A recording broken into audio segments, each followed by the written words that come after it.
Alright, it says I should be live. What's up, y'all? It's Player Talk Radio. It's DJ Kuda back at the helm of today's live stream. Hold on, let me see if I'm actually live or if this thing is bullshitting. Hold on, give me 1 second, y'all.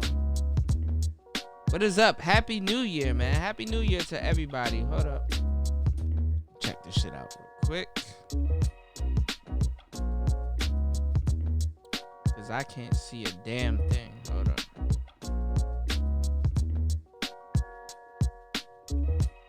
Let's get this shit straight real quick. Hold on, y'all. Wait a minute. Okay, yeah, I'm live, man. Happy New Year's, man.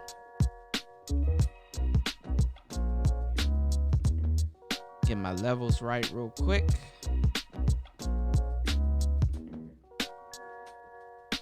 See if this shit come up real quick. Let's get this shit straight real quick. Okay, yeah, we in the building. All right. Let me mute that.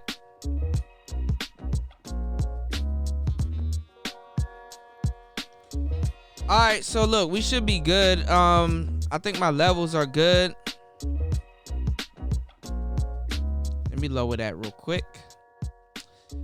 All right, man. So happy New Year's to everybody, man. Happy 2020, man. We are in the new, I guess, millennia. There's a lot of things to talk about. Okay, hold up. Go to the YouTube studio. Okay, yeah. There's a lot of things to talk about, man. I don't know, y'all. I just had a whole bunch of Heineken and I had a whole bunch of fucking mimosas and stuff. Everybody's actually live right now, so I wouldn't even be surprised if I had anybody in my room right now because everybody's talking about their own damn thing. But I wanted to talk about a couple of things, and I actually did a live stream and I actually did a show about this, and I wanted to I'm gonna upload it probably tomorrow. I gotta listen over and like edit some shit and do some shit. Anyway, going into 2020, I want to let you guys know, like, SYSBM, what is good, Dwayne? Happy New Year. That's my boy. Hold up. You know I gotta play this for you. Hold up. Thing, man, it's time. It's time. The Most High not pleased. You're not pleased. Oh, hold on. No, I got that too. Hold up. It's okay, and it's DJ Kuda. I want to say something with you and tie this in. So I redid my whole studio. So, you know, I'm going to have actually really high quality shows coming for you guys. I'm going to actually have shows where I'm like standing up and like talking and delivering news and all kinds of shit. So it's going to be crazy. Really crazy. Anyway, man, I want to let you guys know, man, I'm very proud of everybody that has stuck, you know, with the manosphere within these, these past couple of months. This shit is crazy. The Most High. Yes. My bad, y'all. I done had me a couple Heinekens and I had me a couple of mimosas and stuff like that. But we good. We coolin' though. Man, look. SYSBM been trending for like the past couple of days. And the shit been going crazy. Like, people been talking about SYSBM. And you know what made people start talking about SYSBM a lot? Which was the Passport Gang. Like, a lot of women nowadays, you know, they're mad that niggas are actually going out and finding love elsewhere and bringing their resources. And you got to understand, when it's a lot of the simps waking up and a lot of the maggles waking up and shit, like, them niggas taking their resources and going down to South Beach. Like, them niggas is gone. Pew! Them niggas is out of here, yo. That shit is crazy, man. Like, them niggas going down to South Beach and are, you know what I'm saying, getting some of the most finest women they can find and starting families and shit. And these hoes are mad. Mad as fuck. And that's good because you want to know what? Fellas, you got to understand, like, with this new year, women are not even going to fucking be like, they're not worried about you. They're not worried about your happiness. They're not worried about nothing. Like, they're going to double down on their bullshit. And this is really good because this is showing them exactly what's going to happen when they double down on their bullshit. Like, motherfuckers, niggas don't give a fuck anymore, bro. Dude, go get you your Spanish girlfriend. Go get you your Latin girlfriend. Go get you a curly haired, you know what I'm saying? AJ, what's good, my guy? You know what I'm saying? D-Wayne, man, what's good, man? This my boy, man. Y'all, shit. Hold on, AJ, let me mod you up. Hold on, I don't know how to mod people up. I'm like retarded and shit when it comes to this shit. But anyway, man. AJ, bro. Hey, look. Going into the new year, bro, you need to gas up on that falling asleep on live stream shit. That's how you know you putting in work, son. You're not the only one that did that shit, nigga. I'm prone to do that shit right now, like shit. But anyway, bro, gas up on that because, like, you know what I'm saying. And look, I hate to like lump this in with the same categories as hoes, but it's the same thing with content creators, bro. Any attention is good attention, man. You know, you a content creator, you an artist, so you know how to spin that shit. So I already know I'm preaching to the choir, but you know what I'm saying, bro. Gas up on that shit, man. Don't let people get you down about that shit, bro. I will fall asleep in an instant. You dig what I'm saying? These niggas playing. But anyway, man, with this SYSBM shit, also, I want to tell you brothers, man, y'all gotta be careful though. Y'all gotta be careful though, because it's a lot of like people there's a lot of new niggas coming in. So it's people that's not of the culture. So, you know, it's like, you know how when like new dudes come in, they start doing some fuck shit, so they start diluting the game. Might have to start like backing up off this SYSBM and MGTOW shit just for a little bit. Like, create your content, but kind of back up off the shit, because the thing is that these dudes are gonna be doing some reckless shit and people are gonna attribute it to MGTOW. Like, bitches that come over in the manosphere, we cannot look to them to defend brothers in the manosphere. Like, there's a lot of hoes over here in the manosphere that like to debate and like to sit in on shows and watch us talk about a lot of various topics, and they know what the fuck we mean. And when all of these fuck niggas start claiming SYSBM and MGTOW and all this other, you know, this other shit, you know what I'm saying? And trust me, I've been in the game for like 15 years, so I know. Like, I've been on this information since I was like 13 type shit. But I'm gonna give myself till about 15, right? Started making content probably like 4 years ago, right? But the thing is that a lot of us niggas, we gotta really like pay attention to the new niggas that's coming into the game, because once this shit start hitting mainstream and then these niggas start looking at SYSBM, IBMOR, MGTOW, and all of these groups and stuff, you know, and things that we're participating in, because, you know, we've made names for ourselves, you know, here on this YouTube shit. Like, bruh, them niggas gonna be like with some shit that, like, nigga, I don't know about that shit. You know what I'm saying? Like, them niggas gonna be with some shit, and it's like when they start labeling us hate groups, you can't look to these little bitches to be like, yo, no, that's not what these niggas are talking about, aside from us trying to clear our names. So, you know, I want you guys to understand, when y'all creating some content, you know what I'm saying, I want you guys to be like, you know, just a little bit wary of the type of content that you're creating and stuff, especially going into this here 2020, because a lot of people are gonna look at us in a different light, man. You dig what I'm saying? You said basically disassociate ourselves from the Black Elliot Rodgers. Yeah, man. Yeah, we gotta make our content a little bit more specific though, but you know what's fucked up? A lot of people from mainstream, they get their information from the fucking manosphere, man. Like, a lot of these big name niggas, man, they come in our circles and start taking our fucking information and acting like they thought about shit like that. You know what I'm saying? Yeah, man. Like, I think IBMOR MGTOW and all of these things, I think we do need a PR. But the hard part about it is that, see, the small sector that we are in YouTube, like, MGTOW, like, all right, I attribute this shit like the pimping. Like, the pimping protects itself. You understand what I'm saying? Like, little pimping sayings and shit, if you hear them, like on site, you'll be like, yo, you know what I'm saying? That shit sound corny, or that shit sounds stupid. But like when it's like, when the game is really being put down, they're like, damn, yo, that shit is like a mantra. That's some shit that you should live by.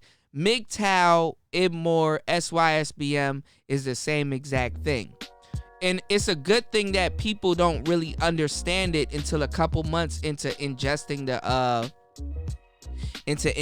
this type of information, because the thing is that protects the knowledge, that protects the information. But the bad part about that, which is the gift and the curse, is that, you know what I'm saying, it will be misinterpreted. You know what I'm saying? Like, the majority of motherfuckers that come over here think that we hate women and things like that. But then when you get into the ism and you get into what we're actually talking about, man, we love women more than anyone, nigga, that all these orbiters, than all these fucking hate groups and all this other shit. Like, the shit that we talking about is some real shit. And women know it too, because for real, let me tell you what's up with a lot of the women that come over here, man. I got a 4th degree black belt in bitches, all right? Listen to what I'm saying. These hoes are masochistic. You know what I'm saying? A lot of these bitches like to hear their bullshit. They like to hear niggas walk them through their bullshit, especially for niggas like Straight Lace No Chase. So the thing is that, yeah, on the surface it's gonna seem like they don't like what the fuck we talking about, but in hindsight, and in the meantime, in between time, if you niggas ever seen time, they love what we talking about. They come over here for their kicks and shit. All these views that you've been getting, a lot of them are women, bro, that just don't say nothing. You know what I'm saying? We care about their well-being. We care about their fucking mindset. We care about shit they have yet to even conceive or think about. You dig what I'm saying? Real talk, yeah, Dwayne, we care about their well-being, bro. This shit crazy.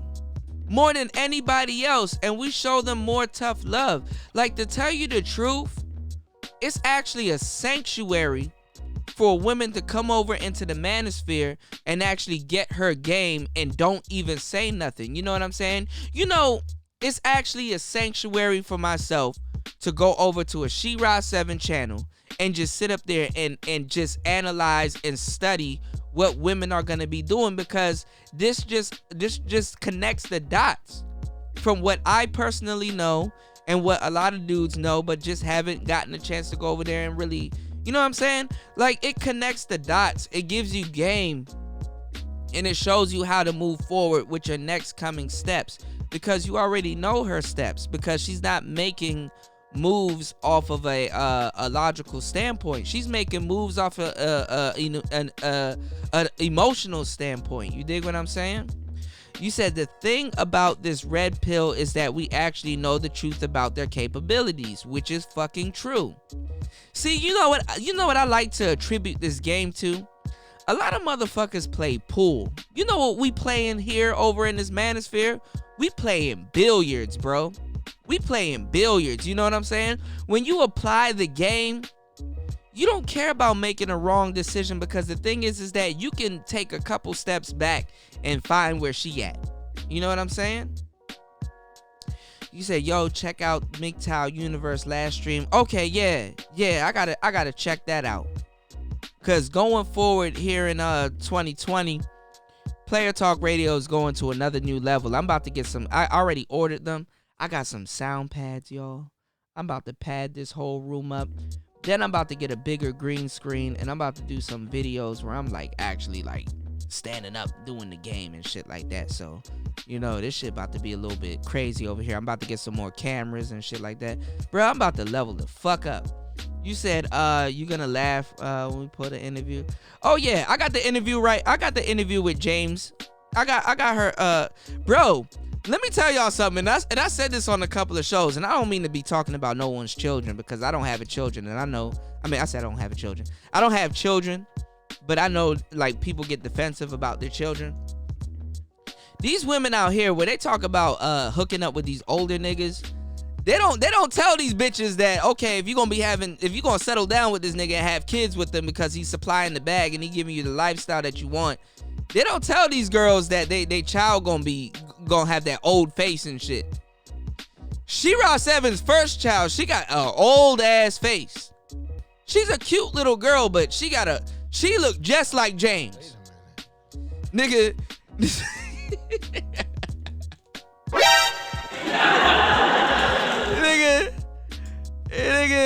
nigga, you 60 something and your sperm come in contact with a 30-year-old bitch's egg, nigga, your child gonna look old as shit. Like the younger daughter, like she look cool, but like that you can tell vanity isn't their like strong point. Like vanity is more She-Ra 7's strong point, and she could be raising some really intelligent daughters. But you know what I'm saying? Hey, Dwayne, hold up. Thing, man, it's time. It's time. Yo, I gotta create another channel because I'm gonna get kicked off. I know in 2020 I'm gonna get kicked off. I already got one strike on my channel. You said the old face now.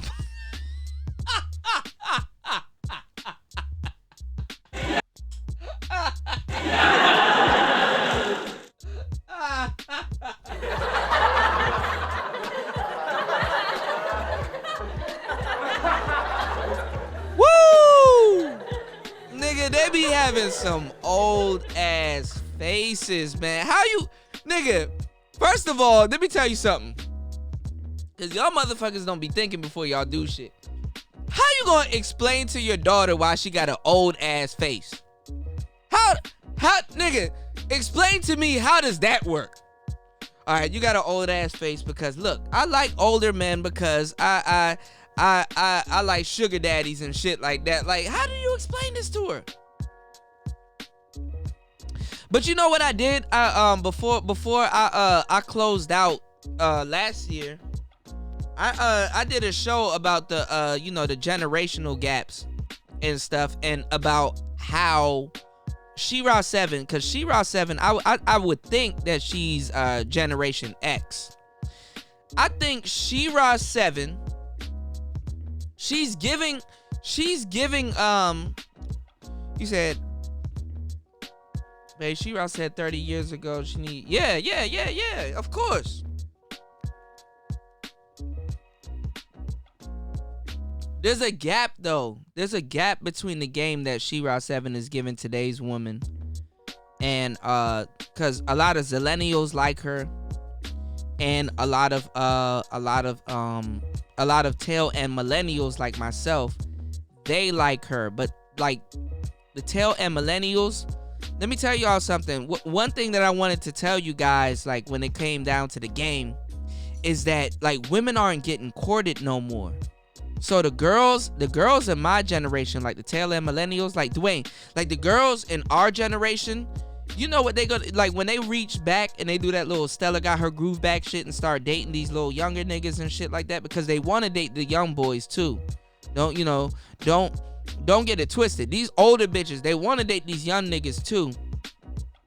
They're trying to get these young boys to court them, and these young boys, they don't know nothing about courtship. That's the thing about the game. One thing that we miss now in hookup culture and dating and stuff, and even men at some point, we want it also. We would like to court a woman before we actually get into a relationship with her. But a lot of times, like, you can't even really court a woman nowadays, because the thing is that social media and the game nowadays, these bitches are fucking socially awkward. You understand what I'm saying? And if you guys were in the game like a minute ago, like a brick ago, like when broads were like, oh, dudes don't know how to date, dudes don't know how to have conversation and all this other shit. Like, nigga, bitch, you don't know how to date. You don't know how to have conversation. You understand what I'm saying? We're the niggas that's supposed to take you on a date. So for real, the datee, not the woman that's being dated, the datee, the woman that's going out on a date, it's really up to you to have conversation. It's really up to you to have perception. Of course, if I take out a bitch, okay, yeah, I'm supposed to know the direction of the date. You understand what I'm saying? And take this from a nigga that got a routine. I have a routine. I take bitches to like Ethiopian restaurants because if she says she likes spicy food, Ethiopian people, they like spicy food. You get to eat with your damn hands. If these bitches got them claws and shit, you know, they really can't eat with their hands. So that's a good opportunity for you to, like, you know, use your hands and eat and feed her the food and shit like that. And, you know, you can do a whole bunch of different shit, especially with these Ethiopian bitches, man. These Ethiopian bitches are bad. So, you know, if she an attractive woman, she's not going to be the only baddest bitch in the room. You understand what I'm saying? Attractive women already know. But anyway, that's neither here nor there nor the price of tea in China. What I'm saying is that women nowadays, they don't have etiquette. They don't have, you know what I'm saying? They don't, yeah, you know, new year, new me. You know what I'm saying? Day-to-day routines. But what I'm saying is that, like, they don't know what the fuck they're doing on dates anyway. You know what I'm saying? And the thing is I always take these bras to the Ethiopian restaurants because there's a couple of honeys in the Ethiopian restaurants that be waitresses and waiters and stuff. Well, not waiters, but waitresses and shit. And you know what I'm saying? They be seeing me bring a whole bunch of girls in there. One day when I want to go in there one day for my lunch, I could pull one of them. You know what I'm saying? I'm playing a crazy game. You know what I'm saying? But what I'm saying is, like, these bras, they don't know what the fuck they doing. And nowadays, like nowadays, let's just say if you really want to court a woman and take her out on a date,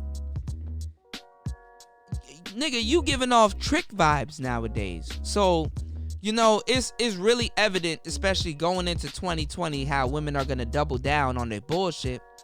That, nigga, dating is done. Dating is definitely done. People are hooking up. Courting, instead of being a step before a relationship, actually becomes the relationship.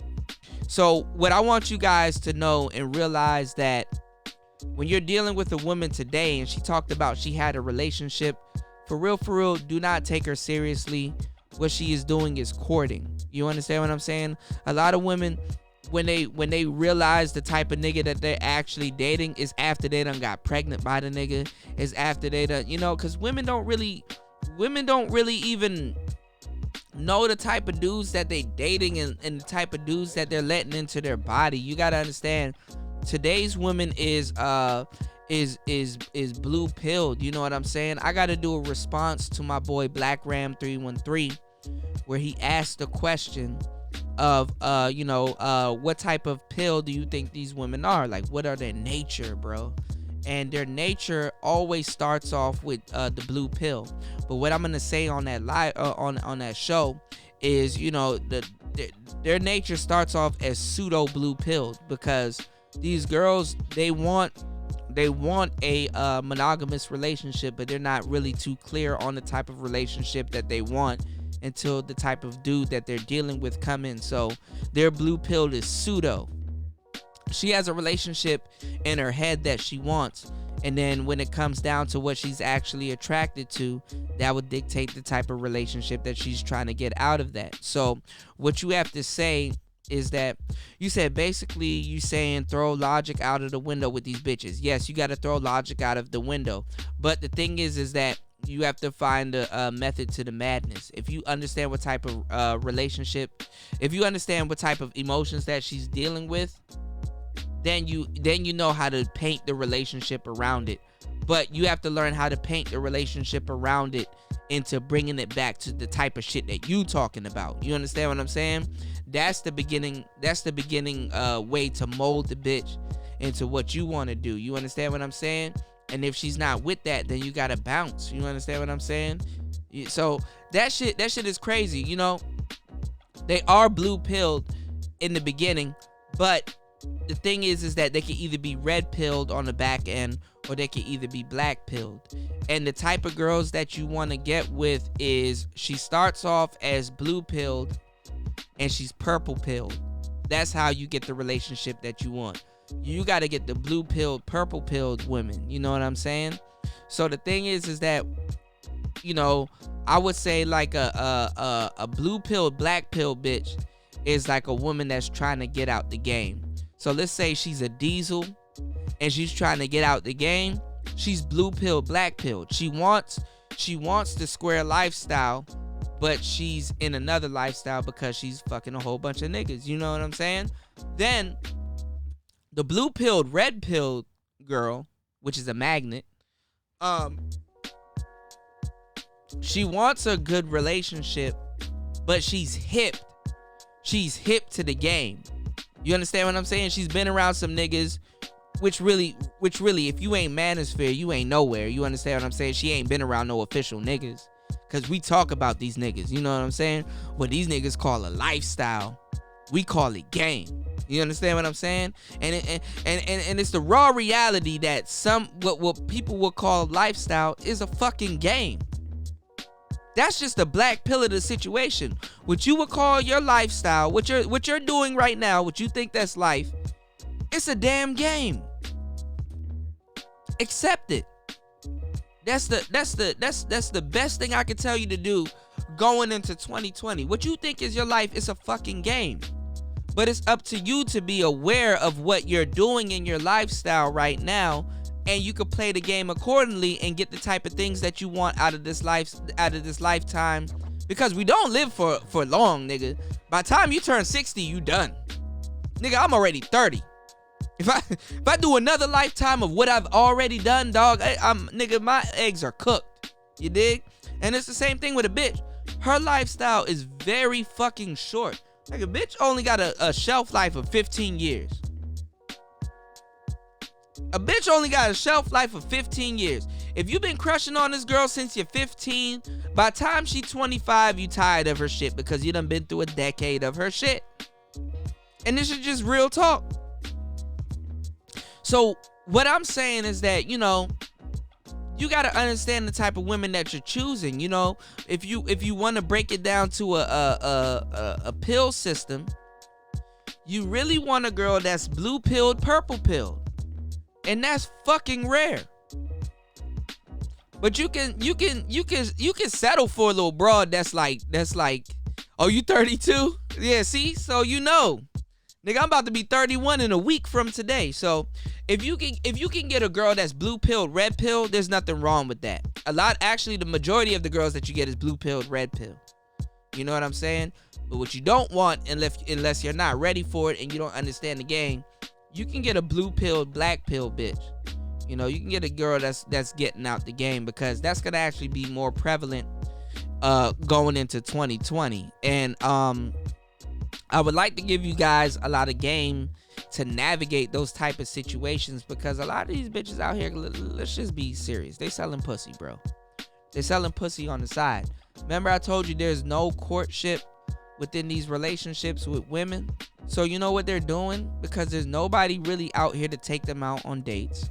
There's really nobody out here that's really gonna, and then even if they got some simps or some orbiters around them, they really don't respect them niggas anyway. So the thing is that they're opting out on the side to just be fucking a whole bunch of niggas and thinking that they're practicing hypergamy. But if you're alumni like my boy Dwayne on my show, you know, they're practicing hopergamy. It's hopergamy. Hopergamy. They're practicing hold one behavior. You understand what I'm saying? It's okay. I'm gonna get you hip. I'm gonna show you. I'm gonna lace you with the game. I'm gonna lace you with the ism. It's okay. You're in good hands, like Allstate. You know what I'm saying? But what I'm saying is that they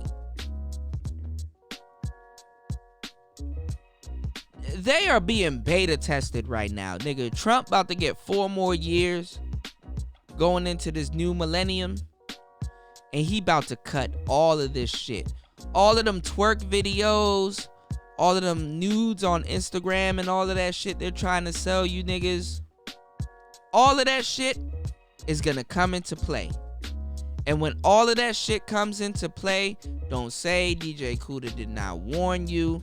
Don't say I didn't tell you exactly what's gonna happen. All of these women are fucking beta testing themselves to be prostitutes in the future, man. They're trying to ease you into this whole sex trafficking shit.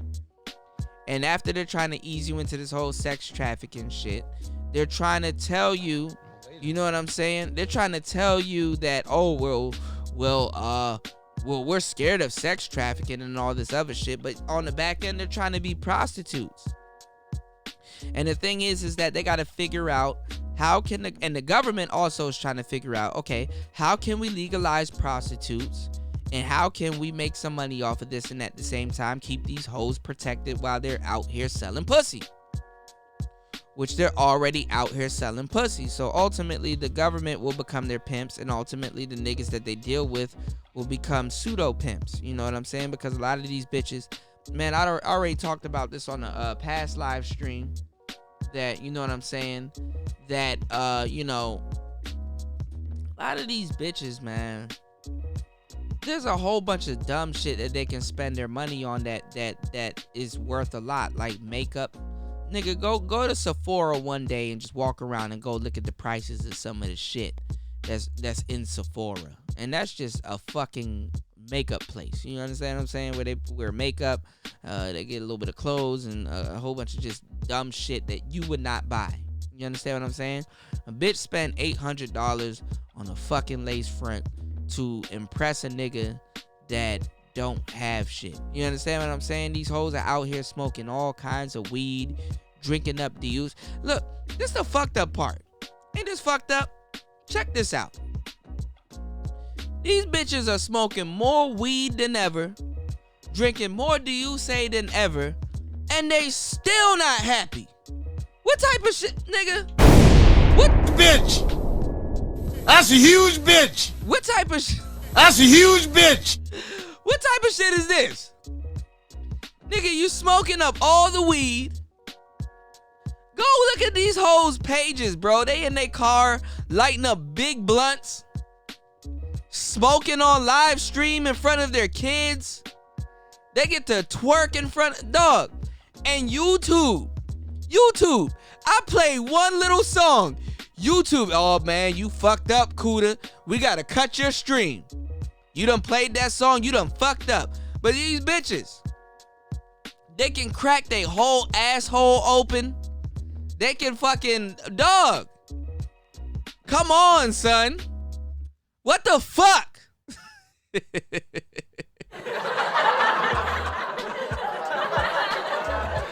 Damn. Nigga, let me play a Keisha Cole song right now and see if they don't get rid of my ass. But a bitch can nigga, nipples out, all kinds, nigga. A bitch can finger herself on live stream and they will not get rid of her. But let me play a song. Nigga, I'll probably get kicked off the internet because I just said a bitch can finger herself. Do you understand that? So when we giving y'all this red pill shit, man, nigga, this shit coming from the heart. This shit coming from the heart. Hell yeah, D-Wayne. Hold one. That's what they do. Walking around, you said walking around with my wireless headphones. If you ain't see me respond, okay. Yeah, April Mason. Her bitch ass cousin done lied.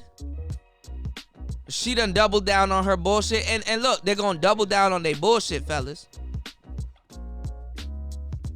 Telling y'all. But what I'm saying is that if you consider yourself SYSBM and you consider yourself MGTOW, there is a lot of new dudes that's coming into the game. A lot of these dudes are in relationships and shit like that. There's dudes right now, and I'm telling you right now, and they probably are listening, you know, they're gonna listen to this playback and shit. Their bitch is giving them hell. And they coming into the manosphere. They about to come into the manosphere like a motherfucker. Like, the motherfuckers about to be all up in this joint, right? And they don't really understand what they about to get into. They don't understand blue pill or red pill logic. They gotta listen. They gotta literally like motherfucking binge watch content creators like myself, C Boogie, my boy, Steph. They gotta nigga, Angry Man. They gotta fucking BGS. All these niggas. They gotta literally binge watch these niggas to actually get an inclination of what the fuck we are talking about. And the thing is that their red pill rage, when people observe their red pill rage, that's what they're gonna define the community as. They're gonna say, okay, these niggas are mad, these niggas can't get bitches, cause that's what they really want to do. They really want to say you're mad, you can't get bitches, or bitches don't want to be around you. Nigga, we get plenty bitches, bro. As a matter of fact, we get too many bitches. You understand what I'm saying? As a matter of fact, we had so much women. And look, it's a lot of young dudes that's listening to me. My demographic is like 25 and under. And I really want to reach out to you guys because you guys are the Zillennials or the Generation Z. And I'm going to tell you right now, man, there's only a select few of millennials that you have to listen to. You know what I'm saying? Like Dwayne, I would tell Dwayne to start a channel. You know what I'm saying? I would tell my boy Dwayne, look, bro, start a channel, bro. I'll be on him all 2020. I'm going to tell him to start a channel because I think he should start a channel. But what I'm saying is that, you know, is that you younger guys, like, look, there's only a select amount of millennials that you need to listen to because these women, they can't, women nowadays, they're fucked. You understand what I'm saying? The girls that you're trying to get at right now, the bras that you jonesing over or lusting over or whatever you know what I'm saying, what you're trying to do, these broads are fucked. And they're trying to listen to She-Ra 7 and it's just not going to work, bro. It's not going to work because the thing is that these girls are scammers. There's a difference. What I want to let you young niggas know, and these older niggas too, because this is a hard time that I have a hard time explaining this to the older niggas too, is that there's a difference between a scammer and a gold digger. You know what I'm saying? See, women like She-Ra 7, they can land a guy like a James or somebody that's a little bit older because they're gold diggers. You understand what I'm saying? They're women that actually take pride in themselves in applying game and putting in work. You know what I'm saying? Upon observation of the type of game that She-Ra 7 would give a lot of women, I got mad because she's giving them the real game and she's giving them some fucked up shit that I know a lot of niggas are gonna fall into. But then again, it turned into entertainment for me because the thing is that I know the type of women that she's giving this game to. They don't have the mental fortitude to pull this off. They don't have the femininity to pull some of these things off. And dudes like yourself, y'all are not gonna fall for some of the shit that She-Ra 7 is telling these women. So the thing is, but hey, look, there's gonna be a group of women that actually absorb what She-Ra 7 is talking about, and they're gonna be moving around in the game. And you're gonna come in contact with a lot of them, especially if you are some of these niggas that's in the inner city and you understand what's going on, man. I'm really trying to give y'all some game to really protect yourself. You dig what I'm saying? And like she telling bitches to hide their kids, like bitches can really hide their kids. These hoes will get you so into them, and then all of a sudden, you know what? I'm so sorry. I have children. I liked you so much. The bitch didn't like you so much.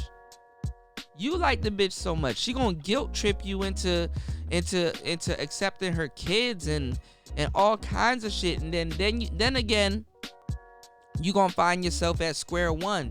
Especially when you're young, man. A lot of you guys that's like 25 and under, what you don't understand is that, bro, wait until you get 30.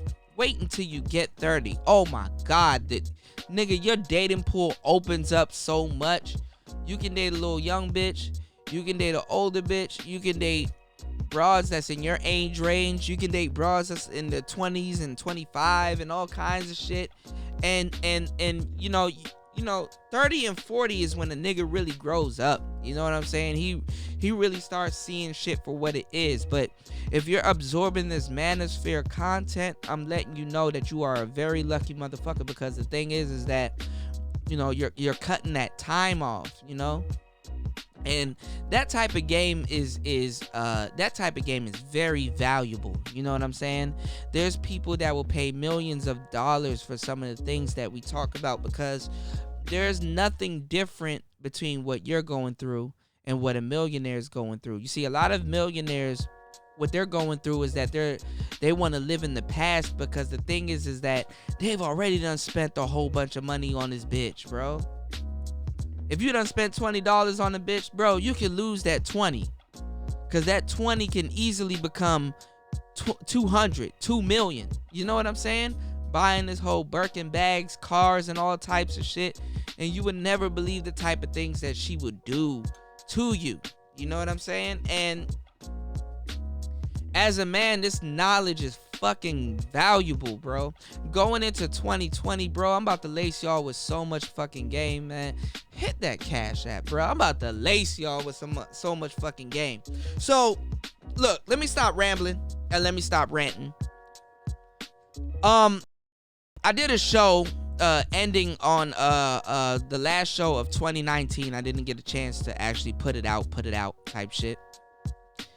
I want to give you guys some valuable games. So it's a good thing that, you know, you guys caught this live stream. I actually want to tell y'all some real shit. There's a lot of things that people would say that's gone out of style in the dating game and in the manosphere, like courting. Let's just say courting, right? Remember I told you guys, if you're courting a woman nowadays, it's most likely that she will try to treat you or look at you as if you are a trick. Hold up, it says YouTube is not what it says, YouTube is not receiving enough video to maintain smooth streaming. Nigga, I ain't even doing shit. This ain't shit. Okay, YouTube tripping. Anyway, what I want to tell you guys is that there's an importance of having certain tools in your arsenal, okay? So let's just say that people aren't courting right now in relationships. That does not mean that you should not know how to court. You understand what I'm saying? Because I want you to have these skills that when you meet the right woman, you can impress her because she's interested in you and you actually know how to court. This is a great way to display your personality and your character to a woman. You understand what I'm saying? A lot of guys won't have this game because the majority of the time courting is not a thing. So the woman that comes over to your house and hooks up with you and fucks you, yeah, that's cool. You understand what I'm saying? You didn't have to court her to get the pussy, right? But there's a value in courting women to get the pussy. You understand what I'm saying? And there's a value in it for her, not only having a guy taking her out and doing nice things for her and kind of showing her he's romantic and he's just multifaceted and he can do a whole bunch of different things. The value in it, fellas, for you is that you get to filter out the type of women that you're dealing with. And if you're very attentive and you're filtering out the women that you're dealing with, you can definitely choose a good life partner. You understand what I'm saying? But the thing about it is that courting does not have to require you spending a lot of money or require you to jump out of your character or do different things. Courting, is a process. And you don't have to do too much to really court a woman. You understand what I'm saying? But when you're courting a woman, you find out little things like, okay, this woman is not too impressed by money. It's little things that, impresses her. So if I have a little bit of tactfulness, or if I show her that I'm fun, or I'm a cool person to be around, courting can be a strong point. You know, courting could be how you pull a woman. You understand what I'm saying? The only reason why I'm telling you to have courting is and to know how to court is because when you see that woman that you want, you do not want to blow that opportunity because you hooked up with her and fucked her on the first night.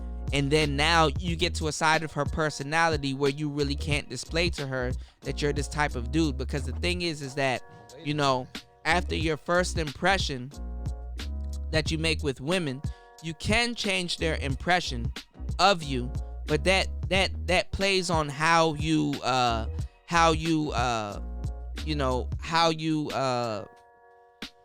let's say how you deal with her emotions. You understand what I'm saying? Like, it's like a crankshaft. Women have a firing order. You know what I'm saying? And I hate to use cars as an analogy, but if you're courting this woman, you can definitely, you know, bring out a certain side of her. And when you're courting this woman, what you really want to do is you want to get this woman in rare form. Getting her in rare form is the essence of getting her to, you know, be on your level and to have her accommodate herself to the type of guy that you are and the type of relationship that you want. You want her to see, that's the thing. You want her to accommodate herself to what you're presenting to her. And when she accommodates herself to you, this is a form of commitment. You understand what I'm saying? When you get a woman to make an emotional commitment and just any type of commitment to you, she's less reluctant to practice hypergamy. She's less reluctant to trade you in for the next nigga. You understand what I'm saying? And this builds a level of comfort for you, because the thing is that you have a lot of guys out here that are paranoid that their women are gonna leave them. And one thing that I tell you niggas when you get into the game is that don't give a fuck. If that bitch gonna cheat on you, she gonna cheat on you. If she gonna do whatever, she gonna do whatever. You know what she gonna do. When you throw that shit out the window, you know what the fuck she gonna do. So if you know you properly courted her and she takes the initiative to leave the next nigga, to leave you for the next nigga, then you know where your game is at, or not even. Because the thing is that sometimes you come to a crossroad where you don't have to second guess your game, and this is a level of relief.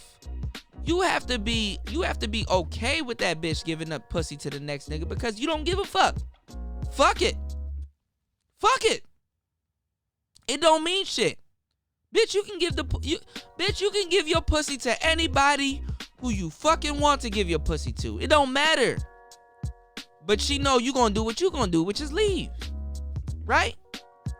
And if you don't leave, nigga, boy, you better teach that motherfucker to hoe up or blow up. She either gonna hoe up or blow up. Nigga, if your bitch cheating on you, bro, shit, you better make it a lucrative situation. Yeah, I think my internet did drop. I got a little notification and shit, but I don't give a fuck. Y'all gonna get this game regardless, man. It's New Year's, man. So what I'm saying is that, you know, when you properly know how to court a woman, because see, this is the thing why you don't have to really take what women say seriously. What women will call a relationship, I'm gonna give y'all a huge gem. That's courting. They wait until they lock the nigga in to court him. But see, if you knew the game, you would know courtship comes before the relationship. Courtship comes before the relationship. If you courted this woman, because the thing is that, look, when you're dating somebody, you're vetting them out. Okay. But if you vetted them out and you kind of know them, because women, look, when you get to a certain level of the game, you don't have to really expand that much energy as a nigga courting a woman, because the thing is that they follow the hive mindset. It really doesn't take that much to really figure this bitch out because she's following the next bitch. You know, I want you guys to deal with so many different women that she reminds you of other women. You understand what I'm saying? So I want you to deal with enough women that she reminds you of an ex. Because if you had so much women and she reminds you of an ex, you already know how to move forward with treating her. You already know what she likes. You understand what I'm saying? If your ex likes spicy food and you took your ex to a certain restaurant where they serve nothing but spicy food, this little new bitch that you about to date, where you think you can take her? To the same fucking restaurant. Oh my God, this tastes so good. Yeah, bitch, I know it's gonna taste good. Anyway.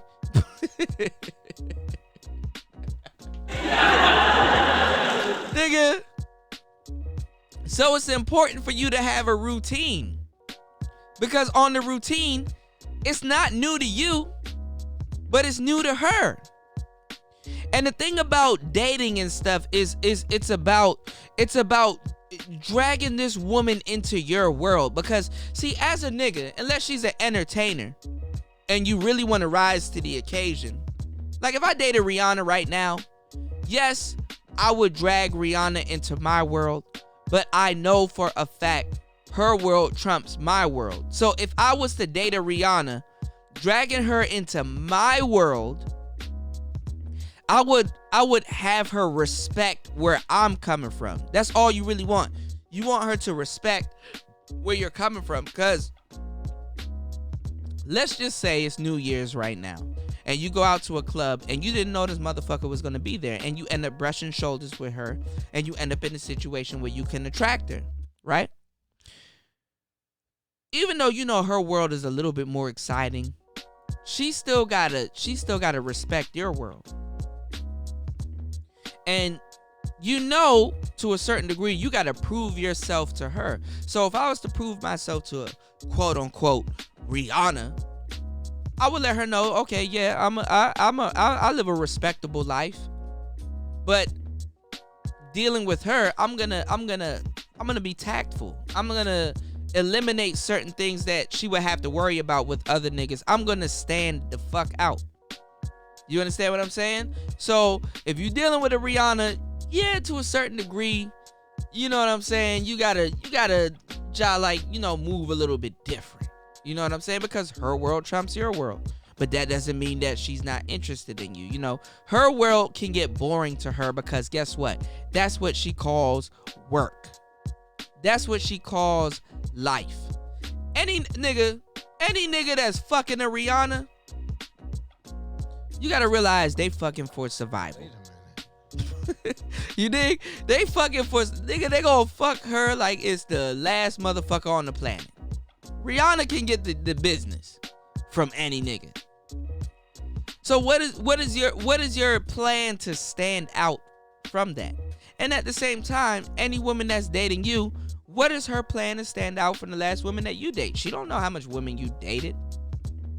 And that's why I say when you guys are dating women, you know, you have to date a woman that reminds you of somebody else, because then that's where you pick it. That's where you pick the game up from.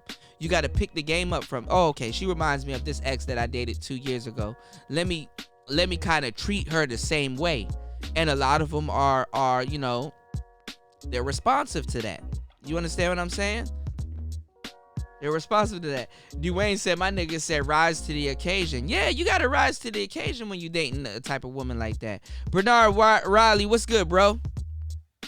We in the building, man. It's Player Talk Radio. It's DJ Kuda back at the helm of today's show. Happy New Year, man. It's 2020, so you know I had to come in and holler at everybody and stuff like that. I'm gonna be doing some more live streams. Also, you know, I'm gonna have the actual show up, so I'm gonna be on camera and stuff like that. So y'all know I'm gonna have the game for y'all. Anyway, man. But like I said, you know, that's the object of your game. You know, you have to tailor your game to the time. And in 2020, you know, it's gonna be a lot of fuckery going on. So, one thing I wanted to talk about, which I keep getting off track about because I'm like actually ranting and rambling. Snoop Dogg, he got caught up with the obvious Instagram thought, who's played a whole bunch of niggas and who's actually made a career of playing a whole bunch of niggas. And the thing is that it's crazy how we all look down on somebody like Snoop Dogg, even though you should be looked down because certain circumstances. But at the same time, I understand. You understand what I'm saying? Because I understand the game. But it's just crazy that we live in a day and time where a woman can get on the internet and admit to prostitution, right? And get paid and get followers and get all these views and shit like that. But I'm not surprised.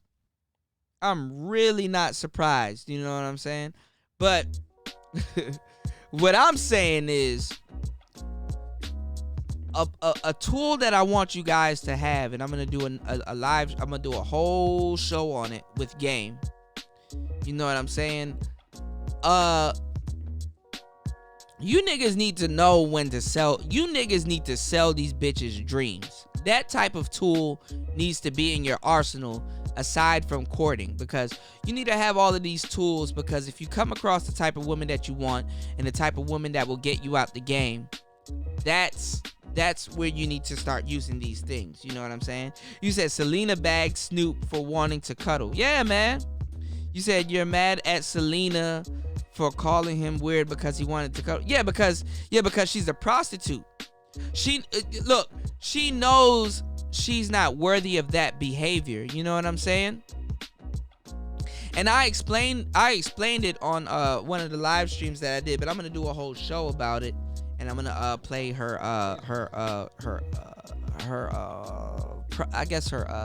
podcast that she did about it, like shit. The thing is, man,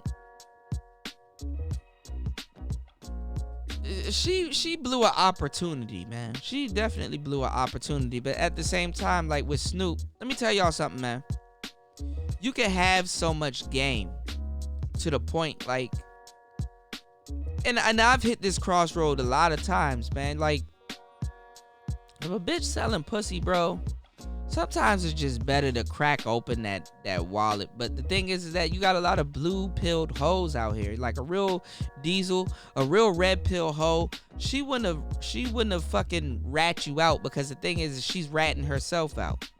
She's fucking her future up. You know, Selena, at some point, don't you think she wants to get married? Don't you think at some point, okay, once she hangs up the game, she wants to deal with somebody and get married and have kids and shit like that? Like bitches, you dumb. You exposing niggas and shit like that. Don't you think you killing your own bags because you stupid? This right here, and I'm gonna break it down when I'm breaking down the video. This right here is the essence of the blue-pilled hoe. And you run into these hoes all the fucking time. Nigga, bitch, I gave these bitch the game, especially over on these prostitute sites like Tagged and shit. Bitch, you fucking to get your cell phone bill paid. What type of shit is that?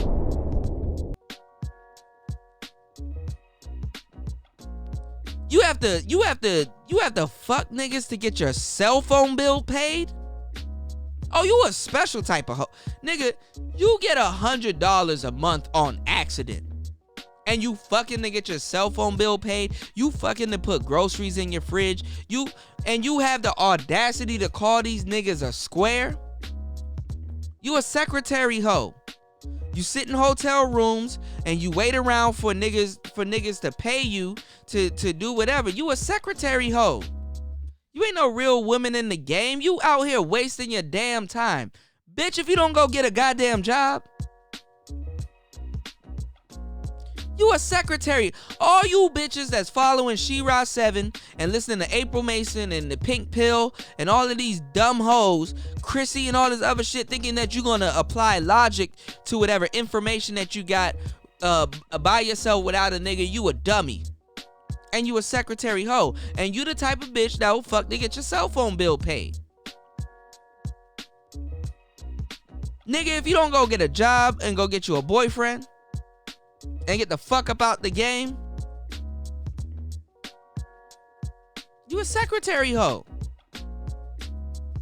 You're not in the game. You don't deserve to call niggas a square when you the biggest square of them all. You the biggest L7 of them all, because you busting it open for dinner. You busting it open for a chicken sandwich. Like, nigga, you need whatever She-Ra 7 book you bought, you need your ass whooped with that book. Nigga, if you fuck a bitch and she listening to She-Ra 7, be like, bitch, show me the book. Oh, this the book right here. All right, turn around, bend that bitch over and slap her ass with that damn book, dog. Real talk. Anyway, let me stop bullshitting. Anyway, man, with Snoop Dogg, let me tell y'all something. Y'all gonna get to a dog, because it's a level of pissivity that you're gonna get to with the game. You can have so much game that these women aren't even worth you spitting the game to them. Sometimes if you got a little $40 or a little $10 on you, you like, man, let me cash this bitch out, because I don't even feel like talking to this bitch. There's no, look, it's to a certain degree. Yes, I'm famous. Yes, I'm Snoop Dogg. Yes, yeah, I'm a legend. Yeah, whatever, bitch. I don't give a fuck. You understand what I'm saying? I don't blame Snoop to a certain degree, because I know the game, even though Snoop Dogg should be the last one doing this. I don't blame Snoop Dogg for paying that bitch, but he overpaid, for real, for real. I guess that's why she clowning him. But if you want to do you, let's say you do sniff coke, right? And let's say you do like to party and you do like to do little crazy shit because you're a star, you've lived the lifestyle, you've been into crazy parties and stuff like that. You, to a certain degree now, it's your lifestyle. You've been spent 10 plus years doing certain shit. You just get down a certain way, right? And I guess the amount of money that you paying this bitch is that she won't trip. Like, if you pay a bitch like $1,000, nigga, you could probably do all kinds of shit with this motherfucker right here. You know what I'm saying? Pretzel the bitch. Do all kinds of crazy shit with the motherfucker, right?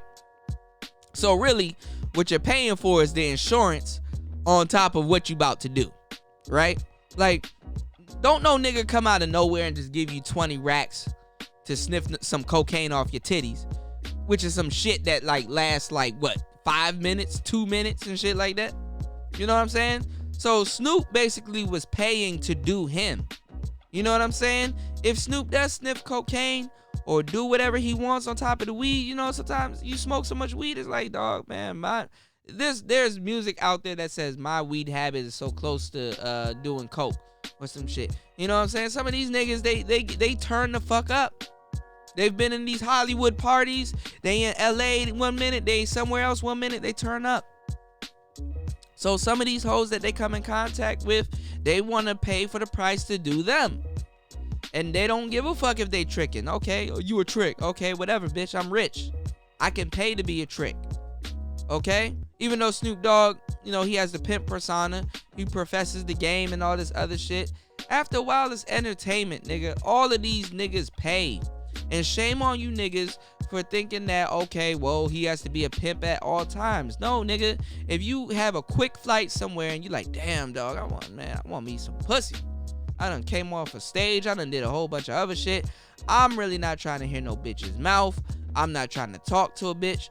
I'm not trying to pick her brain. I'm not trying to take her out to no goddamn restaurant. I'm not trying to do none of this shit. Bitch, here's the money. What's up? I already know how these tricks got down, because if I was a pimp, I got paid by a trick. You know?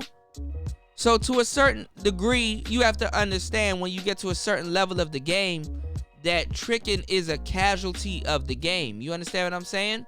Because see, it ain't nothing about being no pimp. See, a pimp don't see y'all gotta understand the game, and y'all gotta understand the ism. The pimp need the hoe as much as the hoe need the pimp. The pimp just don't show the hoe that he needs that. Because even if the pimp got money and the hoe been paying the pimp, you understand what I'm saying? He's still one paycheck away from being fucked up. So, you know, you got to really understand the game, and you got to really put things in perspective. To a certain degree, he understands the trick. The pimp gotta understand the trick. The trick is what's paying them. If you work at a grocery store, you know your manager is not your fucking manager. Your manager is the goddamn customers that's coming in paying your manager and you. This is just straight game. This is straight lace, no chase. Don't nobody give a fuck. Nigga, if you pay a bitch for some pussy, yes. That's cool. Good for you. But these hoes are not even true to the game to shut the fuck up, because when they don't shut the fuck up, they fuck up their own pockets. Ain't no celebrity about to pay this bitch shooting herself in the foot. That's how game goofy these hoes are. And even the hoe that you trying to get with, she's game goofy. She's dumb. She ain't have no real niggas sit down there and lace her. Yeah, you said, bro, that's true. Yeah, it's true. You said, as BOA said, if a man is dealing with many women, at some point he's tricking, of course. Cause see, tricking is what maintains the bitch. Look, if you're a pimp, you're still tricking, because the thing is that if you're buying hoes for the bitch, if you're buying clothes for the bitch and you're doing things for the bitch, you're tricking on the side to maintain your business. You understand what I'm saying? See, pimps like to get paid inconspicuously. They like to get paid through the back door. They like to get paid vicariously. You understand what I'm saying? Like, if you want to really get a girl to really be interested, like, a lot of niggas like to get paid in respect. Sometimes you could take a bitch out to go eat, right? Let's say you want to take a bitch out to go eat, and you know this motherfucker got an attitude, but you want to teach her how to respect you. You want to know how you do it? And usually people pay me for this game, but I'm going to give it to y'all for free because y'all been sticking around and listening to me rant. And soaking up a whole bunch of game, by the way. So, congratulations to y'all. But guess what? You want to know how you do it? Take her to the restaurant, give her the money, and say, "Yeah, go get me a such and such and you go sit down." And she go order me a this, that, and the third, and you go get what you want, and you give her some money, right? And she goes and get it, and she gets the food, and she comes over to the table and brings it to you. Now, there's a bunch of psychology going on right now. First, you gave her a direct command. You put some money in her hand, and you tell her to go do something. Now, you act nonchalant like you don't know what's going on. You go over to the table, you go sit your ass down, and you just be on your phone. Go be liking other bitches' pictures on Instagram. Go do you. And she's gonna go get the food, and she's gonna go pick up the food, and she's gonna bring it. She's gonna bring it to you. You want her to bring you the food. You understand what I'm saying? You want her to place it down and bring it to you and sit down, you know? And nowadays, and even before, you gotta trick these women into believing that what they're gonna do for you is a thought of their own. Oh, Dwayne, man, you been riding with me for a long time, bro. You know you family, you good, bro.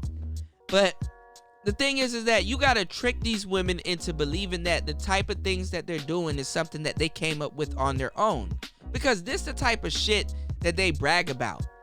You know, you go listen to a woman, "Oh, I treated my man good. I did this, that, and the third. I did blah, blah, blah, blah, blah." Bitch, the reason why you treat your man good is to treat you good. A well-treated man will maintain you, and a satisfied bitch will maintain you also. As above, so below. But you got to take certain steps, and you got to understand how you're going to get this woman to do certain things that you would like her to do for you, and that you will be content with her doing for you. You know what I'm saying? So even if you're going to spend money on the bitch, what you're really doing is paying for respect. You understand what I'm saying? You're paying for respect. You get her the food. You paid for the food. You provided. The least she can do is go get the food and bring it over to you and serve it to you. Okay, here's your such and such. Here's your such and such. What do you think a waiter or a waitress get paid for? You think they get paid to just take your order and then go about their own business? No. You understand what I'm saying? They bring you your food and they serve it to you with a smile and thank you. Do you need anything and stuff like that? That's what that bitch should do. If you're taking her out on a date, I don't give a fuck if it's McDonald's. Actually, go to McDonald's. McDonald's is cheap, even though I don't eat at McDonald's. McDonald's is cheap. You can give her the money, tell her what you want. She go to the register. She orders the food for you, and she brings it to you. The important part is that she's bringing the food to you. You're training her to bring something to you. You understand? So you have to learn, and that's a small victory. You understand what I'm saying? You have to, you have to learn how to, win little victories of respect. Like it is to the point that she has no problem serving you. You're her dude. If you're gonna be spending money and be doing shit for her, she gotta know how to bring you, you know what I'm saying, some type of tangible. She gotta bring you some food. If you paid for it, that's the least she can do. Anyway, I'm up here ranting. So I see what Snoop Dogg wanted. Snoop Dogg just wanted him a nice little breezy. Nigga, that cocaine had him feeling good if he was sitting up here cupcaking with her. You know what I'm saying? Because, nigga, you don't pay a prostitute to be with you. You pay them motherfuckers to leave. And also, what's an undisclosed fee in her payment is for her to shut the fuck up. Wait a minute. You understand what I'm saying? Because she understands that she's doing something, and she understands that you're doing something also. It's in her best interest to shut the fuck up. Omar, what's good? It's good, Dwayne. You good, bro. Omar says, how do you get your background music to play so clear? I'm a DJ, bro. Let me stop. I'm a DJ, but I'll give y'all the game, man. Hold on, there's a quote that I wanted to share with you guys, and I bet you now that I look for it, I can't find it. Okay, so it says, the prostitute takes your money up front. Your ex-wife takes your money, the house, the kids, and the money, the house, the kids after years of marriage. Which one is honest? The prostitute is supposed to be more honest. Also, they also did a study that if a nigga pays prostitutes to get his I'm not telling y'all to pay prostitutes, okay? There's another lifestyle that comes with that. But what I'm saying is that if a nigga pays prostitutes throughout his lifespan, he will still come out spending less money than getting married and dealing with certain women. So, it's a lot. Dwayne says Snoop paid for the excitement and the trouble. There are escorts that will take his money and not even speak. Might be escorts in my country that... You're right. I'm pretty sure this is not the first time Snoop Dogg paid for pussy. His presence and you being with him, there's a allure to that. You know what I'm saying? Snoop Dogg is history. Like his presence and you know what I'm saying? And like all these rappers pay for prostitutes, man. Hell yeah. Hell yeah. But see, it's to the degree that even the average woman right now, she will wave hypergamy in your face. Like she will be like, oh, like nigga, bras that you deal with on a daily basis, they would fuck Snoop Dogg for free. They would have fucked Snoop nigga off of just his name. So when you have a woman that's out here that is actually attractive enough to pull whatever kind of rapper that she wants to pull, like you can literally like nigga, like a bitch, a regular bitch will be glad to fuck Snoop Dogg. You understand what I'm saying? But the thing about social media, because the Snoop Dogg just really doesn't pop up in your dating pool. That's why this whole was, nigga. Hold on, let me. Actually, you know what? Talking about it, I'm live. Like, why do I think that I gotta talk to y'all about this shit later? Hold on, look at this. Let me play the shit for y'all right now. because I got a faithful 6 to 7 to 8 people that's in my room right now on New Year's. Thank you guys for kicking it with me. Let me play some shit for y'all right now. Let me play that. Let me play what she's talking about, and we're gonna break it down on another show. So you said half of the rappers Selena fucked escorts 30 and up don't know, right? Half of you said half of the rappers Selena fucked 30 escorts don't know them, right? They think like Hypergamy are new, right? Like Steve the Dean does, right? You're right about that. So let me tell y'all what happened, okay? You said a girl will make a whole date. Right, bro. That's what these women nowadays will call hypergamy. They will call sleeping with a Snoop Dogg hypergamy. Cause he's in a whole nother tax bracket. He could change their life. He could change their lives. You know what I'm saying? And like it's let me play what she's talking about. And I'm gonna do a whole show on this, but you know what? I'm gonna kick it with y'all tonight. It's New Year's. Fuck it. Hold up. I have it right here. I don't know why the fuck.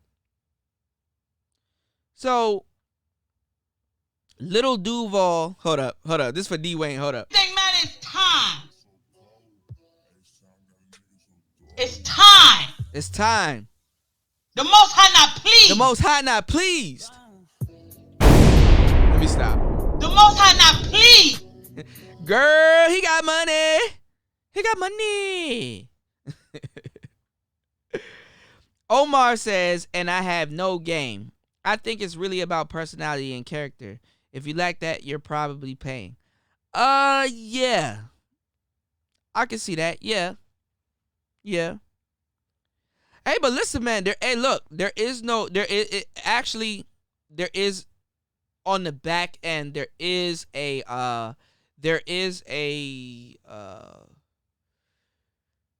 payment that you're paying for playing. But this is the thing, y'all. There's an overabundance of women. There's an overabundance of women that you can pay to have a bad bitch. And it's not about that you paid to have a bad bitch, because for real, let me tell y'all something. Y'all buy shoes and stuff, and just think about it. Y'all looking forward when you part with that money, because even the bitch part with that money. See, money, nobody really owns money. You do know that, right? Nobody really owns money. Money gets passed around. I don't give a fuck how much you got in your bank account. You still don't own that. Jay-Z, he can have 500 million. And he still doesn't own 500 million, because what? Money fluctuates. Yeah, it can go up, it can go down. It can do whatever you want. But you know what I'm saying? This is the thing. You can pay for a bad bitch. The thing is mentally, that bad bitch, you got her under your belt. You've fucked that bad bitch. Yes. See, this is the thing about reference points. As men, we get reference points. You understand what I'm saying? Like, for example, you can have approach anxiety, where you're scared to walk up and talk to a bitch, right? Let me show you. Let's break down some game. Let's get deep into the game. Let's talk about the shit I like to talk about, right? That bitch, right? That bitch. You can walk up to her and say whatever the hell you want. You can walk up to her and burp. The fact that you walked up to her and did what you wanted to do, you got reference points. Women don't get reference points telling you no. But you saying, okay, damn, she's pretty. Okay, let me go talk to her. Let me say something. Let me make myself known. You doing something makes you know what I'm saying? It you got more out of that interaction than she did. She can tell you no. She can tell a million men no. And she does not. Some of these bras may think they the shit because they got people approaching them. Like good for you, bitch. Like, don't nobody give a fuck about that, right? But you got more of that.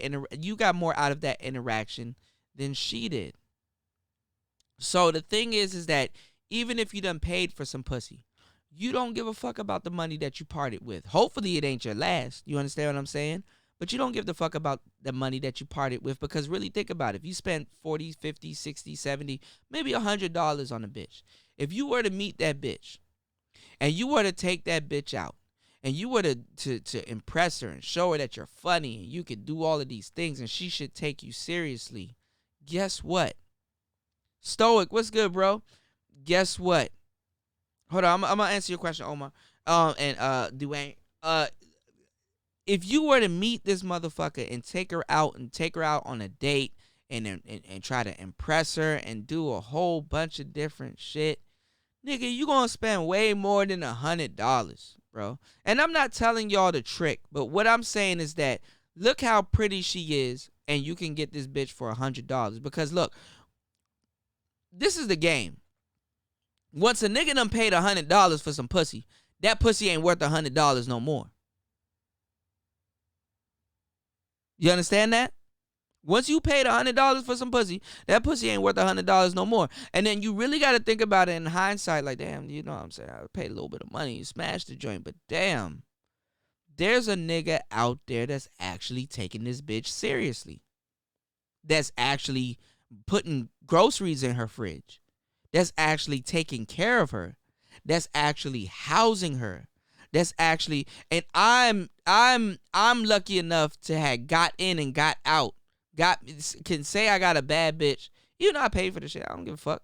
Some bitches you gonna pay for it. Some bitches you not gonna pay for it. Some bitches is gonna be off the sole factive game. Some bitches is not gonna be off the sole factive game. Some bitches you gonna be like, damn, you know, I'm glad it went down this way because I dodged the bullet, because I can see nowadays you have you have social media. So you can fuck a bitch in a situation and then go back online and then see how she carried on her life after you. She like, oh yeah, I'm dealing with a real man, and you see some fuck nigga that she dealing with, and you like, bruh, this nigga don't even know, son. This nigga don't even know, and he treasuring her. But hold on, I don't even have the Aaliyah instrumental. I need to download that Aaliyah instrumental, that Timberland joint, that If Your Girl Only Knew. Nigga, if this nigga only knew. If this nigga only knew. And bro, and I want all of y'all to realize this. This is the irony of the game. If there's no inclination in your life that you playing a fucking game, this is it right here, bro. This is it right here. This is what I present to you, bro. This nigga is taking this bitch seriously, and you done bent her over a couch. You done, nigga, one day I done smashed 2 bitches in a day, right? Nigga, when I done hit 2 bitches in a day, nigga, that's when I knew I was the shit, off of just straight game. I hit 2 broads in a day, man. This one girl, man, she done had twins. Couldn't even tell she had a baby. Nigga, I was wildin', bro. I'm telling you, bro. I felt so bad. I sat on this bitch's chest. The joint was in her mouth. I was like, yo, and I was slizzard, bro. I was wildin'. I was like, yo. And this bitch was bad as fuck. There's you know, and this is what I tell my niggas that be getting the baddest bitches, because I'm in DC, nigga. There's an abundance of bitches, okay? When you hit a bad bitch, you hit that motherfucker for the hood. You understand what I'm saying? Because there's a billion bitches out here that niggas wish they could get their hands on, and they couldn't get their hands on. And the thing is that it don't matter what situation you got this hoe in, you still got your hands on her. You understand what I'm saying? It's your turn. It's your turn. You understand what I'm saying? And I had this girl, and to this day, she's still on the internet talking about some these niggas ain't shit, all this other stuff. It's like, shorty, it's you. It's you. It ain't these niggas. So when you go and listen, go over to Steve the Dean's channel right now. I fucks with Steve the Dean. Steve the Dean, my boy. But go over to Steve the Dean's channel right now.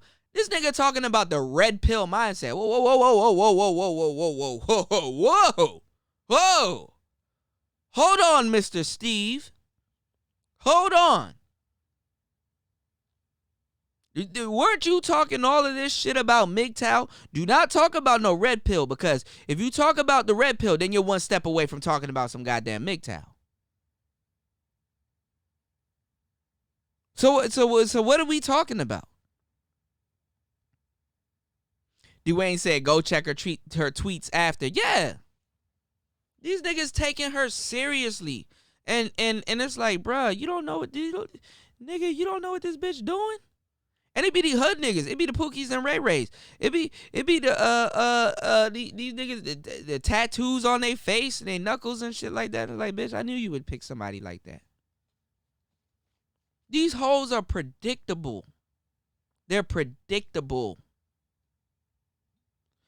Omar says, I can't outright buy sex. These hoes got me bent. I got fire sex. Fuck, I look like paying for you. Bitch better enjoy the session or pay me. Hoes just lay there. And this is true. This is true. Dwayne, yeah, talking about spending their life with these hoes. For real, bro.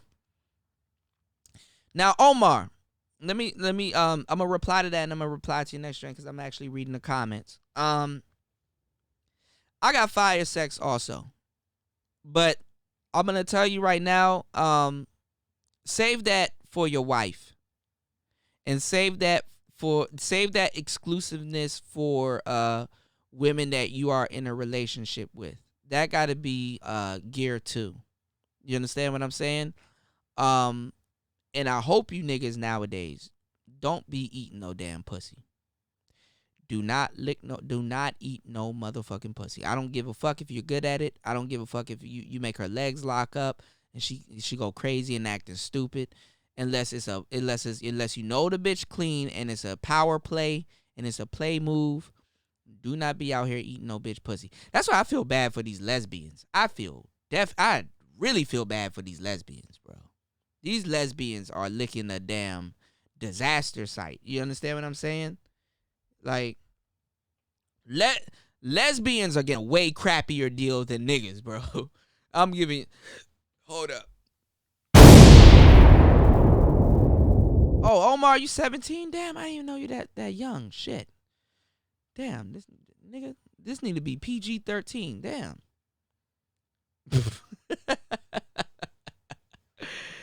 Omar, look, even the girls in your age range, bro, be fucking careful. Do not be out here licking no pussy, bro. It's them young bitches, bro. It's them bitches in your age, bro. They go through a second womanhood. You said no bitch is safe. My daughters ain't safe now. I can't count on one hand how many I fuck, but either you alone, you sharing. Okay, I feel you. Yeah, Dwayne, man, he talking about the red pill mindset. Oh, he down with the Dream Johnson, them boys. I gotta check out Dream Johnson. Oh, see, Dwayne be putting me on game. Dwayne got a wrench everywhere. He put me on game. Omar, let me give you a wrench, bro, cause we be in the same circles and shit like that, bro. Y'all my brothers, so you know. Omar, I didn't know you were that young, bro. Like I feel bad, son. Like goddamn. But you ahead of your time. So like I really want you to soak up this game because I don't want you to fuck up. There's a lot of bonehead bitches that are in your age range, bro. You're gonna have a second peak. You understand what I'm saying? Put some money away and focus on your future because them hoes in your age range, bro, they got nothing to fucking offer you, bro. But practice. You understand what I'm saying? And if you know it's practice, I want you to practice safe. Okay? They got nothing to offer you, my G. You said, but even when I was young, I wasn't out here chasing hoes. Never. They're hoes. Why would I fuck a hoe knowing she been around? She ain't a virgin. I mean, but bro, you let me tell you something. All of them are hoes. Until oh, okay, I was about to say. I thought you said you were 17. I got scared for a second there, bro. You said, bro, I'm 17, almost 17. Oh, I'm sorry. I got scared for a second, bro. Okay, I was about to say. Nigga, you scared the shit out of me. Okay, I was about to say. So, all right. My bad, bro. Cause I'm in a mode where I'm trying to I'm trying to lace these younger dudes. You know what I'm saying? They say my demographic is like 25 and under. So you know, I was about to say, Omar, you done scared the shit out of me. Don't do that. It's the New Year's, bro. I heard 17. I was like, oh shit.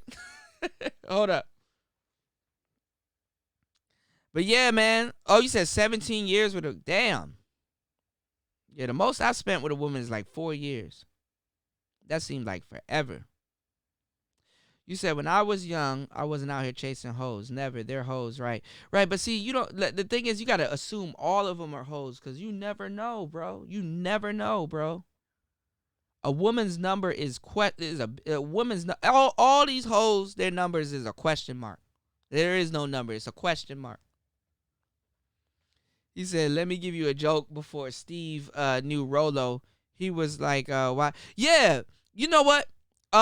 When Donovan Sharp had Steve the Dean on his show, and I think Rolo called up, Steve didn't know who Rolo was. Steve, let me tell you about Steve, because I've been following Steve for a long time. Back Blog Talk Radio days, man. Steve is like a one-size-fit-all type of game. You understand what I'm saying? Steve is stuck in his ways. Steve is right on a whole bunch of different things, but Steve is his game is built for security. His game is more of, I know what I'm talking about, so I'm gonna fit whatever you're talking about into what I'm talking about, which is cool. But you gotta know how to move with the times, dog. Yeah, the game never changes, but these hoes, bro, their behavior, laws, and different things, when you leave different things like that out of the equation, bro, you're sending a lot of niggas into damnation. You dig what I'm saying? You're sending a lot of niggas into damnation. The fucking rational male been out for a long fucking time. And Rolo, when you boil his shit down too, he's out of sync too. All of these niggas out of sync. Is these niggas that you're listening to in the manosphere that's in the trenches that are gonna tell you what's going on. Boy, I done went shopping today. I done bought me some swanky shit. And you know how like the clothing nowadays is a little bit more tighter. You know how when we were coming up it's a little bit more baggy, the baggy look. And I think the baggy look's gonna come back on. Man, I bought some clothes. I'm like, man, I gotta be careful with this tight shit. Cause you know, you wanna be a little bit more trendy and shit like that. But like, nigga, you gotta start thinking for comfort and shit. If you ever get a bitch and you in a car and shit like that, you can't be wearing no tight shit and you about to smash this motherfucker wherever you at and try to get your pants off real quick. Cause like, nigga, this tight shit will get trapped and shit. You like, oh wait, hold up. My leg's stuck. Hold up, baby. Wait, hold up.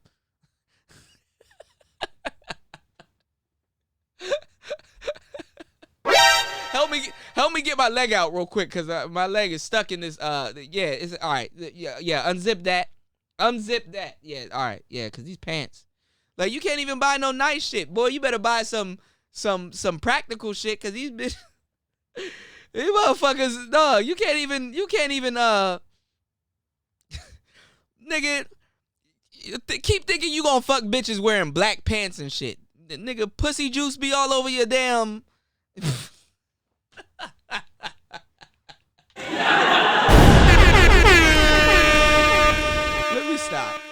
Let me stop. I shouldn't be talking about this on the internet. But anyway, hold on. Let me go back to these comments. You says, yeah, the dominant relationship, but that don't mean she won't try me or be sneaky. Yeah. Look, you got to go into relationships already assuming women are going to be sneaky and doing shit. You understand what I'm saying? You literally got to learn how to love without your heart. And that's the fucked up part. And I'm going to be saying this at the end of all of my live streams because it's true. And I don't know if you guys ever heard this saying before, but this is really true. You can either love women or understand them, but you can't do both. You can either love women, which is the blue pill. You can love women, which is the blue pill, or understand them, which is the red pill. But you can't do both, which is the black pill. You can either love women or understand them, but you cannot do both. Doing both is a no-no. You understand what I'm saying? Now, the purple pill guy, he takes that logic with one woman, because you can understand one woman, but you have to understand her first. And once you understand her, then you can love her. And then you purple pill yourself. You purple pill yourself because now you're attempting to do both. Okay, Omar said Steve's problem is he's played out, which is true. He's still trying to run the triangle offense, and he's using the the SP 1200. That is so true. Listen to this. This okay, and it's DJ Kuda. I want to say something with you and tie this in, and I'm gonna go on the other side of the street on this one. Let's do it. See, DJ Kuda said that what I'm saying is a little outdated and shit, and that's a problem. Why a lot of y'all guys lose all the time with motherfucking women, because you motherfucking guys out here on this impression that what you see on the internet is brand new. These new words hypergamy and hypergamy are brand new words. They're brand new words that, oh my God, there's something new about the game. But what you motherfuckers don't understand is that the game has never changed, you dumb motherfuckers that's saying, Kuda, the game has always remained the same. A lion has always been a lion, young man. It's your problem, and like most of you guys, is all you do is jump from YouTuber to YouTuber, book to Red pill masturbation, and don't even understand that. So you know what I'm saying? Yeah, I'm gonna go on the other side of the street, Dwayne. But that's the thing, man. Omar said the manosphere got a great point. They get it, but most likely it's old heads running the show. And the manosphere attract old bitter bitches, which is true. Is it true, bro? Some of my fitted jeans are like that. Hell yeah, bro. You ever try to get your foot out of the fucking, like, you really trying to, like, you about to get some cheeks. Like, you can wear some swanky shit, but like, it's like, god damn. You gotta dress for comfort, cause you're gonna be jumping out your pants. You know what I'm saying? So, you know. And that's what I like. I like all three of us. All three brothers, we in here. We understand women. And I'm telling you, I want you guys to start creating content, because this thing is gonna pop the fuck off in 2020. All of these hoes, man, they haven't updated their goddamn insults. They haven't updated a goddamn thing. And they're gonna be running the whole not all and all this other, bruh. These conversations that these niggas are getting into right now, 15 years ago. I'm burnt out. I'm very much burnt out. Like, this shit is just comedy for me. You understand what I'm saying? It took me about 13 years in this manosphere shit to actually really pick up a microphone and say, you know what? Let me say something. I've been around since Barbarossa. I was before Barbarossa. Actually, I could play y'all some videos from 10 years ago. Do y'all remember Eben Gregory, the jewelry man? A lot of people don't remember Eben Gregory, but I can play some Eben Gregory for y'all, and y'all be like, "Oh, I remember him." Like, this shit been out. These bitches are operating on a old iOS. Like, nigga, we seen that already. But yeah, the black pill is both. You know, you can either love women or understand them, but you can't do both. The black pill is looking at both, is weighing both factors. You know what I'm saying? You can't do both is the scale. Loving them and understanding them are the two sides of the scale. But there's one woman that if you understand one woman, you can love her. But first, the red pill approach is to understand her first. You got to understand her, and then you can love her. You know what I'm saying? Because you can purple pill yourself. You know, I'm not trying to give you these pills and tell you that there ain't no bitch out there for you. No, There's hundreds of women out there for you. Thousands. You know, it's just that you got to Harlem shake through the fuckery, or, you know, put in some type of work and stuff like that. And for real, you'll realize that a lot of the work that you got to put in is not even worth it. So why even do it? SYSBM, why even do it? You dig? Why do it? And see, Dwayne, yeah, RSD, yeah, my boy Tyler. You even see Jeffy, nigga, Jeffy still out here on some of. They probably got his shit on my shit. Jeffy talking about his online courses on trying to get dating coaches have taken the background, bro. Don't know, dog. This is what Steve don't understand. He's like, yo, you don't know how to romance a woman. Bitch, I ain't trying to romance these hoes. Nigga, romance these bitches for what? Romance these bitches for what? What is she gonna do for me? You see, these bitches talking about niggas need to invest in them. There was a return on investment. Why would bitch, you want to talk business jargon? Okay, what's my return on investment? Then they get mad. That's because they're lousy opportunists. Lousy opportunists. And they want you to invest in them. What am I investing into you for? Because you invest into a woman, yeah, she gonna get enough clout to go get the next nigga, man. You said red pill masturbation. You said, I'm sorry, Steve and Donovan was not pulling bad bitches. They talk a good game, but that don't work in the real world. Yay and nay. I see where you're coming from. I can see that. I can definitely see that. Dwayne said, Omar, I feel you, but I think they are okay.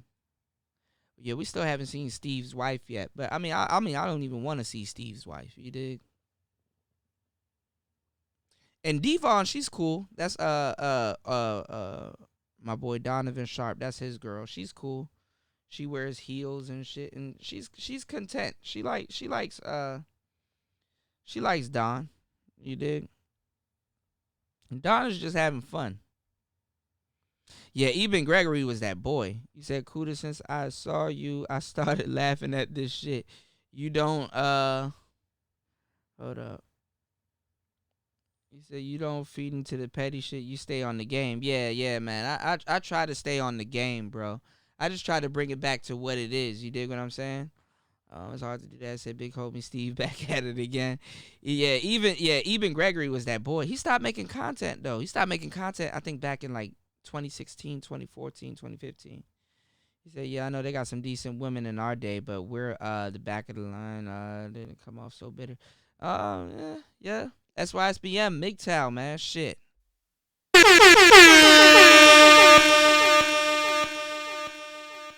Yeah, Tyler. Well, you know, Donovan Sharp, he actually came from the white manosphere. Donovan Sharp came from the white manosphere, so that's another thing. You said it's not worth the majority. Yeah, it's not worth putting in that effort. But see, the thing is, what I want you guys to have is that is those tools, because when you come across the women that you do want, I want you to have confidence knowing that you can pull her. I don't want you to be like, yo, I don't have to court these women, but then you don't know how to court women. I want you guys to have courting women in your arsenal, because the thing is that if you have to court a woman, you can. You know? It's the thing about, you know what a lot of niggas do? And I took MMA. I took Brazilian Jiu-Jitsu. And I've taken Thai boxing. And I'll probably upload some old pictures and shit. Or old videos and shit of me, like, on the heavy bags and stuff. It's one thing for a nigga to say, yo, I'm being peaceful. You know? A nigga that's saying he's being peaceful is a nigga that knows he could cause great violence. Is a nigga that knows that, yo, I can fuck you up if I want to. But a nigga that doesn't know how to, fuck somebody up or do some shit, he's not peaceful. He's He's harmless. He never fucked somebody up to say, you know what? I'm going to calm the fuck down and be peaceful. You understand what I'm saying? And that's how I want you guys to have the game. I want you guys to know that you can court a bitch and get a bitch. You understand what I'm saying? Up to the point where you're like, bitch, shut the fuck up. I could have you if I wanted to. That's the type of shit I want y'all to be on. That's the type of naivety that I want you guys to have, which I'm pretty sure you guys already have that. I'm preaching to the choir, but that's what I want these young boys to do, because these young boys, they don't know anything about courting because they never really had to court a woman. These women, they're not even receptive. They're not even receptive to courting. See, us, we're millennials, man. What our women did in our generation is they gaslighted us with the type of relationships that was promised to the baby boomers. And I did the generational game. If you guys scroll down on my page, y'all see the generational game. I done went into that shit extensively, even though it was lousy. I'm gonna actually do a better job at it. But you know, our millennial women try to gaslight us with the nuclear family. And over the years, women been trying to gaslight men with the nuclear family, because the thing is that they have to gaslight you long enough to get they shit off. But the thing is that the type of shit that they're trying to pull off is not long-term game. You know, women, they don't have the ability to think 5 years ahead. As men, we have the ability to think 5 years ahead. You know what I'm saying? An old basketball player, he knows he can't be doing Allen Iverson moves. You know what I'm saying? He can't be out there snapping other niggas' ankles, because he try to do some of them flashy moves, he gonna fuck around and snap his own ankles. You understand what I'm saying? So before he snap his ankle, he gotta worry about, before he snaps your ankle, he gotta worry about his ankles too. So he knows, look, I gotta hop, step, and step back and shoot this jumper, because this nigga thinking I'm about to snap his ankles. Nah, I ain't about to do that. I gotta preserve my ankles too, nigga. So you lucky you didn't catch me 2 years ago when I ain't fucked my ankle up. Cause I would have snapped your shit off too. You nigga, both of y'all snap your ankles at the same time. But what I'm saying is that, you know, like the thing is that, you know, they had to gaslight you with this whole nuclear family shit, and long enough to get they own little bullshit off, man. And that's what women been doing over the years, man. This nuclear family, this shit that black American women are trying to promise you, bro, it's not gonna happen. It's not gonna happen. It's literally not going to happen. And it's definitely not gonna happen the way you think it's gonna happen, man. You said, I don't even think Donovan is black. I mean, Donovan is black. He just, you know, he just on some other shit. Like, you know, I respect it, you know. I respect Donovan's hustle. Actually, you want to know what Donovan should have did? Donovan, and I'm going to do it too. So if you hear this information regurgitated, I'm going to do it too. Donovan shouldn't have showed his face. Donovan could have been another Sandman, if not bigger than Sandman, if he didn't show his face. I'm giving y'all some real game. If Donovan didn't show his face and it was just all audio, oh my God. Donovan would have been caked the fuck up. You understand what I'm saying? Dog, when I get my cake up, which is this year, I'm going to have an Asian woman come over into the manosphere, or a British woman, because that Jessica girl that be over on Mr. Fantastic page and shit, I'm about to pay this motherfucker to say my shit verbatim, word for fucking word, son. Nigga and all that shit. She gonna say nigga. I'll pay her extra to say nigga. Nigga, I'm about to have a bitch talking my shit. You know? Because the thing is that, you know, and she don't have to show her face or nothing. All she got to do is just say everything that I'm telling y'all right now. So Omar said if he doesn't consider I mean, Donovan is black, but like he was in the white manosphere, you know? He got the game. All them niggas.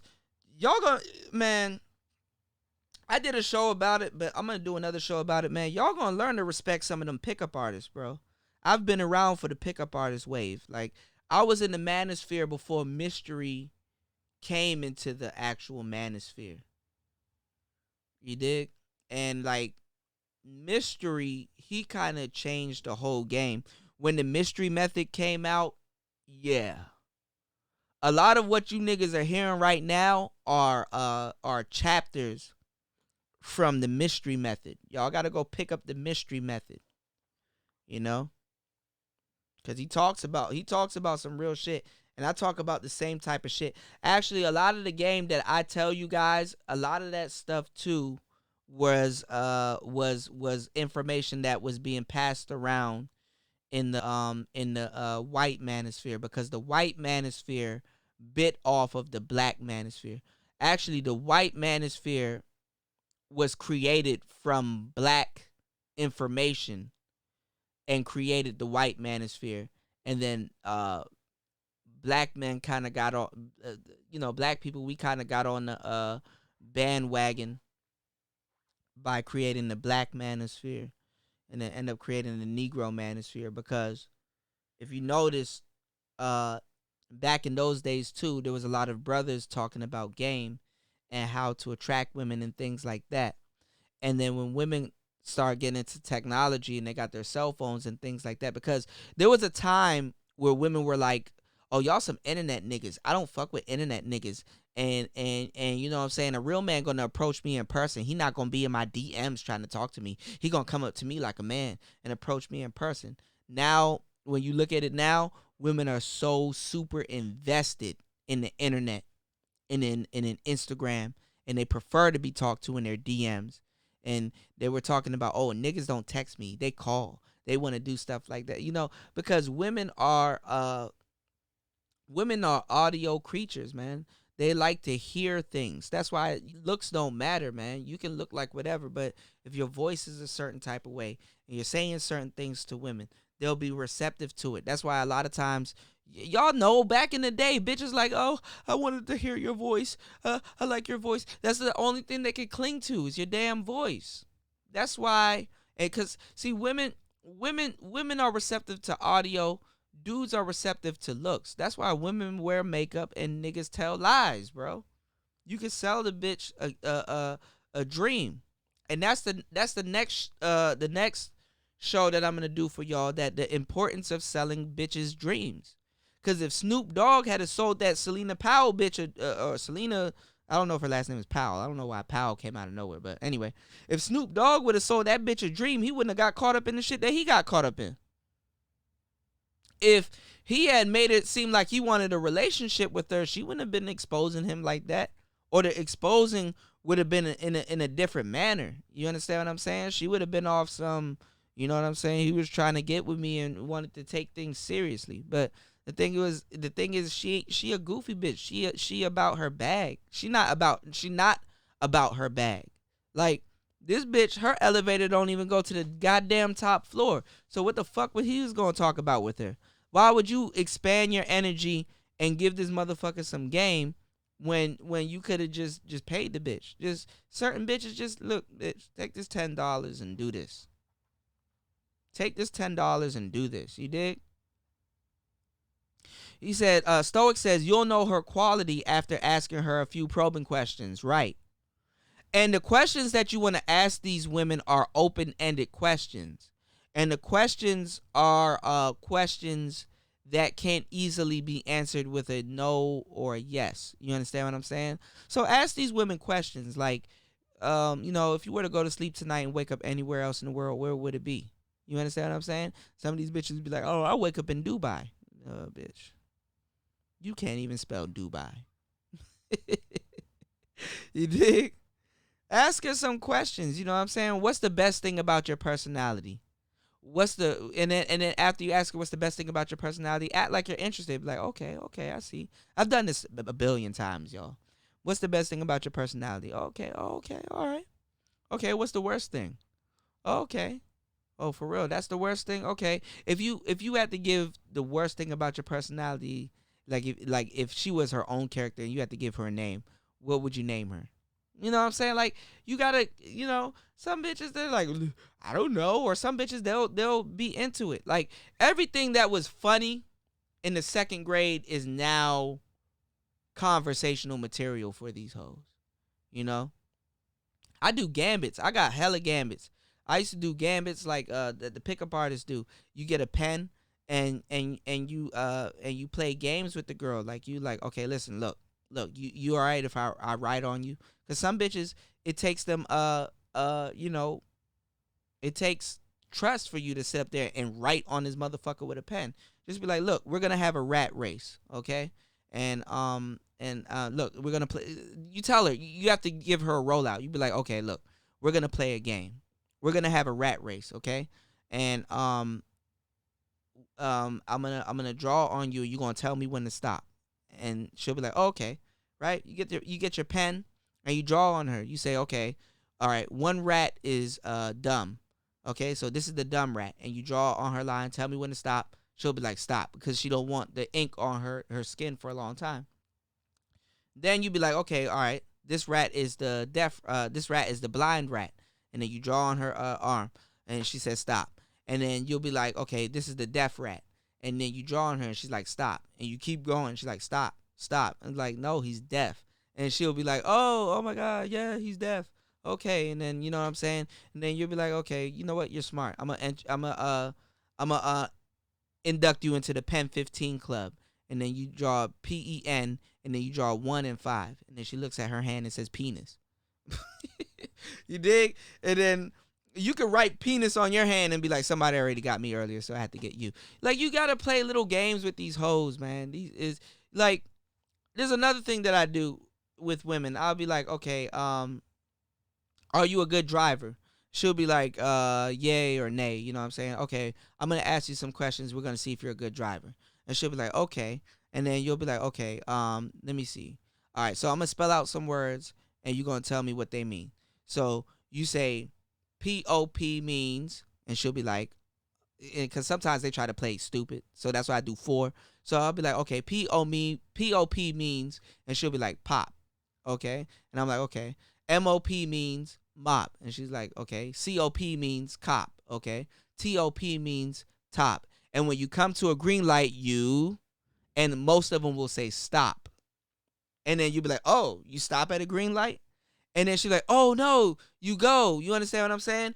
These are different gambits that you have to use on bitches, because the thing is that when you play these games with these women, when she gets certain things wrong, she's already in a mode where she's trying to impress you. You understand what I'm saying? So to get her to invest in you and to get this interest, you have to do what's called compliance tests, okay? See, women shit test men, but they don't know why they're doing it. You understand what I'm saying? You can fail a shit test and she'll judge you. She's judging you, but she doesn't know why she's judging you. But when you know her nature, you know why she's judging you. When you look at a woman, you can hold your hand out to her. And if she places her hand in your hand, she trusts you. You know, you wouldn't put your hand in someone's hand if you don't trust them. You understand what I'm saying? When you're crossing the street with her, grab her hand and walk across the street with her. Look around and act like, put on a game, overact, act like you're being protective. Yo, I'm trying to make sure you're making it across the street safely. When you're walking with her, make sure intentionally she's walking on the side of the street where a car could come over and hit her. And then what you do is you're saying, hold on, stop. And then you take your hand and you give yourself an excuse to put your hand on her shoulders, which is Kino. And you take her and you place her on your other side and be like, I gotta make sure you're safe. And you understand what I'm saying? And then all of a sudden in her mind, she's like, oh my God, he's so protective. Like, bitch, Come on, man. They all work the same way. And you got to do things like this. I go to the bar with no money. Me and my niggas, we used to go to the bar with no, I taught all of them a lot of these gambits. We go to the bar with no money. And these bitches will buy us drinks because I played a 5 questions bet with these hoes. And these are all pickup artist games. Pickup artists, like people underestimate pickup artists. Them niggas was cartwheeling into fucking sets and putting up middle fingers. That's their opener. Their opener could be anything. After a while, they realized they didn't have to say, hey, my name is such and such. They didn't have to, there's elements to the game that's forgotten. And I think in 2020, it will be beneficial for me to go through some of the things that the pickup artists would say, because the type of girls that you want, you don't want to be, you still kind of want to know what to say to her and you want to know what to do. And you still want to run her through a routine, because the thing is that you don't want things to be awkward. Because the thing about awkwardness is buyer's remorse, And that's the gasoline to like the Me Too movement and all of this shit. These hoes get buyer's remorse. They fuck a nigga and then realize, okay, well, damn, I shouldn't have fucked him. And then they're so dumb they will have babies and shit with niggas, and then they get buyer's remorse. And then now it's everybody else's fault that she fucked the nigga that she didn't really clearly vet it out, or didn't court her correctly. And now, you know what I'm saying? So it's a lot, And a lot of these girls, they don't have game, man. They don't have game at all. This is why they're looking to She-Ra 7 for knowledge and shit like that, They're looking for what's the main thing you hear these women dating coaches tell women? Make sure you be feminine. Bitch, you can't even be your own damn nature. You can't even be what you were bred to be. Make sure you be feminine. Nigga, out of all the game that I bestowed on you niggas tonight, have I ever told you, yo, make sure you be a nigga? Make sure you be a man. Nigga, you ain't never hear me tell y'all that shit. Because guess what? Before I give y'all the game, I already assume you a nigga. I already assumed you had bitches. I already assumed that you've been through some of the things that I'm talking about. I know the niggas that be commenting on my shit. You a motherfucker. You a big dog in the game. You've done shit. You know what I'm talking about. How you think I can just come on here and just talk so freely and give you guys ism and know what you guys are gonna take from what you guys are not gonna take? Somebody could come on here right now and say, yo, I don't think you real. I think you a fraud. Nigga, the type of game I give you, of somebody that's fake and can't tell you this shit. You know that. I've been on this motherfucker for 2 hours. And it can go to 3, 4, and 5. But what I'm saying is that, I assume you guys know what the hell I'm talking about. I can just throw shit out there. And some of y'all are going to grab onto what I'm talking about. Some of y'all aren't, That's the game. That's the game.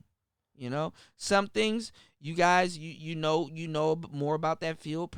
Some of you niggas know more about that shit than I do. But So Omar says, beware of the fake femininity. Yep.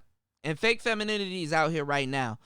Fake admiration coming. Yeah. And another thing I want you guys to beware of, there's going to be a lot of women doubling down on the, oh, black man, we forgive you and all this other shit, because SYSBM is taking over, bro. But I'm going to tell y'all, because y'all guys be in the same circles that I be in. Some of y'all niggas, with these new niggas coming in, especially in 2020, this new millennia, y'all gonna have to back up off that shit, because they're gonna label this shit a hate group. They're gonna do whatever to in their power to take down niggas like myself, bro. I'm like literally committing suicide coming online and giving y'all this game the way that I do. But nigga, what else do I have to lose? I don't give a flying fuck. Come for me. I'll make another channel. The fuck? Nigga, come for me. Like shit.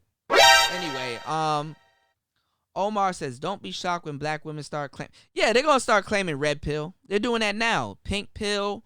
They're doing that now. They're doing that now. And the only reason why they're doing that now is because they only found out about hypergamy through the manosphere. They don't know what the fuck hypergamy is. They call it hypergamous dating. They don't even call it hypergamous dating. They think a hypergamous woman is married. A hypergamous woman is off the market. She not using 4 or 5 niggas to suppress something that 1 or 2 niggas could have done. You know? They only learned about hypergamy because us in the manosphere was talking about it from being a victim of it. That's real talk. And the only reason why I talked about hypergamy was because a lot of niggas was talking about hypergamy, and I was giving them niggas some game. And the thing is too, is that I talked about reverse hypergamy, because a woman doesn't have to move on to practice hypergamy. She can link up with an ex.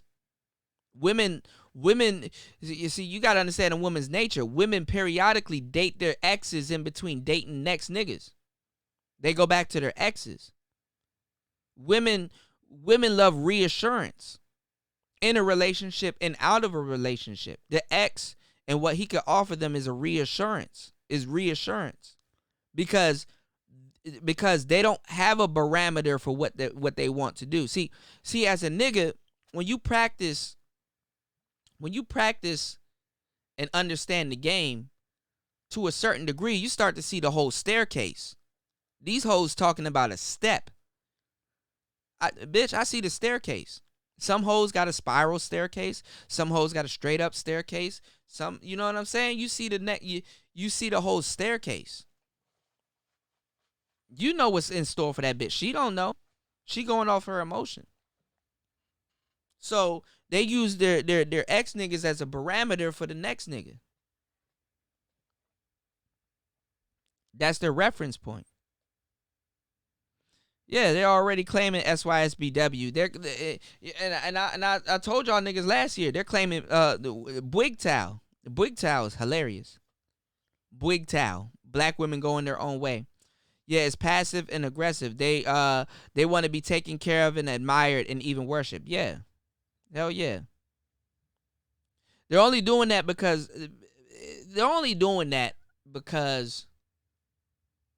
they still want to get their shit off. It's pseudo. They don't care about you and what you want as a man, and your happiness ain't shit to them. As long as they're satisfied. Like I said, they're lousy opportunists.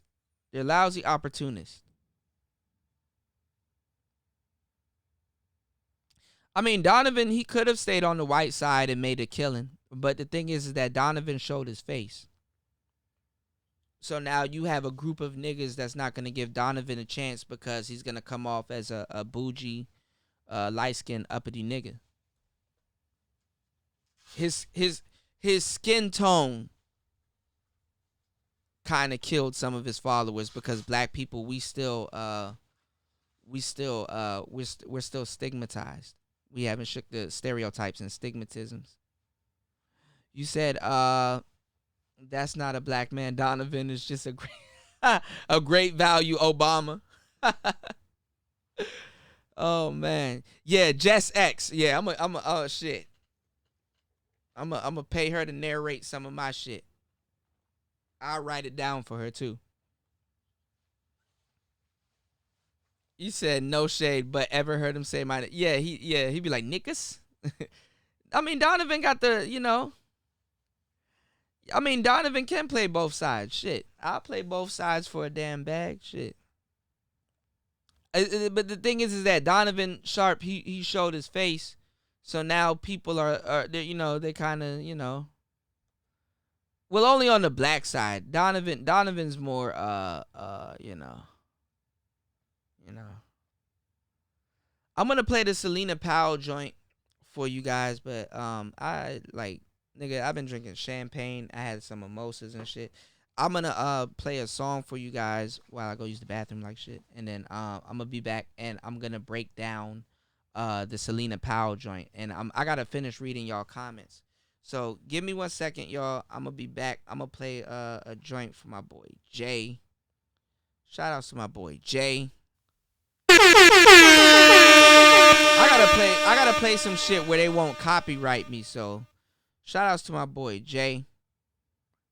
Give me 1 second, all right? We're gonna play some Faded. Give me 1 second, man. Y'all turn your speakers up. Give me 1 second. I'll be right back.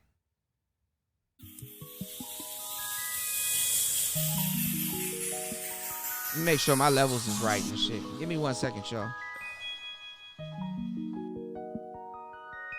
The cannon.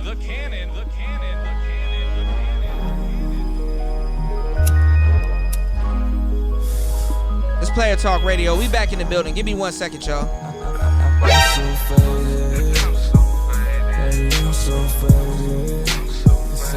Say I'll make it. Tell me don't forget it when I get famous. Visions blurry. There's girls I came to see. Robitussin and Dro got me so on gangsta lean. Laying low in my mode, waiting patiently. Just slit your boyfriend's throat, girl. He's just a lame to me. I am on that grown shit. He is on that old shit. I just popped the pill, man. Now a nigga rolling. When I'm not sober, I tend to feel more focused. Marijuana's potent. It's got me open for emotions. Everything is slowing down. Feels as though my soul is pouring out. Zoning off for OZ, feeling like I OD. How dare you even judge, man? You don't even know me. Niggas ain't on shit, you gon' have to show me. There's no one in my level, babe, not even closely. I can turn that lame ass nigga ghostly. I'm so faded. Baby, I'm so faded. They say I'll make it. Tell me don't forget it when I get famous. I'm so faded. Baby, I'm so faded. They say I'll make it. Tell me don't forget it when I get famous. Tell me what you know about dreams. So why would you even doubt me? Cause if you was about me, you wouldn't leave this place without me. And cause he's more about the money. He is hungry, they see it in his eyes, so them bitches rub his tummy. Some of them be scummy, but nigga, I can bet that they are never ugly. As if I'm in the tomb, I am wrapped up in the womb of a Lincoln Continental like a mummy. Going hard in the paint, I just want your girl to love me, so she can know you are so irrelevant. You are not intelligent, flyer than a pelican. But then again, I could be mistaken. Don't mind him, girl, he's just very faded.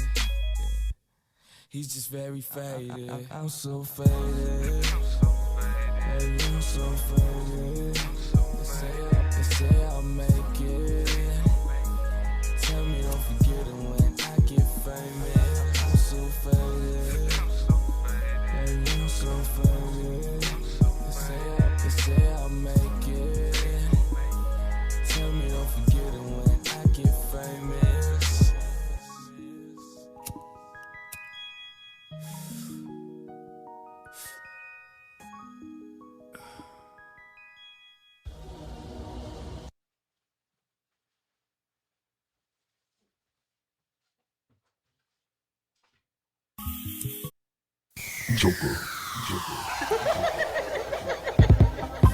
This is fly nigga shit. Keep a blunt and a fucking bad bitch in the whip. Stick shift, chrome grips. Speeding down 80 toes, shorty don't trip. She think I'm fucking crazy, no baby, I'm the shit. And that's the way I'm made. Born to fucking shine, but we living in the shade. Money on my mind, it's time to get paid. Staying on my grind, saving every dime. California Kush while I'm vibing to Sublime. Chilling with your crush, tequila and some lime. Your girl has just been stolen and it's really such a crime. And yes, I pleaded guilty and I'm about to do the time. Brand new whip, touch screen is in the center. Them niggas frown up cause the losers hate winners. They know not to fuck with me, hang around gorillas. Montclair jackets keep me warm in the winter cause we cold. It's gonna be a cold winter, snowstorm, I'ma be cold this winter. Shoe game killer, clothes game killer, ballin' this falling, be cold all winter. It's gonna be a cold winter, snow ain't the only thing cold this winter. Shoe game killer, clothes game killer, ballin' this fall, looking raw all motherfucking winter.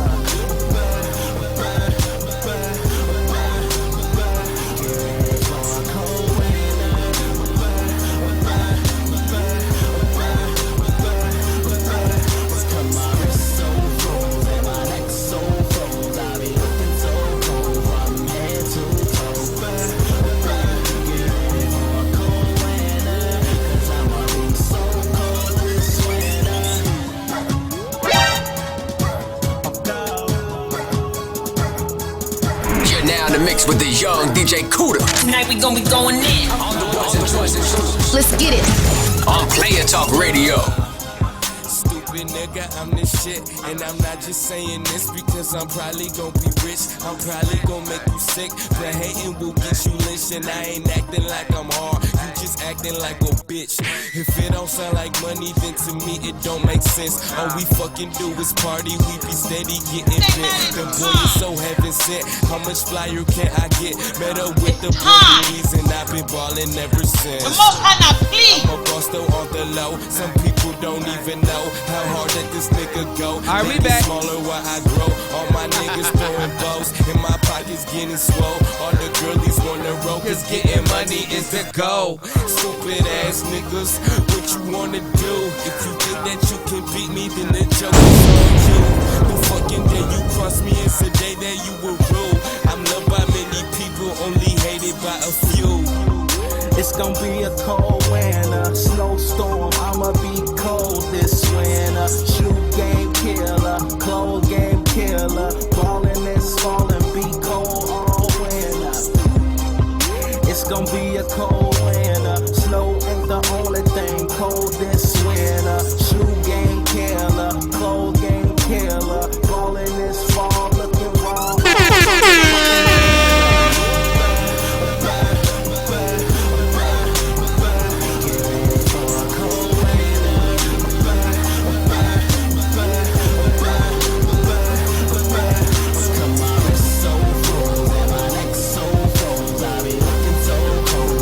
All right, we back. Give me 1 second.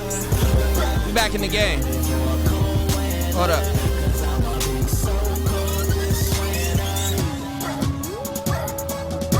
I'm cold. Get out your feelings and get into the mix. Where DJ Young Kuda drops a fly ass game on you. Damn, Kuda. Why you do him like that, baby? All right, my bad, y'all. I had to take a quick motherfucking. I had to pay a water bill like shit. All right, we back. But yeah, all right.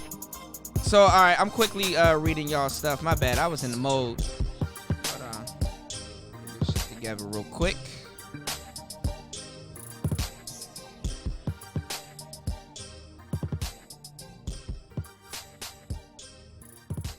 Alright, so. Anyway, alright, we back. Alright, so yeah. You said Donovan got the game locked down. It says if you into hoes and party girls, these dudes can teach you how to maintain it. Yeah, that's true. You said Stoic, you said people often say I'm not black upon hearing my voice as if being black has a voice requirement. Yeah, that's true. Black people are real petty, man. And they feed into a lot of stereotypes and stuff too. Like a lot of people would say I speak uppity and proper and stuff like that. And I see it, you know. Omar said Don Juan feeling goofy. He said, "Damn, I thought you gave Snoop some pimping." Don Juan, he's a character. He's a caricature. You got to understand, the older a pimp gets, the more funnier he gets. You understand what I'm saying? Like if Rosebud was to be out there pimping right now, those women would just have to be really focused on being paid. Like, he has to really fit those hoes into the type of game that he's talking about, because a lot of hoes, they wouldn't really take him too seriously, you know. And that's a part of the game too. He knows that he's gonna blow a lot of hoes, because for real, that's why a lot of these pimps, you see them with like older women, you know, especially if they're black. See, white pimps, they can turn that shit into a business. Black pimps, you either got to be on the corner, or at best, the best thing you can do is run a hoe house. Whereas a white pimp, you could become like Dennis Hoff, rest in peace, and Hugh Hefner, where you could turn it into a legitimate business. But niggas, we relegated to fucked up hoe houses in the corner, and maybe Backpage, like shit. So a lot of the pimping does get goofy, you know, when a lot of niggas get older. That's why a lot of young pimps be pulling a lot of hoes, because a lot of young pimps can sell them the lifestyle, you know. As an old man, you automatically already gonna have money and stuff like that. So if you have a younger lady, you know, you're gonna have a sugar daddy vibe, and your game as an older pimp is to just make sure that she follows your instructions.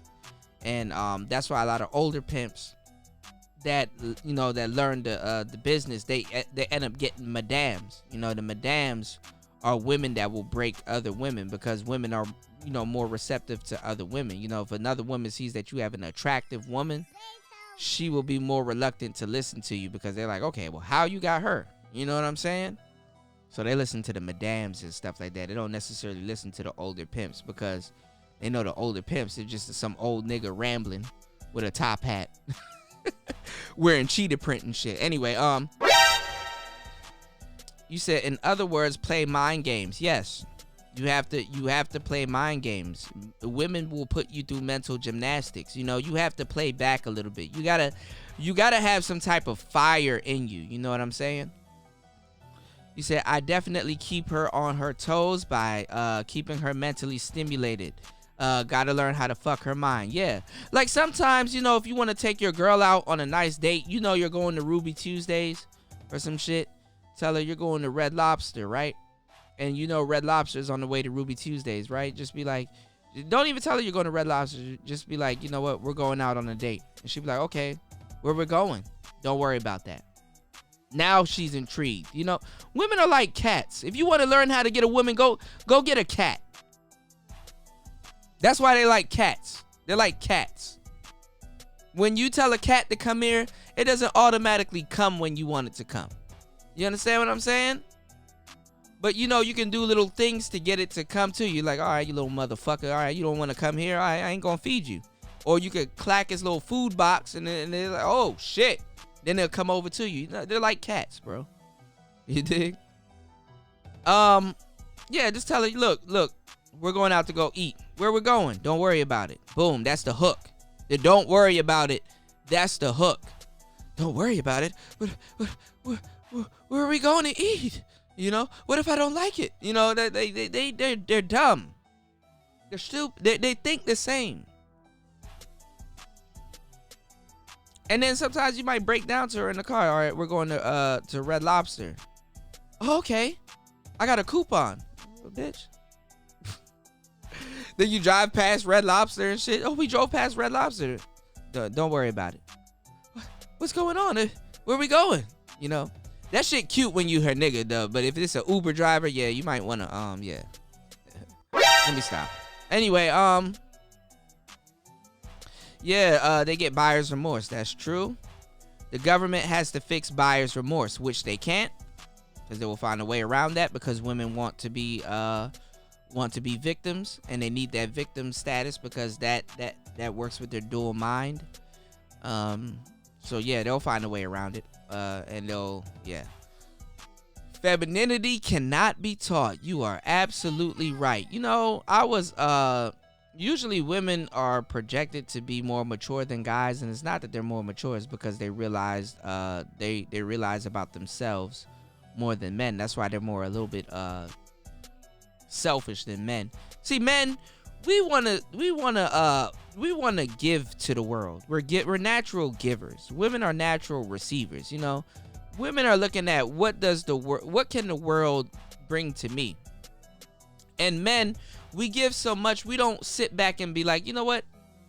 I've given the world so much. What can the world offer me? So we have a deficiency when it comes down to us recognizing our value.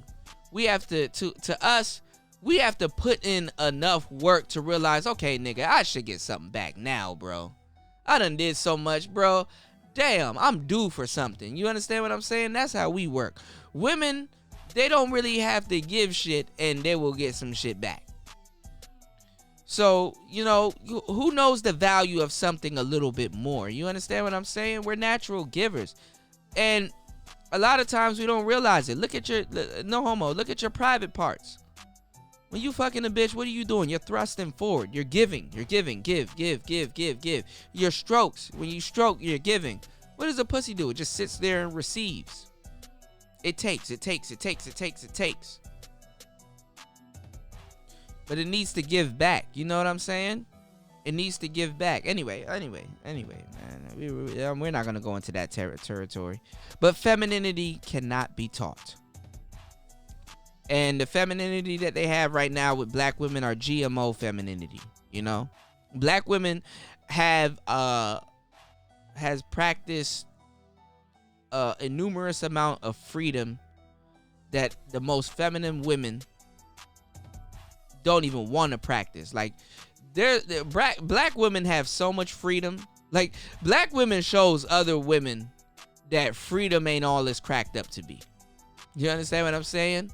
Black women takes the bait that other women will be like, sis, yeah, I want a guy to think that I'm sexy, but I'm not about to be twerking on the internet. Yeah, there's a better way to get it. You dig what I'm saying? So femininity definitely cannot be taught. So every interaction I had since pickup artist VH1 2007 is under the Mystery lens. Yeah, Mystery really changed the game. And then came Neil Strauss. Y'all go read The Game. That book really took the game to the next level. When I was like 13, 14, 15, I'm probably exaggerating, maybe 18, 19, even that's still powerful. Reading that fucking book, and he talk about Ross Jeffries and Matador and all them other niggas that was around during that time before Real Social Dynamics popped off and Love Systems popped off. You know, because we haven't even gotten to talk about we haven't talked about my boy what's his name, who's the nigga that wrote Magic Bullets? We haven't talked about him. My boy, his name will come to me later on in this live stream, but he's another beast. Like, that nigga look lousy and he'll pull your bitch. Like, this nigga look lousy as fuck. Bro, I would not leave my bitch in the room with Mystery or none of them niggas, bro. All them niggas will pull your bitch. I don't give a fuck. And white men can definitely do it too. If you think I'm bullshitting, look at how much bitches Jason Pope done got just bullshitting. Nigga, Jason Pope was bullshitting. How this nigga was talking, he did not put in no effort to get all of them bitches, bro. Facts.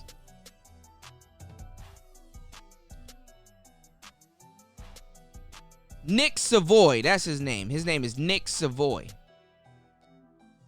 I got pickup artist books that's worth like $220. I got books from Ozzy.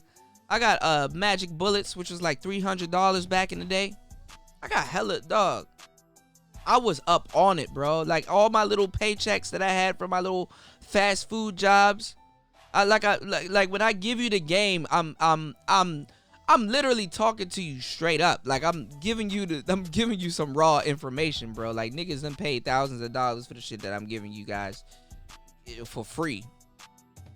So, like, I tell y'all to hit that Cash App, but there's gonna be a time where what I'm telling you is not gonna be free anymore, man. And you guys are black, so I make sure I definitely want to give you guys the game first, you know. Yes, there's a lot of fake pick-me's out here. You said there's no room for them to forgive, right? You said, bro, I've backed off the Purple Pill blog, Meat Magazine. Yeah. Purple Pill is like you're walking on eggshells. Because you can have the game and you can know how women are and you can still fuck up in the game. But you have to understand it's all a learning experience, man. Like it takes women to you know what I'm saying? It takes women to fuck up. And women fuck up all the time. But as men, what we do, we like to cover for their mistakes. Oh, I'm sorry I made you feel that way, bitch. First of all, you had no business feeling that way. You know what I'm saying? You had no business feeling that way because that's not what it was in the first place. So why the fuck am I saying sorry? Like, even when she learns her mistakes, she learns she can't trust you. Like, if something was going down and like she was falling apart, and in that situation, yeah, she's safe, but you fell apart with her. In hindsight, they know they can't fuck with you because you're gonna fall apart right with them. That's why women like to vent and talk about their see when women vent to you and talk about their emotions and their feelings to you, how we think as men, we think that they're trying to get a problem solved, because as men, we're one task minded. We're trying to solve a problem. Women, when they talk to you, they're not necessarily trying to solve a fucking problem. How they get their stress off is psychological. They want to talk about a certain situation where they felt a certain type of way. And when they talk about that certain situation where they felt a certain type of way, just them speaking about it kind of makes them relive that situation in their mind, and they get their emotions off that way to realize that, to calm themselves, to realize that it's not that serious, because they're not going through it right now. They're talking about it, but they're talking about something that they took seriously before. Look, it's going to wreck your brains trying to understand this shit, okay? There's a certain thing called female psychology. If you really want to understand female nature, you got to understand female psychology. When they vent to you, they're trying to talk about some shit that they've experienced, but them talking about shit that they've experienced is calming them down because they realize they didn't have to take it as seriously as they took it when they actually was going through the shit. You understand what I'm saying? So it's like walking them through their own bullshit. And the thing is that you have to understand that to understand them. That, okay, this bitch, she's talking, because these bitches, they talk about the nigga, they talk about the same problem that was the problem from day one. And it will wreck your brains, because the thing is that, look, bro, like, you don't have to solve the problem for her. She's not necessarily looking for you to solve a problem for her, and that's what fucks a lot of niggas up, man. So and when you a nigga that knows that, you can be like, okay, well, look, she likes to complain about niggas cheating on her. To a certain degree, you're like, okay, well, I can cheat on this bitch because it's not like she's gonna leave. Because the motherfuckers that she's telling that, oh, he cheated on me, she's trying to drop the bag off on them. She gonna get back with me if I fuck around. Not saying you should fuck around on your bitch, but what I'm saying is that, you know, she's not necessarily looking for an answer to her problems, man. And that's real talk, man.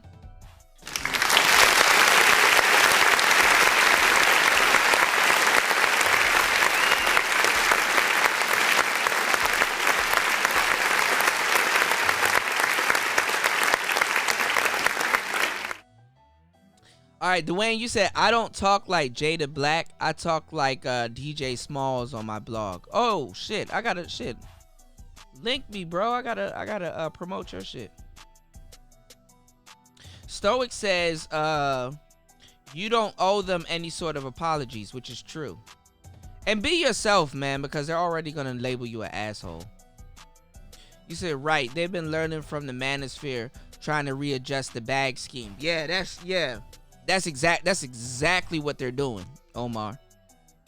They're trying to, that's why they eavesdrop over here, because they're trying to make what a She-Ra 7 is adjustable to the type of niggas that's over here, because a lot of well-to-do brothers are over here in the manosphere, and what they're trying to do is they're trying to accommodate, and that's another reason why they're gonna fall flat. One, they're not listening to She-Ra 7. What they're doing is they're clinging to like pop words like "get the bag" or secure the bag, or okay, or fucking sprinkle. They only care about the cliché-isms. They're not really soaking up what She-Ra 7 has to say, because women to a certain degree have a certain amount of arrogance that comes with them, because they have a pussy. Their pussy, you never heard a woman say her pussy is bad. Their pussy makes them equal. It's some real deep shit. I'm giving y'all some black pill game right now, so you know. They always think that they can outshine the next woman, because all they got to do is get a nigga to fuck them, and they really don't have to do that. Niggas are gonna fuck anyway. That's why the game is more in a man's favor, because it takes skill to get that type of bitch. It didn't take no bitch, no goddamn skill to get that nigga.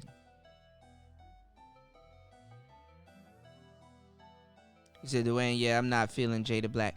Jada Black is cool. But what he did was I'm gonna have another channel that's kind of, I wouldn't say that's similar, but he kind of cleaned up his content. Jada Black wouldn't dare speak like how I speak. He cleaned up his content. He made his channel a little bit more content friendly. So he'll be doing good with his numbers. You understand what I'm saying? Because there's a lot of women over there that like Jada Black. Nigga, if a bitch come over here and start listening to my shit, that's because she's a masochist. She likes to hear a little bit of the rough shit too. It's weird. But Jada Black is cool. It's just some people, you got to learn how to listen to their content. I look for Jada Black to be I don't look for Jada Black to be extremely raw. I look for him to kind of just give a brief rundown about shit and kind of give a decent male perspective on shit. So some content creators, you got to kind of understand how to listen to them. You know what I'm saying? I like Jada Black though. That's my boy. Shout out to Jada Black.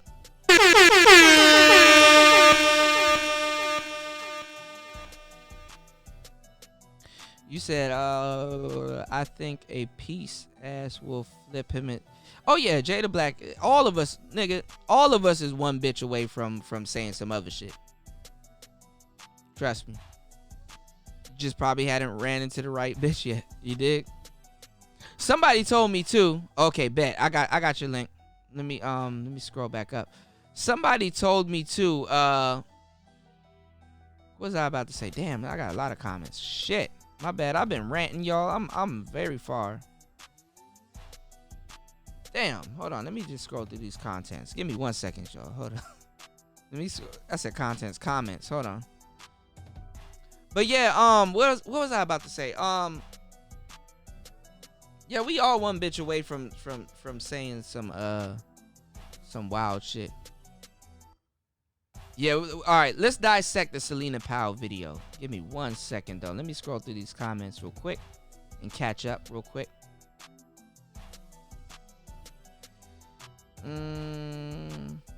You said Jada Black got really good content. He's just he is super popularity. Yeah, but see, we need a Jada Black, because Jada Black will ease the bitches into the dark shit. The shit we talking about, this is some dark shit. Dwayne said, but you know why he showed his face? He wanted to be brave. Yeah.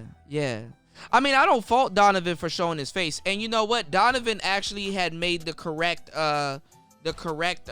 Donovan had made the correct moves after showing his face, you know? To a certain degree, Donovan knows that he kind of fucked up showing his face. You know? Cause some things it just blends together. Some content is worth putting a face behind it, and some content is worth not putting a face behind it. For example, I know what BGS Idmore looked like before he was exposed, quote unquote. But I know I know how black people work. You know, black people will judge you on your facial features. You know what I'm saying? We do it all the time. Go over to Mr. Fantastic. These hoes that be talking all of that shit, we tell them to cam up, because any other time, bitches like to have their phone pointed at their face. They got a billion pictures of themselves in their phone and shit like that. What's so different over here at the Manosphere? Why don't you show your face? Y'all know me. I show my face. You know what I'm saying? And no homo. You will realize that a lot of these niggas in the Manosphere, they some handsome ass niggas. They ain't no niggas that's really lying to you. Not that I know of, you know. You said Donovan does have informative content. I don't watch a lot, but when he do drop, yeah, he does drop. Donovan drop hella knowledge, man. You said, Omar, just say if I had the choice, listen to DJ Kuda, David. Okay. Oh, shit. Shout outs to you, D-Wayne. Hell yeah. Said Omar, Donovan is knowledgeable. Okay. Yeah, Donovan Donovan that boy. I would recommend him to a lot of people. Let's see, more to with my lifestyle, the music he plays, viewpoints. Oh, that's what's up, man. Mr. Jada Black is the type of dude that I would have. Omar, you would have bullied JD Black, man. Hey, man, but hey, you know, Jay does his thing, man. Jay needs a little bit more career. Yeah, Jay, he's kind of missing a step in some of his stuff too. Yeah. I think Jay needs to do a raw and uncut channel. You know what I'm saying? I think a lot of people like Jada Black's personality a little bit more. He has more room to like, he's personality forward. Me, I'm reckless. Like I'm very fucking reckless. And then you get a sense of my personality. But Jada Black, he's like personality forward. So a lot of women will like him. So then he can kind of say reckless shit because they know his personality. Me, I'm kind of like the reckless shit first, and then you kind of get to know me. I mean, a lot of people like it both ways, so I don't fucking know, but I will rub a lot of people the wrong way. But yeah, Jada Black is cool. I like Jay. You say he's a good kid overall. Yeah. Yeah, I got an extensive collection, man. Yeah, yo, Dwayne, dude, you gotta send me a list, cause I know you're everywhere in the Manosphere, so you know a lot of people that I have yet to, you know, there's a lot of game out here, so you know, and I'm always open to seeing a lot of other people in their content, because you know I will break that shit the fuck down, like some damn Kush. You said check out J Movie, aka John Anthony Lifestyle. Okay, I'm gonna check him out. Yo, Angry Man shared a crazy ass nigga on his live stream last night with the SYSBM, dog. Let me tell y'all something. Let me show y'all something real quick. Let me show y'all something. Coming up in the game, I like bohemian women. Like I used to like the little Afrocentric broads that nowadays y'all would call ADOS women. Let me show y'all the type of girls I like. I like curly haired broads. Like I love but I realized a long time in the game, like these are some of the most bona fide hoes you can ever find. Hold on, let me show you the type of broads that I like. Hold on. Let me show you. No, not like this broad. She's cute. But hold on, I don't know about her armbands and see, I look at shit real quick. Like her outfit is fucking, bitch. That's tight. Your arm looks big as fuck in that outfit. If you look at the back part in the mirror, she got rolls and shit. Y'all can't even see my mouse. I'm going over her rolls. Her hands look fat. Then she got the multiple bangle shit going on with her hands. Like I look at shit like that, but motherfuckers like this is my kryptonite. I see things straight off the bat with a motherfucker like this. Like the birthmark, the hair, the lips. Nigga, this is my kryptonite right here. Curly haired broad like AB Taz from Taz Angels. Like, nigga, when we talk about we one bitch away from going back to the plantation, nigga. Let me get a woman like this that got her mind right. Nigga, my content gonna change overnight. I'ma sound like Steve the Dean. This okay, and it's DJ Kuda. I want to say something with you and tie this in, and I'm gonna go on the other side of the street on this one. Do it. See, DJ Kuda said that what I'm saying is a little outdated and shit, and that's a problem. Why a lot of y'all guys lose all the time with motherfucking women. Yeah, that's how we lose, man. You're right, Steve. Let me get something like this. I was like, you know what, Steve? You're not that bad, yo. You right. Let me stop. Anyway, Stoic, you are absolutely right. Western black men in particular have been very good to black women, and we have given them the benefit of the doubt. They're the most protected women. They're the most admired women. We've loved them at their worst. Look at this shit. We've been, dog. The fact that you got some niggas that's like, yo, man, I don't know if I should date bitches like the bitch that's here on the screen. That's probably from another country, even though I know she's probably from America. We've given them the benefit of the fucking doubt. Like, white women haven't even seeped as low to the levels as black women have seeped as low to. You know what I'm saying? We gave them the benefit of the doubt. And that's exactly the root cause problem why we're being treated like shit. It's because we put them first before ourselves. And now when you start realizing that you gotta start being out here for yourselves, they're getting fucking mad. They don't, for real, it doesn't even boil down to what type of women that you date, because that's just bullshitting. You understand what I'm saying? Like, they don't even want to see you happy. If you are happy, you fucked up with black women. And if you are happy, they want it to be they want to be the cause of it. So when you're telling them that you were displeased and you're not happy, they get mad at you. And they treat you like shit. All right, bet. Dwayne, I'm about to plug your channel too. Bet. Oh, Tickle, what's up? Tickle Cook says they failed to realize is that they showed the worst side of femininity relationships between. Yeah, man. Yeah. They did show the worst side of femininity. Dwayne said, I have no problem with his censors, lack thereof of his voice is boring. Okay, I feel you. You said, nah, I was talking charisma wise. Yeah. No, I feel you. I know exactly what you're talking about, Dwayne. Yeah, okay. Yeah, I was just saying in general. I wanted to put that out there because you know how sometimes when you're talking about other content creators, sometimes they come over to your channel and shit, and they be like, "Oh man, you were talking shit about me." I'm like, "No, I'm not talking shit about you, bro." Nigga, please don't make a video about me, because if I have to make a video about you, it's gonna be some crazy shit.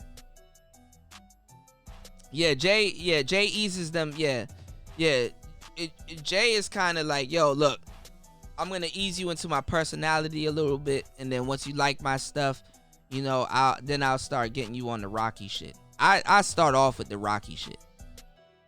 You know, I kind of start off with the Rocky shit because I want to make sure if you're listening to me, you're listening to me because, you know what I'm saying, you know what I'm saying, you know that, okay, all right, he gonna say some crazy shit, but let me kind of see where he's coming from, and then you can kind of see where I'm coming from, and then you can kind of connect the dots with where you're coming from. I know it's a crazy, I'm gonna lose a lot of people in the beginning, but I know, You know what I'm saying? Jada Black is more of the MGTOW flat humor. Yeah. Not the red pill dating coach. Yeah. That's exactly. You know what? You hit the nail right on the head, Tiku. That's true. That's exactly what he is. You said Omar said Jay got good content, but he puts me to sleep. Yeah, he kind of. Yeah, I can see that. I've been watching Jada Black since his MGTOW days. He just literally does things his own way, and I respect that. Yeah, I do too. Yeah, I knew about Jada Black from back in the day. Okay, that's a bet. That's a bet, Dwayne. You said you was an angry man. Hell yeah. You said I love her. Yeah, man. Shenanza. I forgot who this broad is. I forgot. She's on my Facebook though. She's cute, bro. I'm sorry. Certain broads, bro. Certain broads is get out of the game fine. You understand what I'm saying? Like, she GOG fine. Like, I'll get the fuck out of the game. Nigga, let me pop up with a bitch like this. And I mean, I've had girls that look exactly like her, but these hoes were on some other shit. You understand what I'm saying? They weren't some shit that I'll be like, yo, hey man, y'all nigga, this where it's at. Nah. I've had girls that look exactly like this woman here. Facial structure and everything. This is my kryptonite right here. But there was just something about them. But let me pop up with a bitch like this that looks good. Nigga, I'll take over the manosphere. Nigga, y'all would unsubscribe from me. I come. Nigga, I show up with a bitch like this. I'm going after alpha male strategies. I'm like, yo, alpha male, hey, show your work. I have a motherfucker like this feeding me grapes. Nigga, purple and green. Shit. But Angry Man had a crazy, he had a crazy live stream where he showed this dude, he was in Colombia. So apparently, because women are mad about SYSBM, apparently where we need to go is either Thailand, because I love Thailand. I took Thai boxing, so I'll disappear in Thailand. I'll be good in Thailand. Or Colombia. And let me tell you something, man. You go pull a Colombian, there's a Colombian bitch that look just like this. And she will love the fuck out of you. And you can sniff cocaine off her titties. Because you in Colombia, nigga. I'm telling you right now, if you go to Colombia and you don't sniff no cocaine, you pussy. For real, bro. Damn, Kuda. Let me stop. Anyway, I'm just saying, bro. You go to Colombia, bro. You gotta have fun, bro. You at least you gotta try the pure cocaine. That's like going to Jamaica and not smoking no weed. Like, what are you doing? But there's bitches like this around in Colombia, bro. And just off the soul, not even because just because you're American, but you even dress American, she'll bite. You know what I'm saying? You said Bohemian versus Ratchet our joint mixtape. Yeah, hell yeah. Man, because a lot of y'all niggas don't realize a lot of those little ADOS women, the bitches that be wearing the onks and shit, and the hoes that be reading the ISIS papers and shit, them be the main ones swirling and shit, man. That's a raw reality. So if you be one, or if you know what I'm saying, if you into that Hotep shit, nigga, I don't blame you. But nigga, you gonna have a real good wake up call.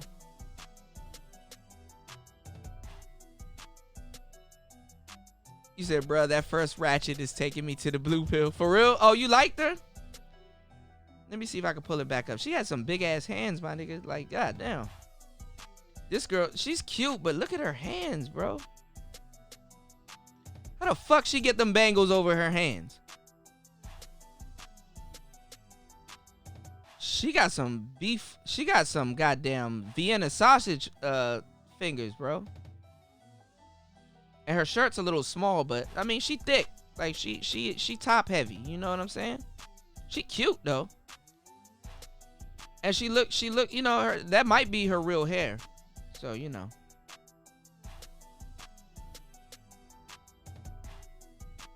Look at this girl though, She-Ra. Hey, I was gonna make this. The next She-Ra 7 video, I'm making this the thumbnail. You know, that's our wife right there, Dwayne. That's our wife right there.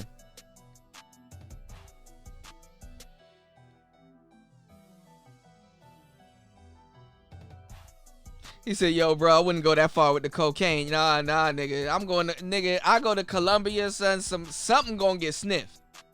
Fuck the bullshit. Something gonna get sniffed. Let me find one of these in Colombia, son. If you don't sniff cocaine off, nigga, I'm gonna turn into Snoop Dogg. Nigga, I'm gonna be Snoop Dogg in Colombia. See, that's where Snoop Dogg fucked up. He tried to play with an American bitch.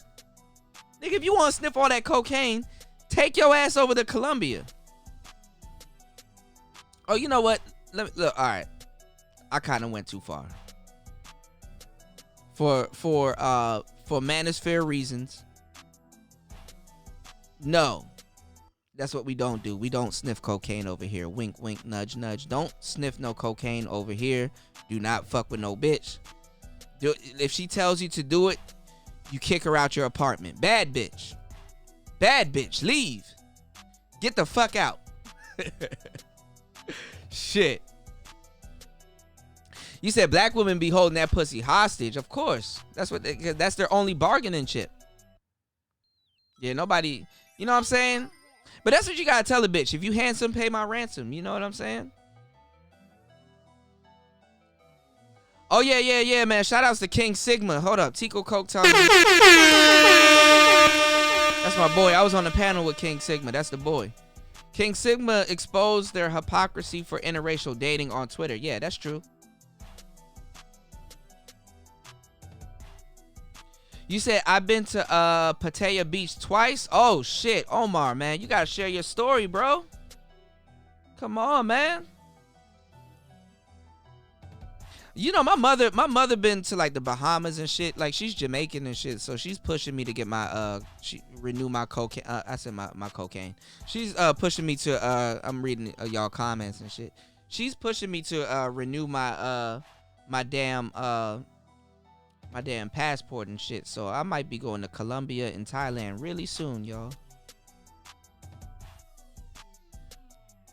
Cause I want to do Thai boxing. I'll do some Thai. All right, now I'm not gonna lie. I'm gonna train for like a year or two over in Thailand if I get back in shape and do Thai boxing, because I ain't about to fight no umbok type nigga over there. Them niggas be kicking down bamboo trees. Now I know how to block a kick, but I'm not about to volunteer myself to block one of them kicks like shit. He said, man, these be the ones that pull the switch. Oh, the girl that's on the screen right now, them the ones that be swirling. Them white dudes, they get first dibs on them. And their hair and shit, white dudes be treating these bitches like chihuahuas. And a lot of these bitches like to get treated like chihuahuas. By white dudes, though.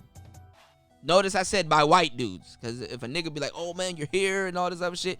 A nigga make a big deal about her hair. They get turned off about that. But let a white dude, man. Sprinkle. Yo, I need to put some more space on my my thing. I need to update my my pressure pads. That's what I'm gonna do. I'm gonna get She-Ra 7 saying sprinkle. So, you know, look out for that in the mixes and stuff. He said I wouldn't go that far with the cocaine. Yeah, She-Ra and James are relationship goals for a lot of these older girls. But the thing is that older women, I mean these younger girls, they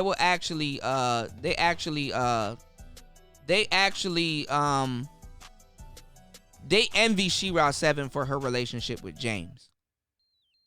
But the type of person James is, they wouldn't put up with that. These younger girls, they wouldn't put up with that. You know what I'm saying? And the thing is, too, shit, I'll do a sex tape with She-Ra, too. Just for the hell of it. Let me tell you something, dog. Old She-Ra, I wouldn't do it. But the She-Ra of today, yes. She-Ra done glowed the fuck up. She-Ra, I'm telling y'all, man, as much fucked up shit She-Ra says, She-Ra glowed up. I like She-Ra 7. Like, I got enough game to me and She-Ra 7, nigga, if I was with a She-Ra 7, me and that bitch would go around robbing banks and shit. Like, I know what type of shit, I know what type of game to apply to a She-Ra 7. I'm pretty sure she's bored with James. And she did I did a show with her not too long ago. The Christmas show, my last show. She was talking about the psychology about how she wins certain arguments with niggas and James and stuff like that. And I already know how to circumvent the type of mental gymnastics that she's putting them through. See, when you an old nigga, like, after a while, you don't give a fuck. You like, man, pay that bitch out. Pay that bitch out. Look, fuck it. Pay that bitch out. I got the money. Fuck it. Pay that bitch out. That's all she really wants is money. You understand what I'm saying? So I understand where Snoop Dogg was coming from with this dumb bitch. Cause like you really ain't about to talk to her. Like why would I take a 2-hour conversation of game to pull a bitch when I got status and money and all this shit when it could just be 5 minutes? You dig? So at that point, you have to understand that the game goes deeper. It wasn't for what Snoop was. It wasn't about Snoop being a trick or nothing. He trying to get his shit off. Bitch, if I'm about to pay you 20 racks, you better shut the fuck up if I'm sniffing cocaine off your damn titties. That's what that shit is. You said something going on to Snoop. She-Ra 7 is an ancient. She-Ra 7 is a dragon. She glowed up though. Oh, Omar, you do Muay Thai and Jiu-Jitsu? Hell yeah. Philly Shell Southpaw? Hell yeah. Oh, see, Omar, you done took all of the fighting styles that I wanted to take. Actually, before I took Muay Thai and Brazilian Jiu-Jitsu, I wanted to do capoeira. And I didn't get a chance to do capoeira. But actually, you know what? Now that I got a little bit of bread and a little bit of extra time on my hands, I'm gonna go to a capoeira school, cause I've been to a couple capoeira school, and guess what? Y'all think I'm bullshit? Show your work. I'ma show up with a bitch just like this right here on the screen, and she gonna know how to do capoeira too, cause them Brazilian bitches just like this one too. Dog, I don't know. I want a bitch like this, bro. I'm sorry, son. I am sorry, son. Good day, sir. Where's Thinkman's Templar when you need him? Cortez, what's good, my G? What's going on?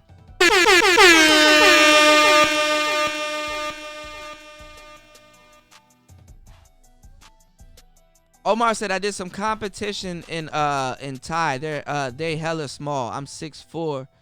Dropped it. Yeah, bro. Omar, bro. Dude, if you doing Muay Thai, bro, you better block your ribs. Cause them little niggas, if you 6'4", them and depending on how your body is, cause any tall nigga, you either tall in your waist or you tall with your legs. Them little niggas will tear your ribs up. Them little niggas will fuck your ribs up.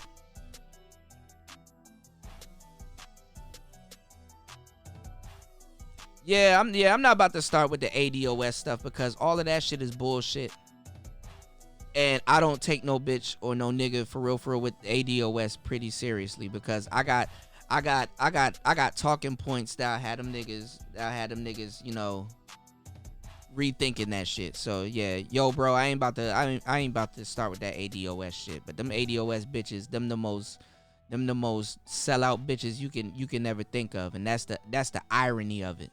The shit they talk and the shit they do, they're the most sellout bitches you can ever think of. And all them women, their problem is, and their problem even for their own selves that don't have shit to do with you, is they're injecting feminism into their shit. You understand what I'm saying? You said, yo, bro, they actually go natural for white men. Yeah, that's true. And that's another thing. They go natural for white men too. And even the ones that have the wigs and stuff like that, them white dudes don't take them hoes seriously, man. You know what I'm saying? You said, man, them dudes got no feelings in their legs at all. Yeah, hell yeah.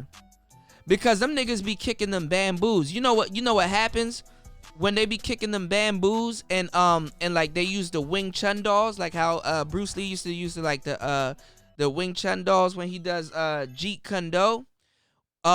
They use the Wing Chun dolls to strengthen their arms and their legs because it creates what's called microfractures. And all of those microfractures, they build what's called a callus. And that callus is what like, nigga, a motherfucker can bust a block over your fucking arm and you will not feel that shit. Because you've been hitting your arm up against some hard shit for a long time. Like, you can literally run up to a nigga with your forearm and knock his ass out. Because your forearm is just used to the microfractures. And what the microfractures is it damages the nerves, and then they heal it. When it heals itself, it creates another layer. You know, your cells, skin is really crazy. Your cells just build up, and it builds another layer, and then, you know, that's how they do it. You can block whatever you want. You know what I'm saying? You said, yeah, man, them dudes ain't got no feelings in their legs. Hell yeah, bro. Yeah, don't be ADOS, man. That shit is bullshit, and you're not about to get no damn reparations, bro. You said, I learned in the Navy in Japan. Okay, so Omar, you know a little bit of CQC, basically, like close quarters combat, because that's where Muay Thai came from. Muay Thai came from an old ancient Thailand style called Thai Boran. And Thai Boran is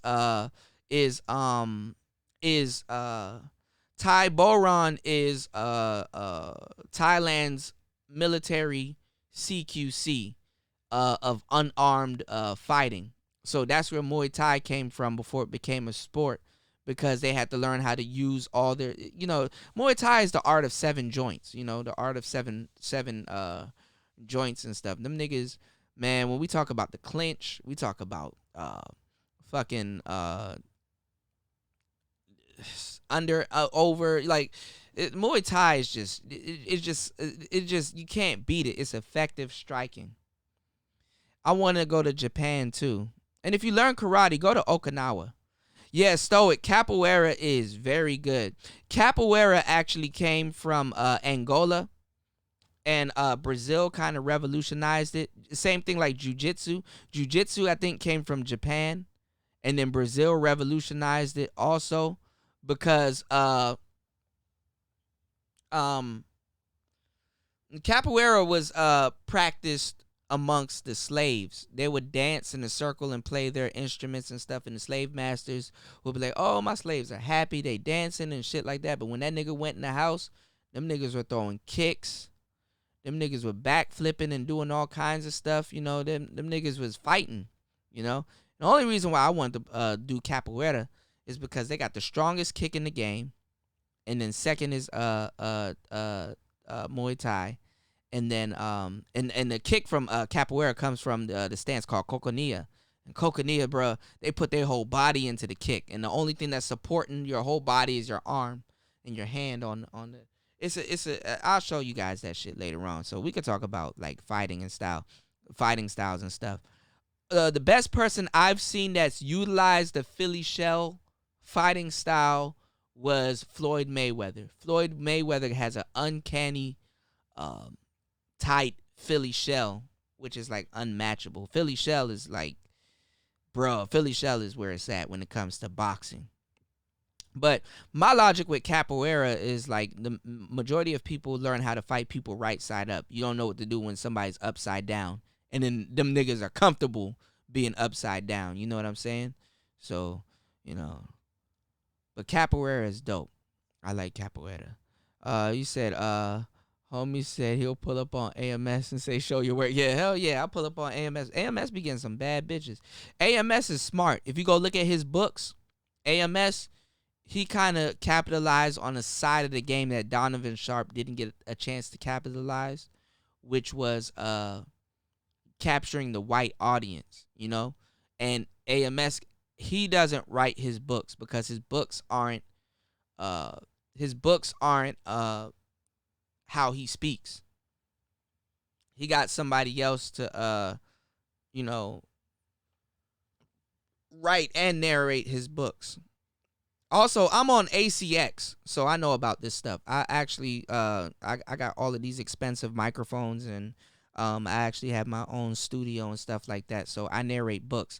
I'm actually on my 4th book that I'm producing right now, which I need to be working on right now, but I'm over here bullshitting with y'all because fuck it. You know what I'm saying? And actually, the book that I'm working on right now is about the dating game. It's called Casanova Secrets.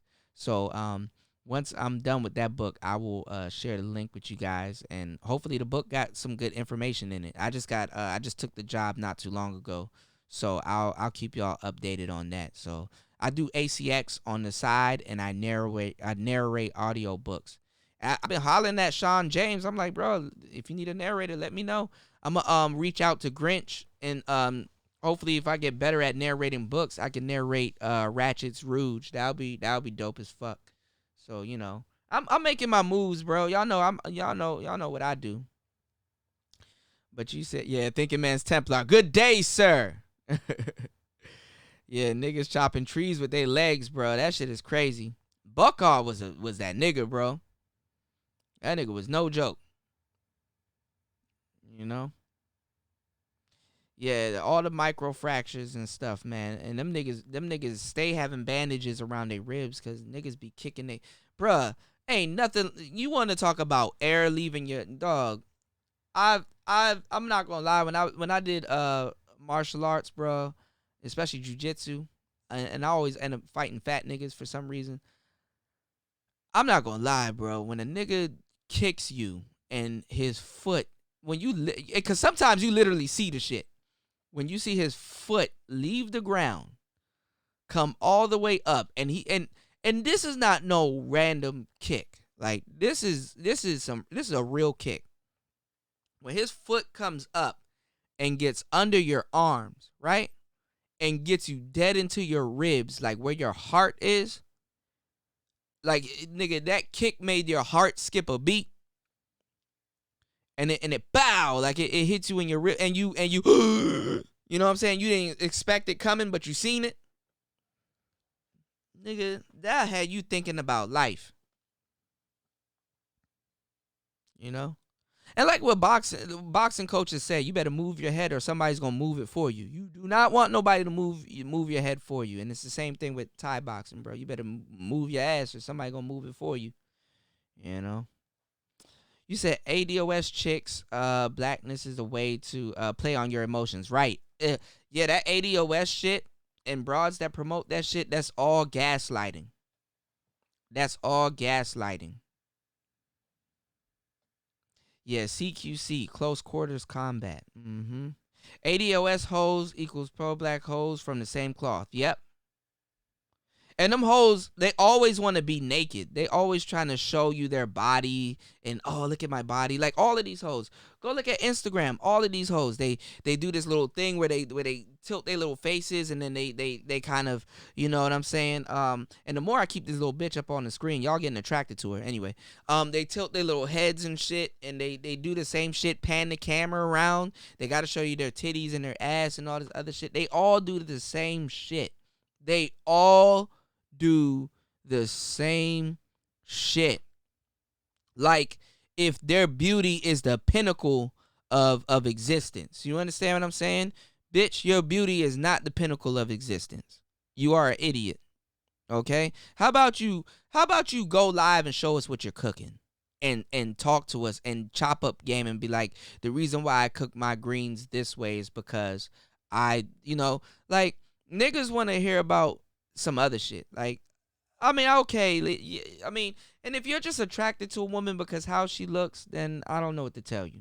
Because like I told you, this girl right here on the screen, that's my kryptonite.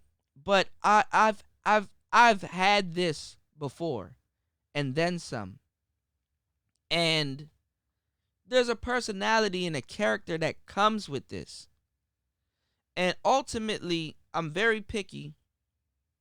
If it's not what I want, I'm automatically turned off. You know? And even this type of woman, if she's aware that she looks like that to a certain degree, I'm automatically turned off. You know, you have to be very picky. Your pickiness with women is the beginning of your dating life.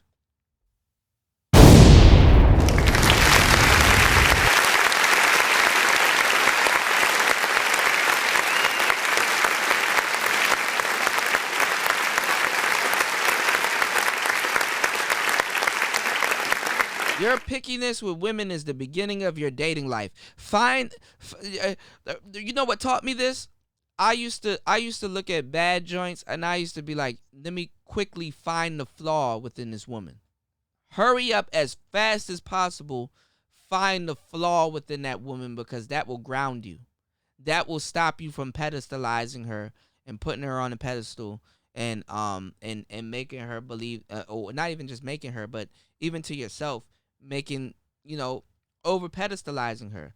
I can meet this woman today and she'll be a cold asshole. You understand what I'm saying? Or she reject me for something stupid because I had on my work shoes. You understand what I'm saying? So, yeah, knees and elbows, man. Yep, Tybo Ron. Yep, the body is a weapon. Yeah, Okinawa is like that. I want to go to Shibuya. I want to take the bullet train. I actually took Japanese for 4 years in high school. So I speak a little bit of Japanese. Boku wa sakana ga suki desu ka? I just asked you, do you like fish? Because this girl on the screen, I like her fish. Anyway, he said, yo, I remember, shit. It's a long day, man. Happy New Year's to y'all, man. Thank you guys for kicking it with me, man, and listening to me on New Year's Day. That's dope. I might have a show for you guys later on today, so we're gonna get into the game. You said, yeah, I've been through Okinawa. And you say, wow. Okay, he said, I remember old school movie about where is the same year Bloodsport. Yeah, man. They had a fight club here, man. I actually been to the actual fight club here. They have a fight club here. I had a couple friends that was in a rock band called Cities Eating Cities, and they performed at the fight club, and it was like a skate park too. Niggas was in that joint wrecking and stuff like that, and I was just like a bystander. I came by, support my friend. He was a drummer in the band, and then I knew the actual lead singer too. Me and him used to skate, so I just brought my skateboard and we was just chilling. This is back in the day though. I don't think that fight club is there anymore. I met some bitches too, so Yeah, he said, he said, y'all are in D.C. too, or ATL or something. Yeah, I'm in D.C. I'm in Maryland, though. I'm on the outskirts of D.C. So I get the best of both worlds. So Tigo said they're showing their body to get you in a trance, right? Yeah, I you know what? There is yeah, you can say that's witchcraft. I can see that, Tico. That's true. Tikal, that is a form of witchcraft, but it's upon appearance and stuff though. What they do is they attract a whole bunch of beta males, and then out of that beta males, out of all of those beta males, they try to see who's the most alpha out of all of them, which is a really old dating strategy. What attractive female can't turn on the camera? But see, that's what I'm saying. When they come over into the manosphere, now all of a sudden they use their avatar. They don't want the camera on them. They don't want to see people speaking, and they don't want people to see them speaking and stuff like that. Because a lot of those girls too, if you look at their pictures, when they don't smile, their grill is fucked up. There's a lot of women out here with fucked up grills too. When you niggas really start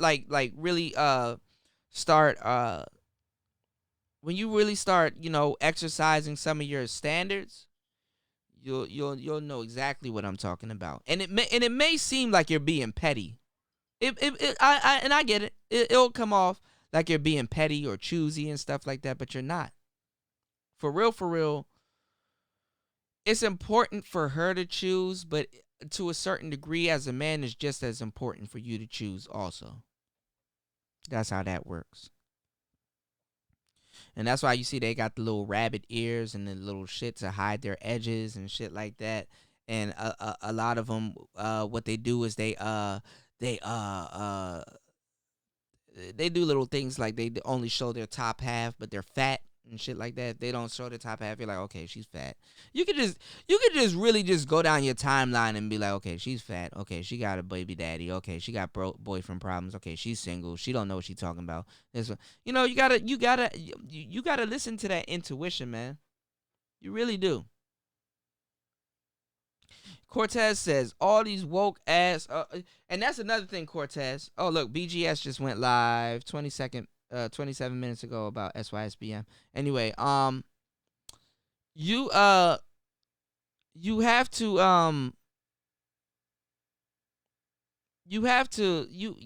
understand all of these broads out here talking about their empaths. How are all these hoes empaths and they can't practice no sympathy for the black man? Like, what the fuck is going on here? You lying ass bitches. You an empath, but you have no sympathy for the black man and his struggles. And when he says SYSBM, these hoes know for a Fendi fact that they're not the most easiest motherfuckers to get along with. Yet when the nigga go SYSBM, where's the hoes that's coming out of the woodworks and say, you know what, brothers, we need to work on ourselves. I don't even blame you. So, you know what? We support you. Go SYSBM for now because we need to fix ourselves.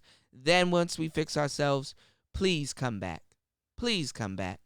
Because the way we're going to fix ourselves, like these hoes don't even have a Trump approach to fixing themselves. Like, you're going to be good. You're going to be huge. It's going to be great. You're going to be, you know, like these hoes, bro.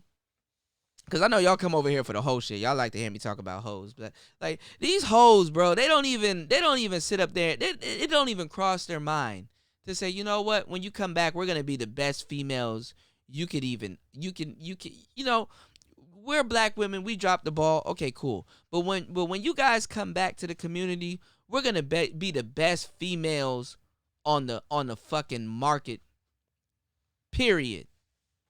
We're going to do it like no other. They're not even saying that because they're going to double down on their bullshit, you know? And these hoes are fake woke. These hoes are fake woke. And they practice that fake witchcraft too, like you know what I'm saying, like Tika was talking about, like burning sage in the house and talking about, oh, I felt his energy. Bitch, you didn't feel, man, shut the fuck up. I felt his energy. Like, I argued with this one bitch, and she was like, you could have told I was mad at you because of my energy. Bitch, I'm not about to read no fucking energy. That's vague as fuck. I'm not about to read no goddamn bitch, fuck you and your energy. You and your energy dumb.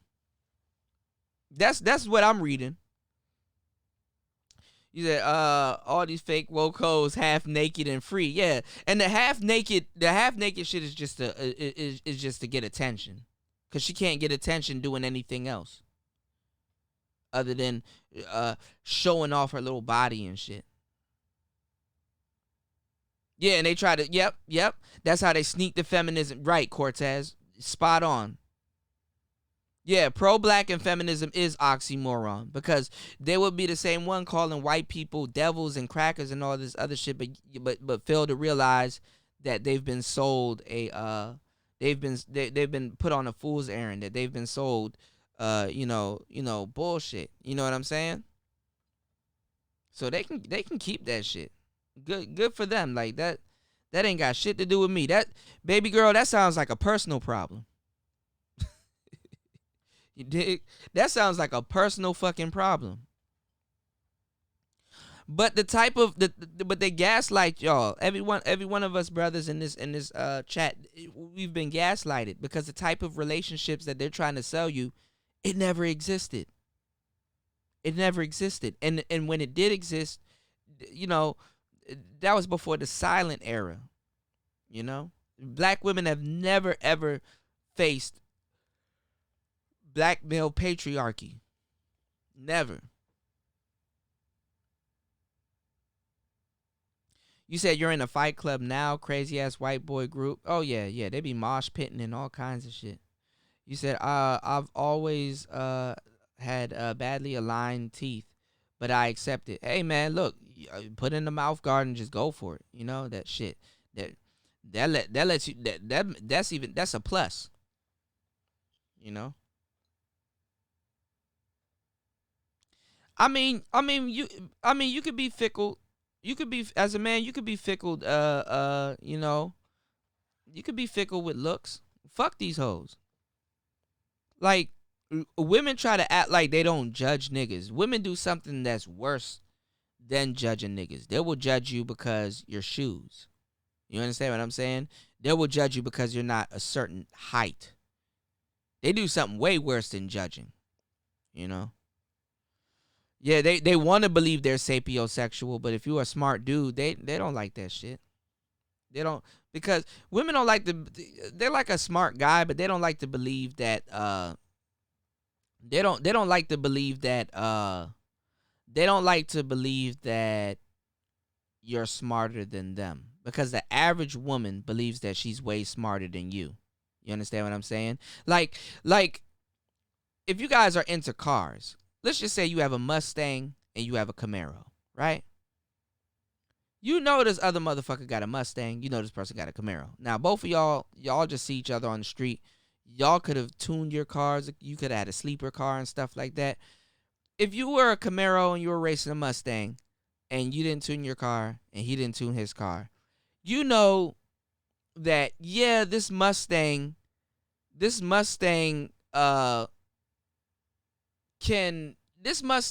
still fast. Like, I'm not going to just beat this Mustang by a couple car lengths. Like, this Mustang will give me a good run for my money. You understand what I'm saying?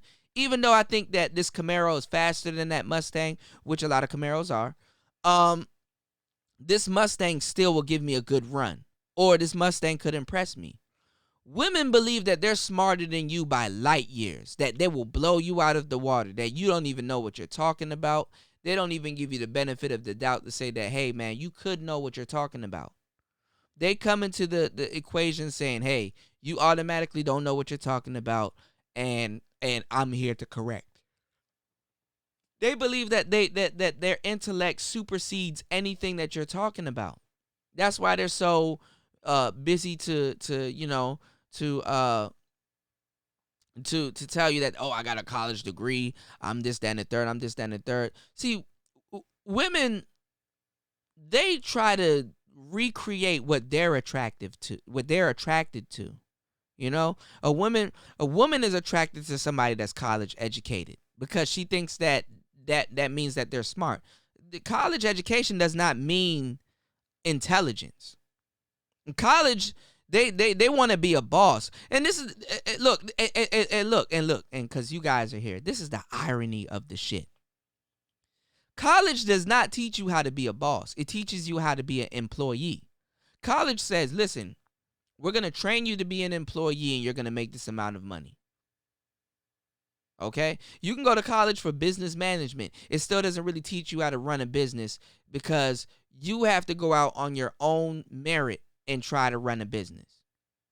You understand what I'm saying? You have to go out on your own whim and try to run a business. You have to put money into something that could possibly fail and take that risk.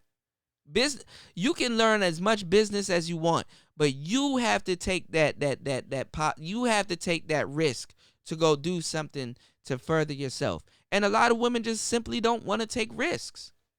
That's what the other nigga is for. That's what his money is for. Your money is supposed to take the risk for them. So they don't even realize that college doesn't even raise you to be a boss. You know?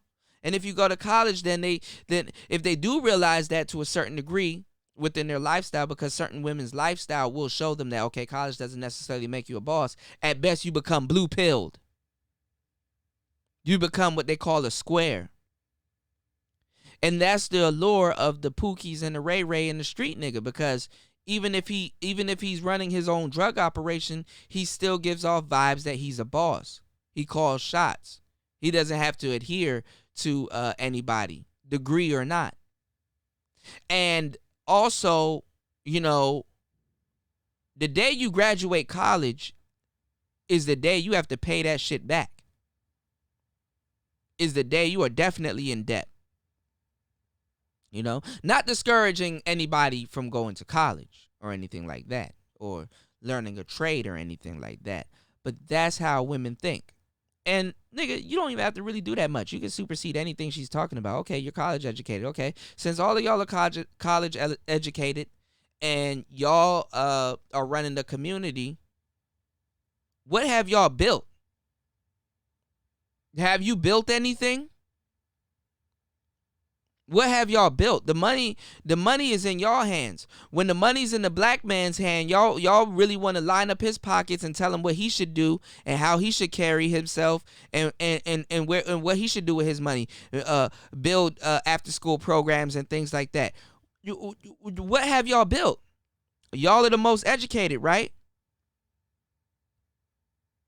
So they gaslight you. They make you think that, oh man, I got me a smart girl. Yo, she go to school, man. She bad as shit. You know what I'm saying? She got a lot of shit going on. Like, nigga, okay, get into an argument with this bitch. They believe that they're smarter than you by light years. They don't even give your intellect the benefit of the doubt or respect to say that, yo, yeah, I'm smart, but yeah, that black man that I'm smarter than, yo, he sure is sharp. He's sure, you know, he knows what he's talking about. Not as much as me, but yo, them dudes, these black guys, they're pretty solid. Like you nigga, you will never hear them words ever escape a woman's mouth. Never. And you will never hear them words escape your woman's mouth. Even if a white bitch joking, she'll be like, damn, you're smart. Damn, you're clever. You know, I might have to listen to you. It's true. And you know it, you know? Yeah, if you got on work shoes, she'll try to clown you. But what you don't know is that them work shoes is what's bringing home the fucking bacon. You know? Watch women, bro. When you approach women, if they're shy and they don't have nothing to say, they look down and they look at your shoes. Your shoes say a lot about you. You can literally, I've done this research because I live dead beside a mall, and me and my friends, we would just go to the mall, and in our pickup artist days, we would Sarge. You literally can have a hot dog stain on your shirt and a dirty white tee and some baggy jeans, but if your shoes are fresh, she'll be receptive to you. Because when women have nothing else to do, they look down and they look at your shoes. Also, some other social cues you guys need to take when you're talking to a woman. Look at her feet. If her feet are pointed towards you, she's listening to what you're saying. If one foot's pointed towards you and the other foot's pointed in another direction, she's listening to what you're saying, but her attention could be elsewhere. Also, if you say something and she crosses her arms, she could agree with what you're saying, but she kind of has like a little disposition. Like, body language is the first, line of defense. You said, which is why most modern women are feminists. Right. Yo, bro, I had a discussion with a colleague about black male oppression of black women during slavery is a myth, and it's actually projected onto black men from white men during slavery. Yes, that's exactly what happened. That's why they have all of this vitriol against you that is unwarranted, because what they have to do is that they have to justify their some of the shit that they're doing. Because look at this. If you ask a black woman right now, they think that they're living their best life and they're in their best years right now. No. Their conscience is eating at them badly. And that's why they don't like SYSBM.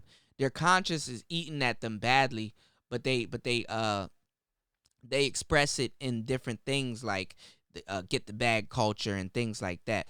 That's why I say a She-Ra 7, she will have a little bit more tact as a woman because she's from Generation X. She has a little bit more femininity. You understand what I'm saying? She has a little bit more class. She has a little bit more tact.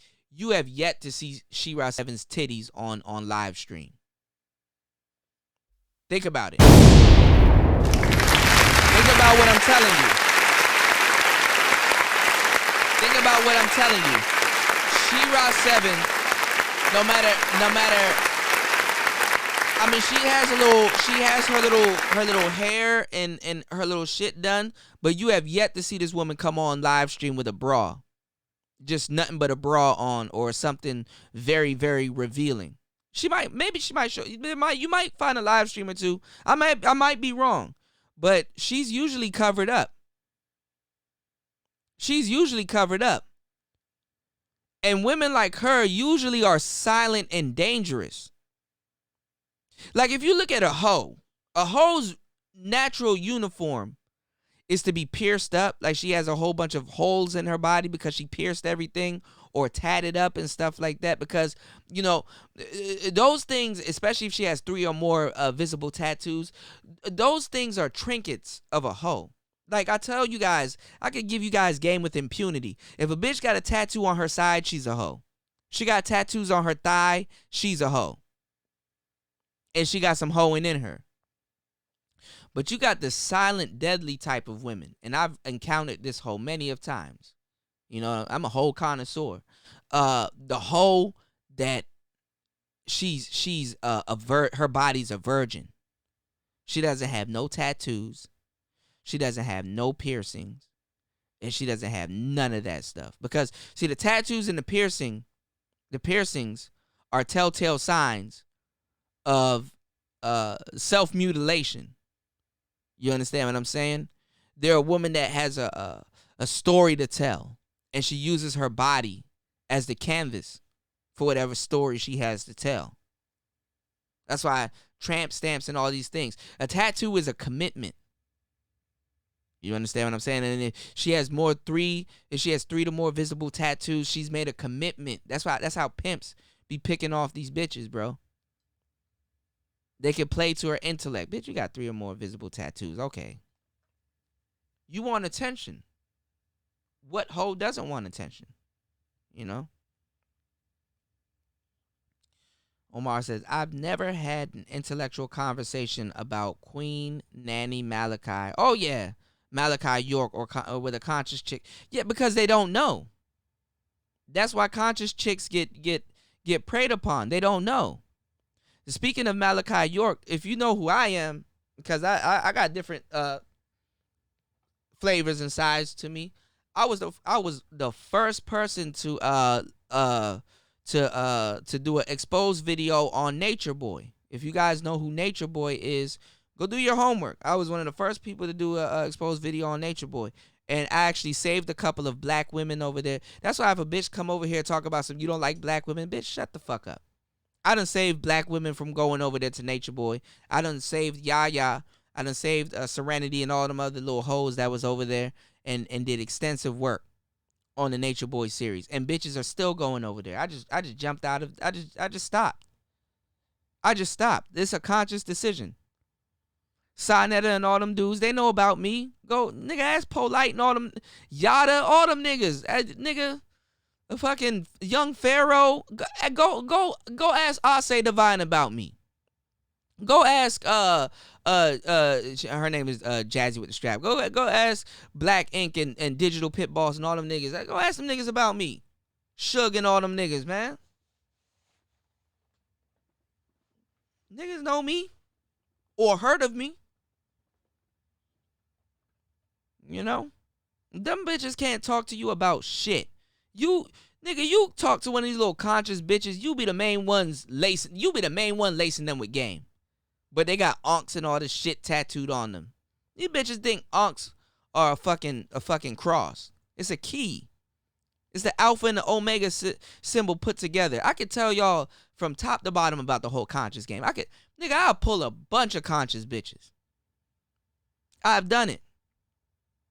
And now, you know what's funny? They're actually kind of getting tired of of niggas calling them queen, which is hilarious. That's actually fucking hilarious. So now they call them different things like deity. Deity. Speaking of deity, man, if y'all be over in Fantastic and O'Shea's channel, nigga, and B1 and shit, man, deity ain't talking about shit. If you know who she is, she ain't shit. Hold on, let me see. He said, I never had an intellectual conversation. Malachi, Black History, based on how, white women duped our women into that shit. That's why at all costs, but see, white men know that also, because see, those white feminists, they'll fuck niggas, and go home and lay on a nigga's chest. Them white bitches, the black women, they didn't do nothing but go home to a house full of kids, a house full of mistakes after those protests. Beyonce told y'all about being single ladies and fuck these niggas and bow down bitches and queens and all this shit. Nigga, Beyonce go home, lay right on Jay-Z's chest. Where these bitches go home and do? What they go home and do? That's the $1 million question. What these hoes go home and do? So they was already on some bullshit. The feminists, and that's why they don't want you to learn history, because if you learn history, you could count at least 4, 5, 6 times black women done sold out black men. But we oppressed them. Yeah, okay. Shit. You said feminist propaganda through television and stuff. Yep. Made these dummies think they're more smarter than men. Yep. Mm-hmm. Even how the American Dad is depicted, you know, like go look at Married with Children. I fucking relate to Al Bundy more now than ever, bitch. Where's the couch? Where's the beer? Leave me the fuck alone. And then have a little bad joint walking around the house and shit. Yep.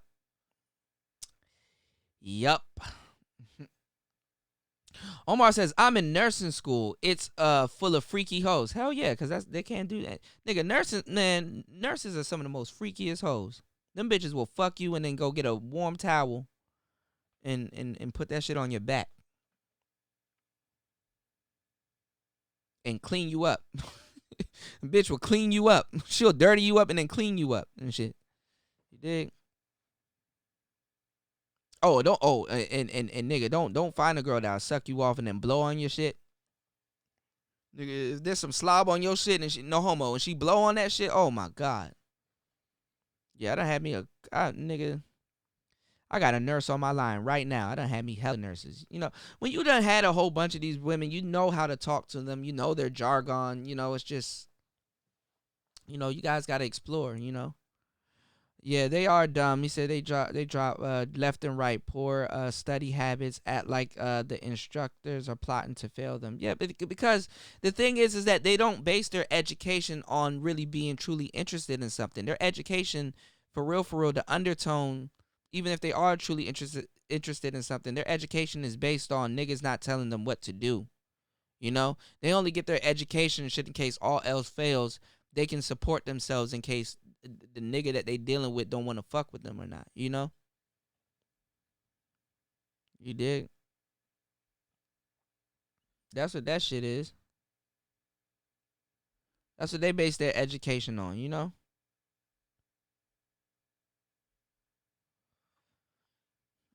They base their education on you not being able to tell them what to do, you know?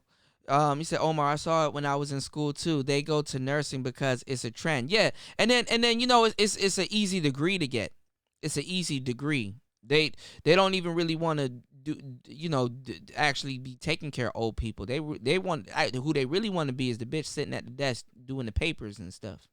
You know. Yeah, they need to ask Cynthia why black women haven't built anything, because Cynthia G don't have no goddamn fucking answers for y'all. Bingo, registered nursing school is no joke, but will have a vocabulary and love to read. They don't even read books, man. And if they do read books, it's like some shit to you know, how to kill a black man, like shit, how to make his life worse and type shit. Like She-Ra 7. She-Ra 7 got like 3, 4, 5 books, bro. Nigga, I almost fucked around and bought her book. Nigga, if I buy a She-Ra 7 book, that's to expose that bitch. You know what I'm saying? Nigga, if I buy a She-Ra 7 book, bro, nigga, that's good. It's gonna be a whole week of games. She-Ra 7, literally, if you think I'm bullshitting, it's a pink book. She-Ra 7 has a book that literally says, I bring nothing to the table. Go look it up if you think I'm bullshitting. And these hoes buy it. Oh my God, She-Ra. She-Ra. They sucking. Nigga, get off her clit. Damn. She-Ra, I have a date tonight. What do I do? Like, bitch.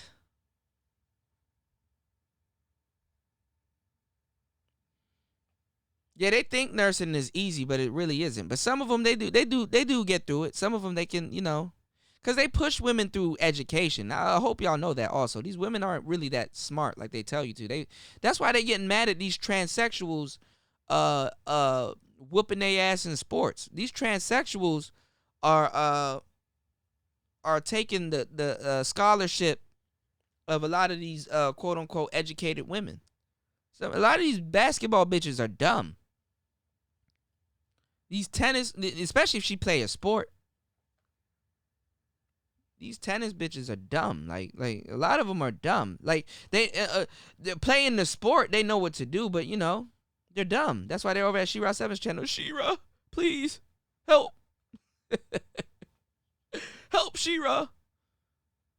Somebody was like, She-Ra took Botox. She-Ra was like a bit fat in the face and shit though. I got some pictures of She-Ra where this ain't She-Ra though. This that same light skinned girl. This her right here. I don't care. She got little manly upper arms. I don't give a fuck. We could work that out. But damn,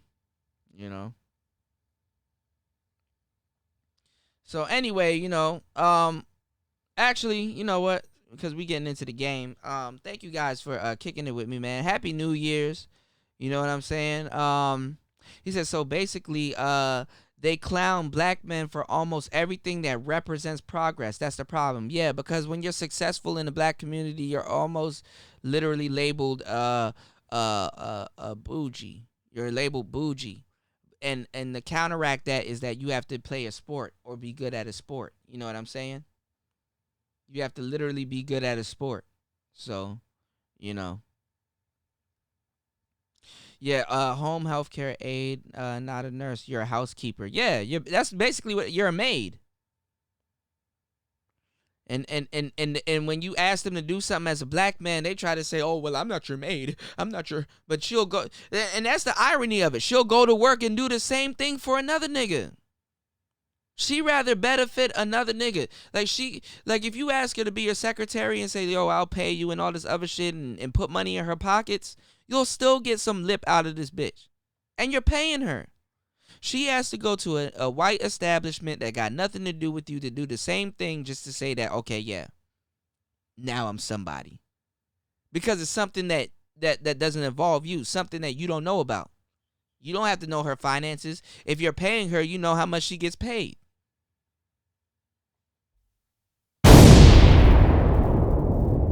See, the game is a puzzle. All you got to do is just connect the dots. But you have to be very analytical, and you have to be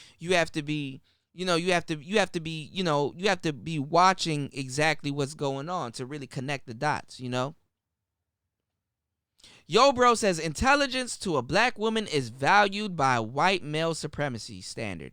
That's true. The irony is that white women are more educated than white men, and white men devalue white women. It's a psychosocial act, which is true. There's a lot of truth in that. Omar says Irene Corvette be showing them boobies. Yes, the fuck she does, and she's supposed to be a married woman. All of these hoes, they show their boobies. Titties galore. Because that's what keeps your attention to whatever bullshit that they're saying. Excuse me, sir, my face is up here. Bitch, shut up. I was having a great time before you told me that. That's all they do. I've yet to see She-Ra show her titties. I don't know what I've seen She-Ra 7's body, and it's not really that impressive. But I've only really could say I've seen her body once.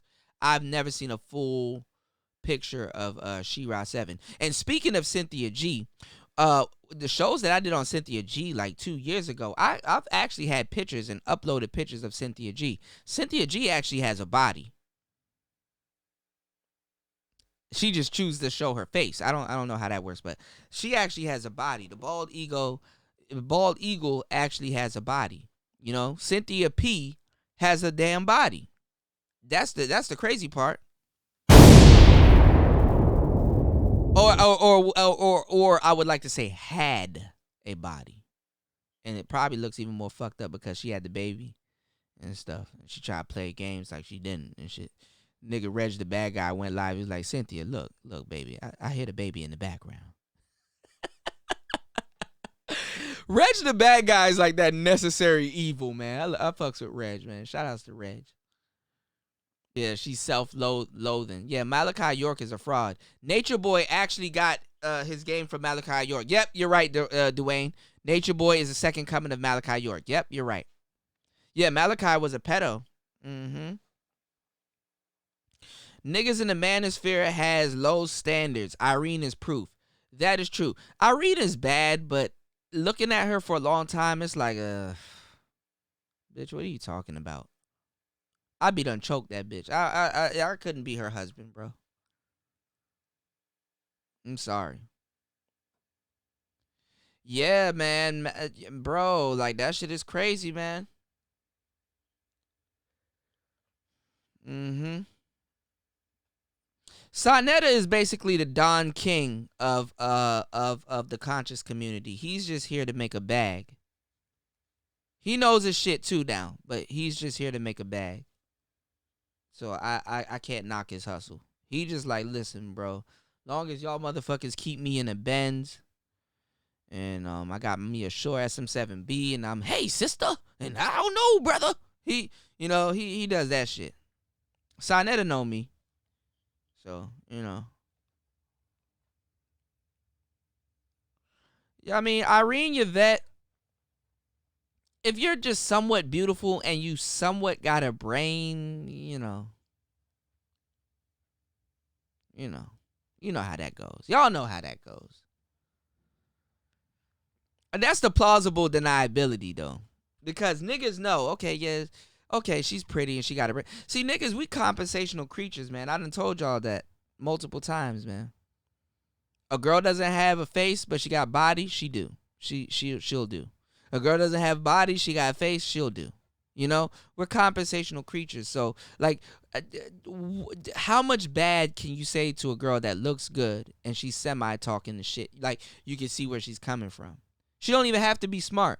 All you have to do is see where she's coming from, and the manosphere will accept her. Niggas will accept her. You know what I'm saying? That's just the whole kill of the situation. You said, fuck them except my boys, Dagger Squad and Black Atheists on Fire. Man. Yeah, them popes and them niggas, man. Them little boys and shit. Nature Boy got butt plugged and still pulling bitches. Yeah, Nature Boy was a gigolo.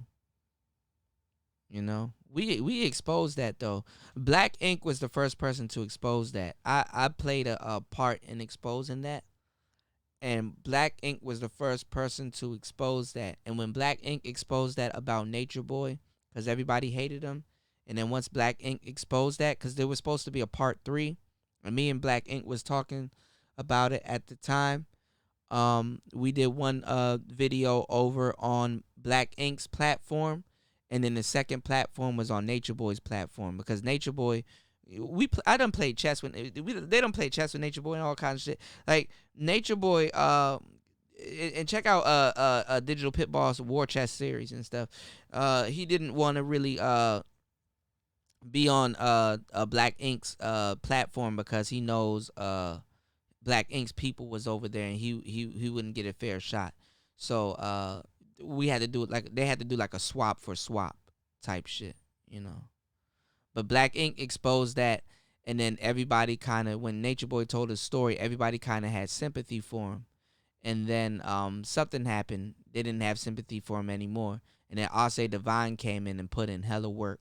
And then she actually pulled up a video. Nature Boy got motherfucking Pornhub videos of you know, when you're an adult porn star actor, you have to go through a certain checkup and certain type of checkup and shit. Nigga, They done got Nature Boy's checkup on fucking Pornhub with some white man nigga sticking his finger in his ass and all kinds of weird shit. Like, that shit was crazy. When Ase exposed that. That shit was fucking crazy. I said, oh no. Oh no. Oh no. Nigga. No. Mm-mm. No, no, no, no, no. No, no, no, no, no. No, no, no, no. Nigga, I was like, oh no. What part of the game is this? Oh, my boy Auto Chris, he was getting me hip though. There's some gigolos in the manosphere too that's talking about getting bitches and shit. I'm like, bro, just stop. Y'all want to know where gigolos came from? Gigolos came from hoe houses. Hoes that lived in a hoe house that didn't want to be seen with that couldn't be seen with certain men in public because those men were tricks. They hired gigolos. You understand what I'm saying? See, women aren't they paid for a man's company. If gigolos will service them, they'll fuck them, or they'll just keep her company. When she wants to go out and go shopping for her next outfit, he'll be with her and stuff like that. Now that gigolos aren't that big of a percentage of men or a commodity, those guys have been replaced with gay dudes, orbiters, and beta males and maggles. You understand what I'm saying? So y'all got to see how the game switches up when the deck gets shuffled.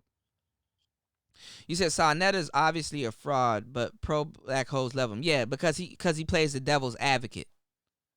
Because to a certain degree, pandering to the black women, it pays, but nowadays it's not paying off. Being a simp nowadays is not paying off. Even simps are asking the questions. Okay, what am I getting? Oh, you get nothing. You just get to see me take pictures and take pictures of me for free. I'm the pinnacle of existence. That's all they get. And that's why a lot of them niggas, they're coming into the circle. But that's why I'm gonna tell you guys, because you niggas that are here, you know what I'm saying, I'm letting y'all know, bro, some of that shit we're gonna have to back up off of that shit, because they're gonna blur the lines of SYSBM and MGTOW and all that shit is gonna get blurred again. It's a gift and a curse to be MGTOW or SYSBM or IBMOR, because the thing is that it's basically like an inside joke. We know what it is, but they don't. They hear the joke and they, oh, MGTOW, where they're gonna go? That's gay. Like, niggas haven't even updated their insults. SYSBM, save yourself. How are you gonna save yourself? What are you gonna do? You're gonna get with another man? While at the same time, on the back end, you have gay friends. These hoes dog, there's an apocalypse coming for these hoes. Like, I don't think y'all understand what I'm talking about, bro. 2020, that gay people, them that they're not gonna play with these hoes. Us over here in the manosphere, yeah, we'll humor them. We'll play with these hoes for a little bit. But them gay people, they're not about to. They calling these hoes bleeders. They're not about to play with these hoes. That's like her getting mad at you and accusing you for being a murderer, but her best friend's a murderer. You dig? It don't pan out. Malachi never overturned his guilty plea. I knew he got locked up, but I gotta kind of look into his case, because I kind of get him mixed up with Africa Bambaataa. And Africa Bambaataa is the same dude that touched Poppy, Hassan Campbell, and all the, you know, that shit, you know. I used to debate Garfield. That's my guy. Real black atheist. Okay. A Dark Meteorite says, they always want more than they can chew. Yeah. You know? Deity. Malachi's victims were very real, of course. How could he? Dwayne, raggedy bitches. Yep. Y'all saw that Tommy Sotomayor show where Sarnetta was calling that porn chick a black queen? Yeah, I'm pretty sure. There's no accountability for women, man. The game is a candy store for black women, and then when you have the little black men that are available for you, Cause even the Pookies and the Ray Rays, they not really fucking with these hoes, man. Ain't that fucked up? The niggas that in your community that are painted as demons, even they don't want to fuck with you, but yet you don't think that you're the pinnacle of the problem.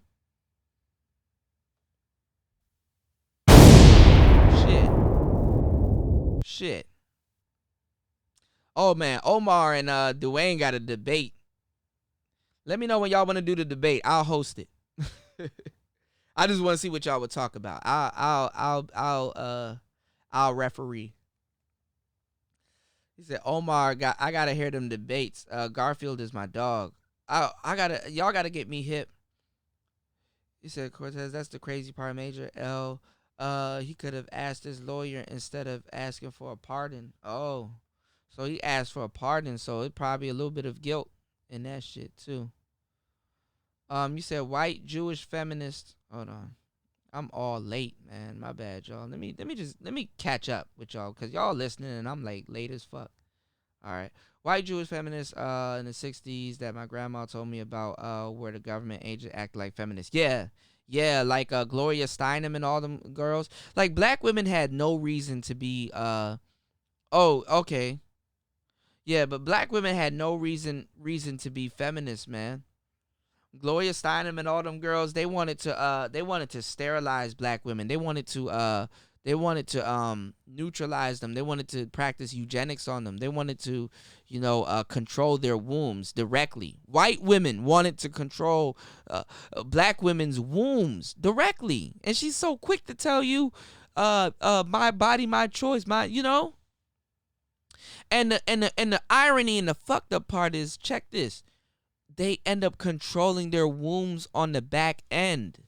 Black women have created genocide. They created genocide against their own wombs, bro. Look how much black babies get killed. Like, nigga, black women killed more babies than motherfuckers in slavery, bro. Go look at them numbers, bro. I am not lying to you. And they have yet to talk about that globally and address that.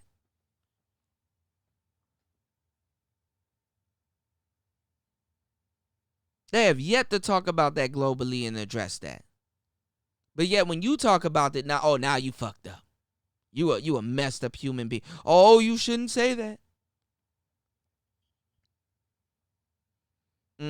Education is about money and power for them. But not even just power, social power. Because half them bitches, they're in debt. They're definitely in debt. Yeah, the book was called I Bring Nothing to the Table.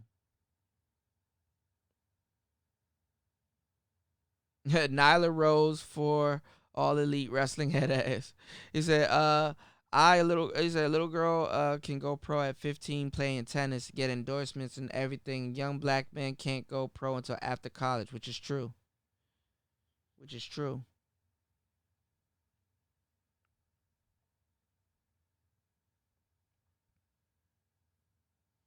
Oh, Irene seduced Alan Roger Curry. I gotta see that.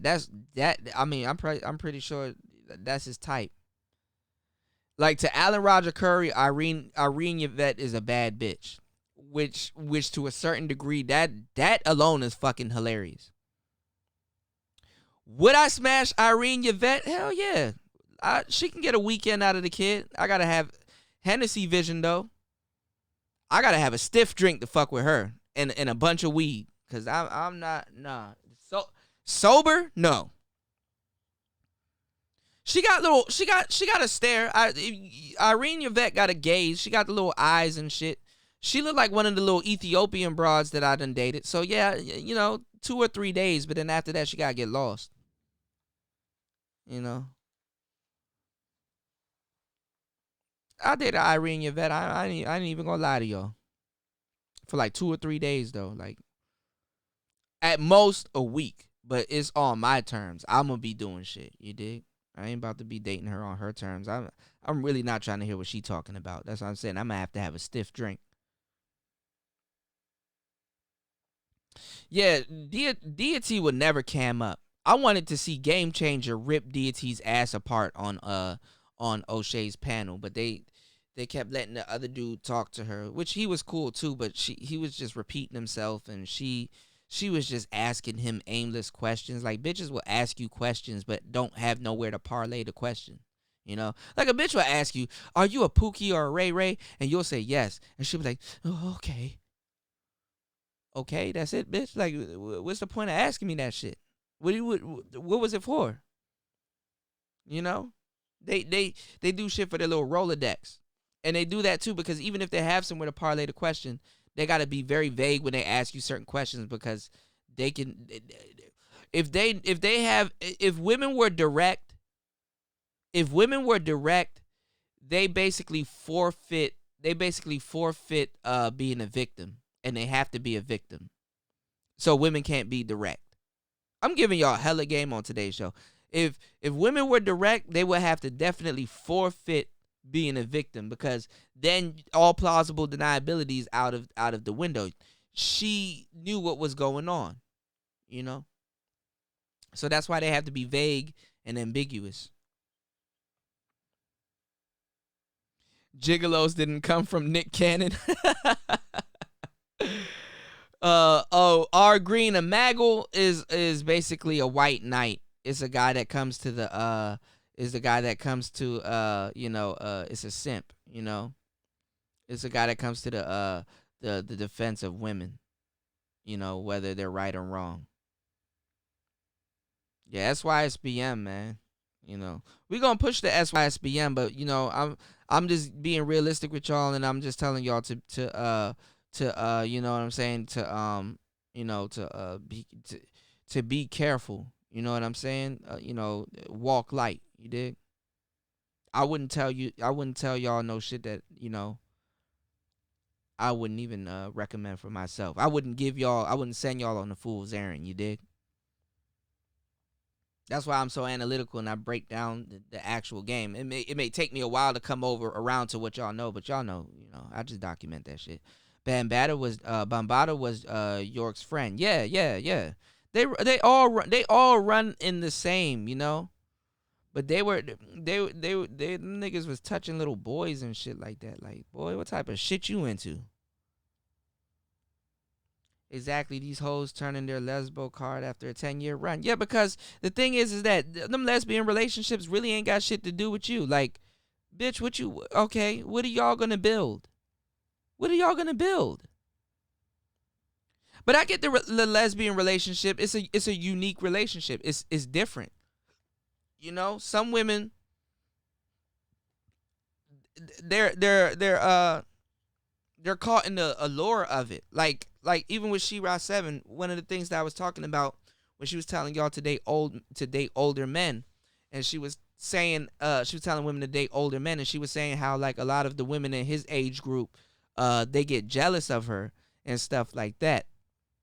Some of those women, they've never got that type of attention. Like, they've never had other women get jealous of them dating niggas in their own age group, or dating niggas that are younger than them and stuff like that. So some of the feedback that they're getting is a part of that unique relationship. Some of these girls never had other girls that are attractive, never looked them up and down until they dated another lesbian woman, and that lesbian woman can pull other bitches that are bad.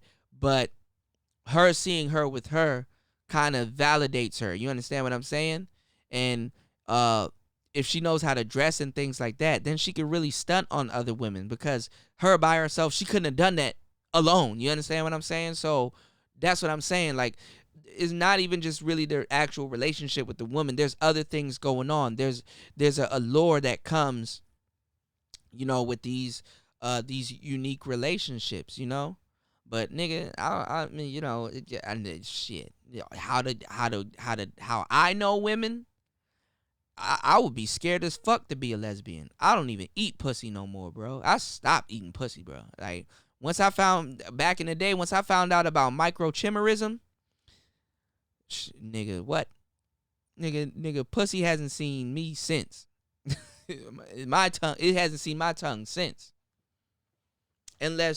Unless you're gonna marry her, or that's your wife, or that's your girlfriend, and you've been with her and you know for a fact she ain't even doing nothing. Even then, I'm still skeptical of eating pussy, bro.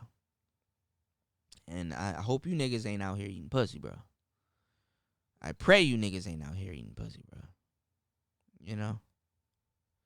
I need to get StreamYards. StreamYards, I looked at the thing, yeah, I'll say Divine, she ended up doing the same thing, having Snapchat premiums and stuff like that. I talked about that too. But it goes back to what I was telling y'all, man. It goes back to these conscious girls, man. They talk a good game, but on the back end, they either sneak dicking with the white man, or they doing porn or doing something. You have to understand, that's what draws those women to that lifestyle. Like, if you look at these hoes in church, like these women that be in church, something drew them to get there. Okay? And if these women aren't too religious and stuff like that, and they're like, a motherfucker don't, unless you really truly interested in that, and usually it's not a woman, it's usually a man, because he wants to realize what's so good about this, that, and the third. You really don't go to look for religion, or unless your family was like that. But especially with the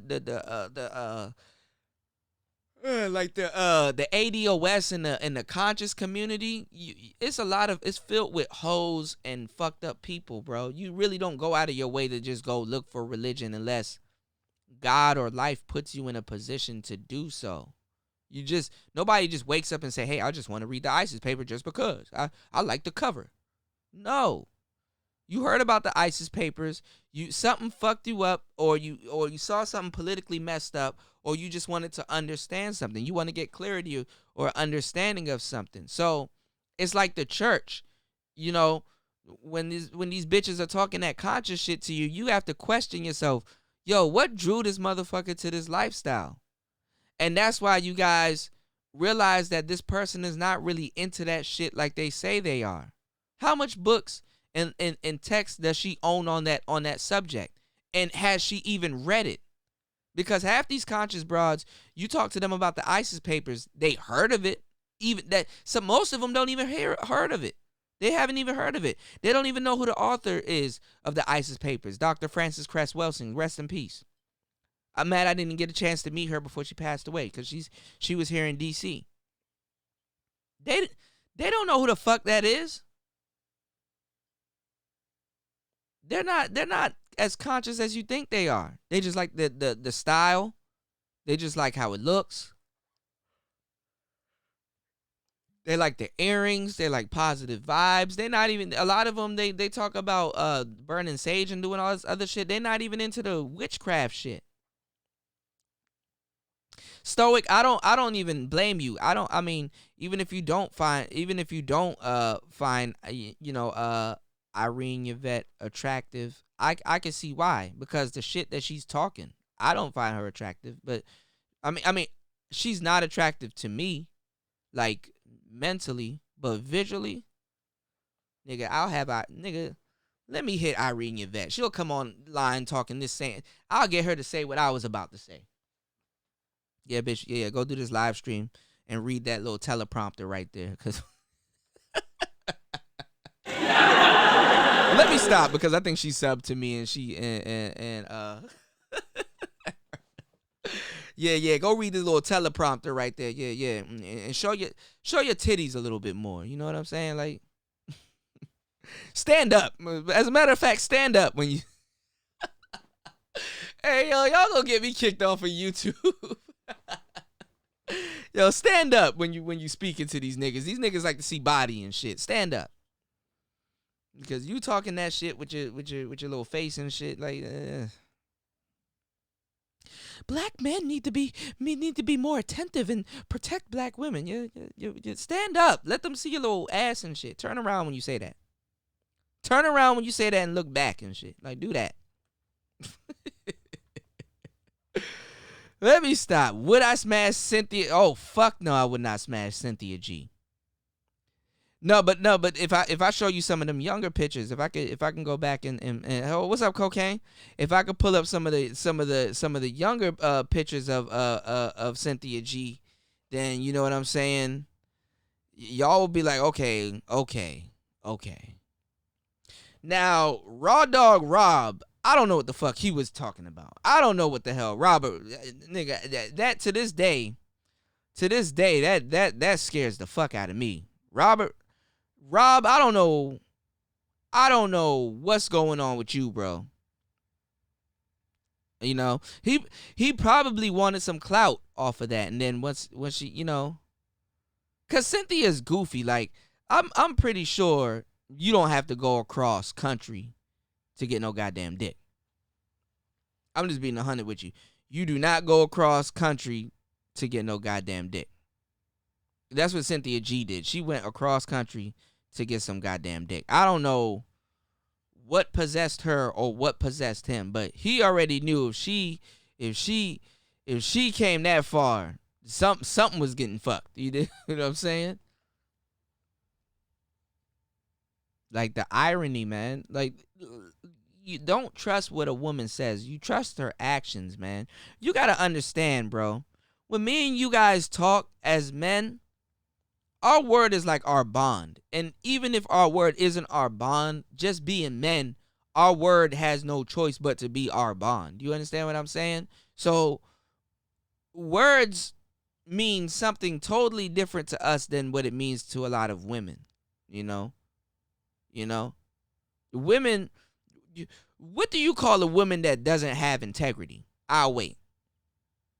Women can just say whatever the fuck they want. And if she doesn't keep up with what she says, we don't even hold her to a standard of integrity. We'll be like, oh, this bitch right here. Damn, this motherfucker stood me up. She doesn't lose no points not having integrity. Her not having integrity does not make her less of a woman. You understand what I'm saying? But let me tell y'all something, and let me not hold my word. I'm all kinds of bitch ass niggas, and you know, you really you sold us a bag of fucked up goods. You ain't hold your word, Cuda. That's fucked up. That's just the reality of the situation. So, you know, if I'm telling you something, you know what I'm saying is for real.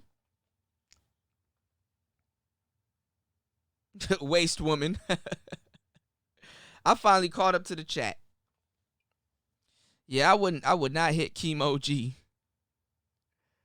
You know, she's one of them girls that never really found her style. Like, even the full body pictures that I can show y'all, like, she has like a little dominatrix things, but like she's like one of those girls that kind of never really found her style.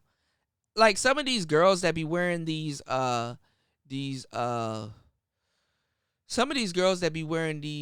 questionable outfits to the club, them the type of women that found their style, but they kind of over found their style. Like, now they're not even trying to find their style anymore. They're trying to find their beauty.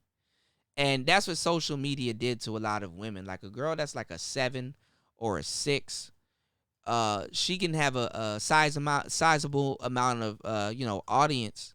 You know, she can have a feasible amount of audience of tricks and stuff. Like a lot of these girls, they get the dating pool of a prostitute. You know, because that's how these tricks respond to these women. You know, they're adjusting how men approach them. So if men are approaching them a certain way, they will adjust their attitudes to how they will deal with them. That's why a lot of women don't think that they're conducting themselves like prostitutes and doing certain things a certain way that, like a prostitute would do, or following Meg Thee Stallion and all these other broads and what they're saying in their raps and shit like that. Because the thing is that you know,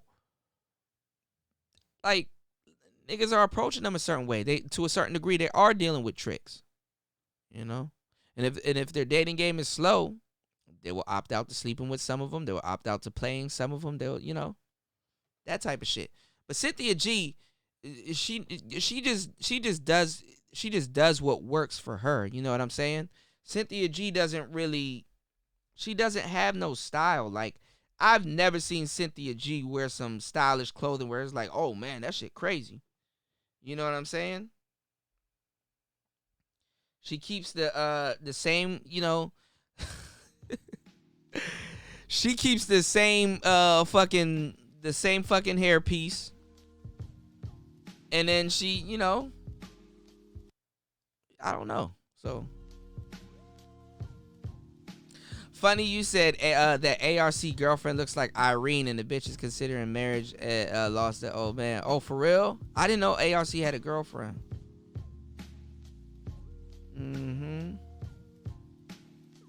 All right, we're gonna get into the game. I've been ranting along, but you know, y'all get game out of my rants. So Maggle or Michael Cole, popular commentator for WWE SmackDown. Does Michael Cole still work for wrestling? I haven't heard Michael Cole in a minute. Cynthia G has like the adjustable hair hat. You know what I'm saying? Cynthia G, if you look on the inside of her wig, that joint say Nike like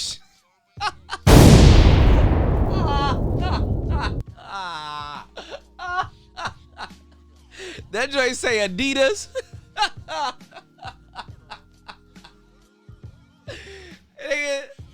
Nigga, the inside of Cynthia G's wig says Mitchell and Ness. Her shit says Zephyr.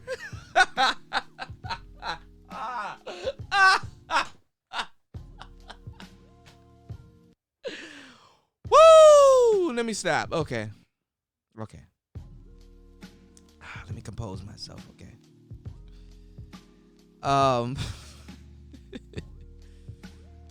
Shit.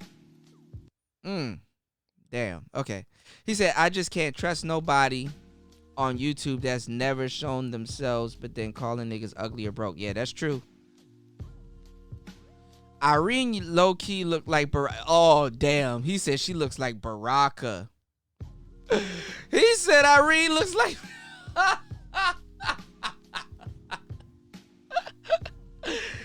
Hey, Cortez, next time I see your dog, yeah, you probably done fucked me up because I'm going to actually see Baraka. You know how Baraka got that smile?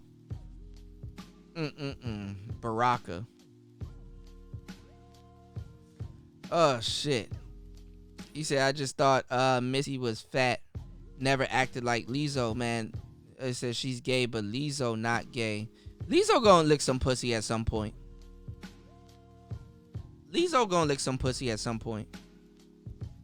I think she just did a show with Janelle Monáe. I think I shared a thing on Facebook with Lizzo and Janelle Monáe. Janelle Monáe is gay. I think she's dating Lupita Nyong'o or whatever her name is. Lupita Nyong'o or some shit like that. You dig? Waste woman.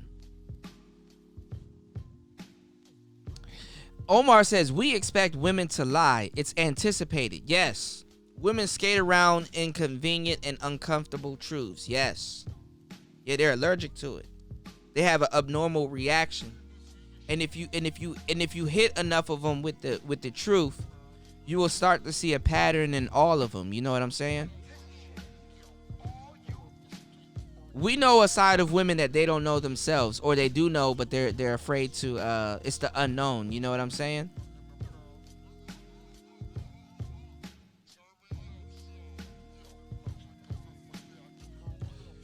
She looks like an early '90s Brandy video. Yeah. Robert Perkins. I mean, I back in the day, I used to fuck with Robert Perkins. You know, the nigga with the tattoos. It's your motherfucking mans in them. You know, but. He used to smoke Black and Milds and shit. Like, you know. I just don't know why he would make that move, man. Okay. Yeah, Michael Cole always been on SmackDown. For some reason, they wouldn't let that nigga over on Raw. They kept King and Jerry the King Lawler. I said the King, Jerry the King Lawler. They kept King and Jim Ross on Raw. You know what I want to try? I want to try Jim Ross's barbecue sauce, man. You know, when a white man put his face on the damn barbecue sauce and the top is a top hat, you know, that's some serious ass sauce, bro. That's what I'm gonna do for the New Year's. I'm gonna order that shit off of Amazon. I put that shit on everything. Let me stop. Make you want to slap your mom. Michael Cole, yeah, SmackDown. Cortez. Let's see what Cortez.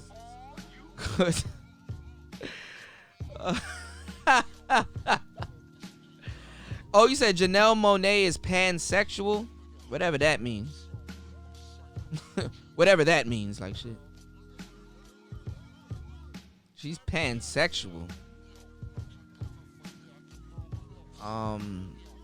Bro, it's late.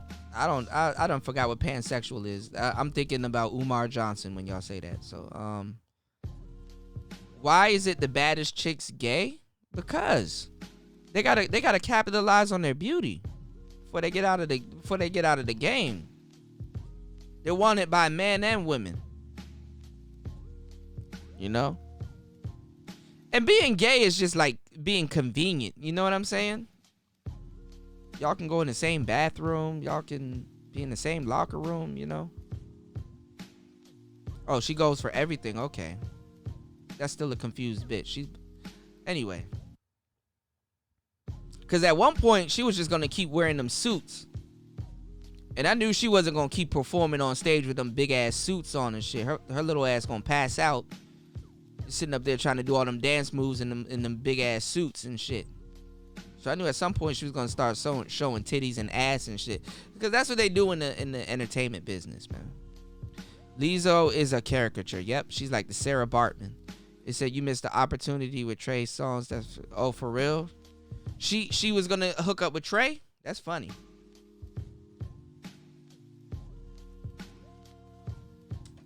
The irony in it is that if Lizzo slimmed down, she would actually kind of be bad. Her butt long as shit. You know, Rikishi. I mean, Lizzo. You know, she had the fucking sumo thong and shit. That thong was long as shit, and it looked like it was hard, like it's hard, like it was just tough. Janelle Monáe is with the girl from Men in Black, Tessa Thompson. Okay, because they said she was dating Lupita at one point too. So I don't know. I heard Tessa Thompson is bad too, but I heard Tessa be on some bullshit. On that feminist bullshit. Lizzo gonna date a white man too. I'm pretty sure. Which one comes first, white man or lesbianism, Cortez? We're gonna have a bet on that. It's coming. This song is from my girl SZA, called Doves in the Wind. It's a really good song, but I really don't agree with her lyrics, but it's a dope song. I don't agree with Kendrick's lyrics neither. Yeah. You said he did it for the hood hip hop culture, Robert Perkins. Yeah, I mean, Dwayne, I think he probably did it for clout. Like, he probably thought some of her viewers would be like, "Oh my God, Robert." Yo, it's one thing to say you hit Cynthia G, but why are you sleazing in the bitch? Like, why are you shooting up the club? Like, and Cynthia only did that for status. Like I told you, she's a goofy little broad from Washington State. She don't really get shit. Like, Cynthia did that to show that she can pull a young whippersnapper that still got it. You understand what I'm saying? And getting pregnant by it. It's a trinket. It's more of a status type thing. You know what I'm saying? Like I told you, these girls can't get dudes to court them, so they opt out for being prostitutes on the side. Same thing. She can't really get a nigga to really take her seriously, so she opt out to getting it something young, and getting impregnated by it. Which is kind of like but it doesn't work that way how it works with men. How you can get you a young girl and you can find you a young girl that's young, tight, and right and get her pregnant, and you'll be like, "Damn, yo, she let you hit. Damn, you must be a real nigga. Damn, and she got pregnant by you. Damn, your baby mama bad as shit." You dig? That's what she tried to do. They take the man route. They get something young. They get impregnated by him. So then other women can't sit up there and say she never had a real nigga and her baby daddy isn't somewhat attractive, because no homo. I don't think that nigga's attractive, but there's other bitches that be like, "Oh, he chocolate. Oh, he got the dreads. Oh, he got the tattoos. Oh, he preached that conscious shit." That's a symbol. That's a gym badge, you know. The nigga Cynthia G was collecting Pokemon, nigga.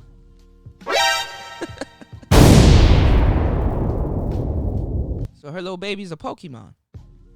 I just wonder why she didn't show it to us. I mean, I know she's not gonna show it to us, but damn, bitch, that's our baby too. You didn't think we waited 8 months? We went through the whole term with you. Shit, we want to see the baby also. What are you doing? Like Reg the bad guy. Shit, we'll put a fund together and get that little motherfucker a bib, some toys. It's Christmas. Come on. Omar laughing. Her butt long as shit. It is long. You know, when your butt crack all the way up down the side of your back.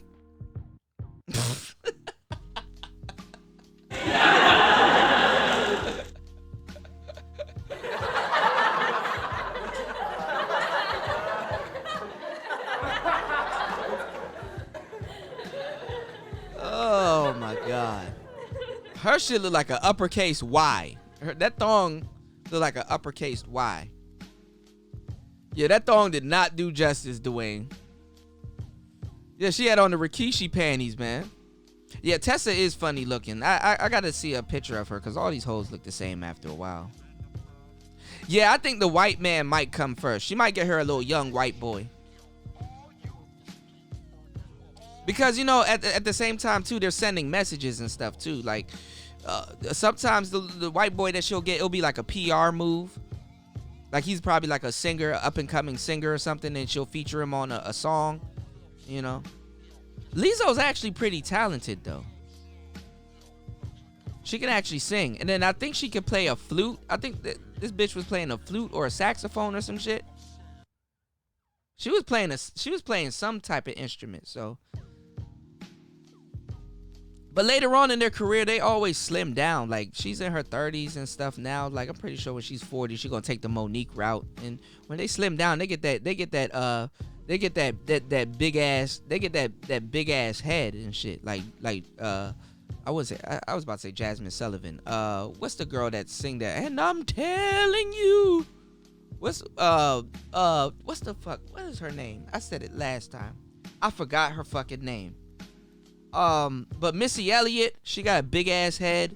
Fucking Al Sharpton, this nigga's head is big. Like, they get a big ass head. Cause when you're big like that and you work out, you got to do a lot of full body exercises, and you got to do neck and head exercises too, because you know your body doesn't know where to store all that fat and shit like that. So a lot of times, you know, if they do their body, they get a real good personal trainer because they got money. They do their body correctly, you know, their body will slim down. But if you do something like gastric bypass and stuff like that, like you gonna have like a whole bunch of excess skin hanging and stuff like that when you try to cut corners. So, you know. But Dwayne, I think she is gonna get a white man first, though. Yeah, they usually choose. Cortez, you're right. They usually choose the white beta after the Pookie and Ray Ray. Right? They get them a Chad. You know. He said hoes will like his style off the rip.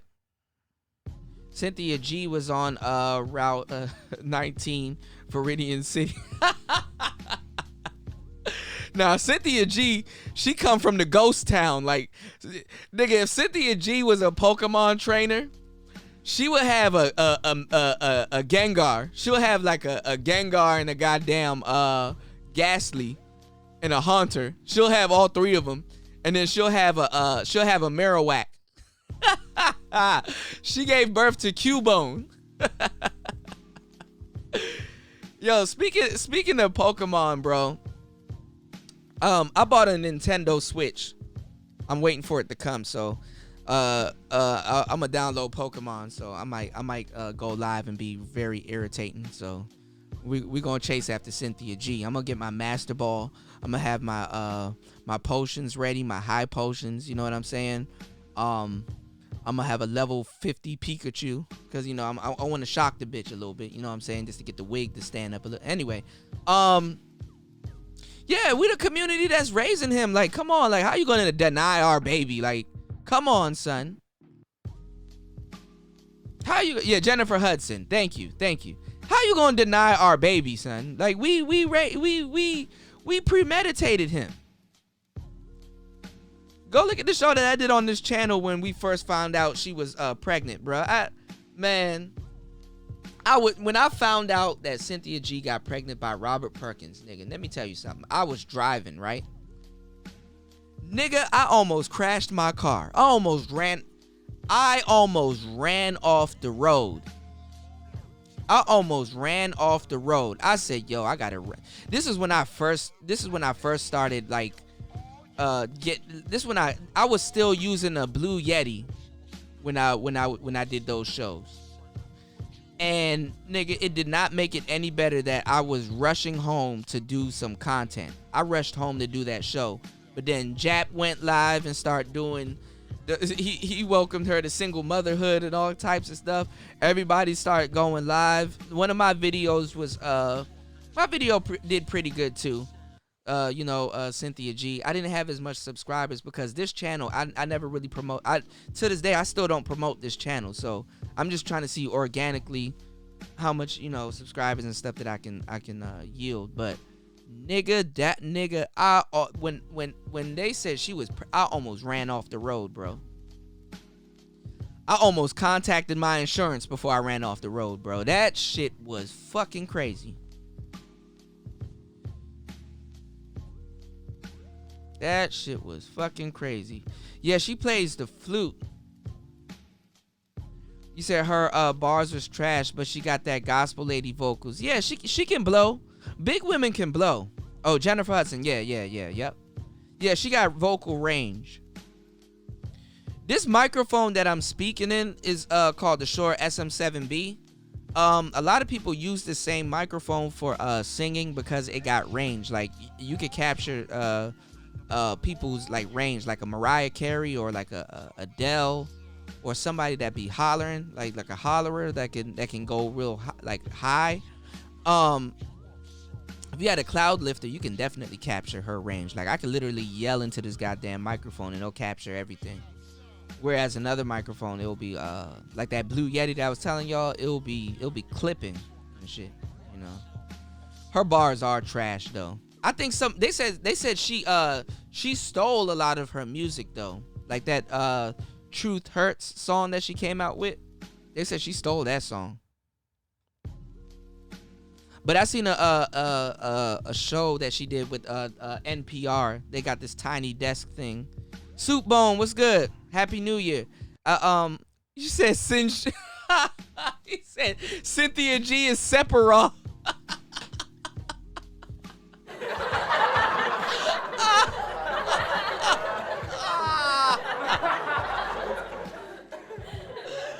Hey yo, hey. When she take Robert Perkins, for child support, he gonna be Eris. He gonna be Aerith like shit. Yo, Stoic, did you order the new Final Fantasy? Actually, I gotta get that joint to come to this to my man cave. I'm gonna go live on when the new Final Fantasy remake comes, man. I got a lot of game to chop up with you guys because we all talk about the same fucking shit. This is dope. He says she's in Lavender Town, Dark Meteorite. You crazy, bro. Hey, bro. Cynthia G look like she will train an Onyx. Like Cynthia G got a Steelix. She got a Scyther, bro. She got a goddamn she got a fucking Kangaskhan. Cynthia G is a Kangaskhan, like shit. But yeah, man. He said, I bet soaking wet. She said, fat chicks got that wet. Yeah, fat chicks be having some. Fat chicks got a big ass pussy. I don't know why, son. They got a pouch. Fat bitches got a pouch, bro. You can literally. All right, I'm not about to get graphic. I'm good. Cause I don't hit fat bitches, but I've hit with some. I hit some bitches with some big ass pussy. I hit some thick assholes. Like, I'm not even gonna tell y'all what I was about to say. I'm gonna have to start a Patreon channel. If I do a in-depth Patreon channel about some sex shit, y'all niggas gonna be like, okay, yeah, I got it. Yes, I will pay money for that. Yes, because if I tell y'all some of the shit that I know, but then again, it's not even worth it because y'all don't really want nothing long term with these hoes nowadays. Like, I really don't. If I tell y'all some of the things that I know sexually that you can do to a woman, she will be stalking you.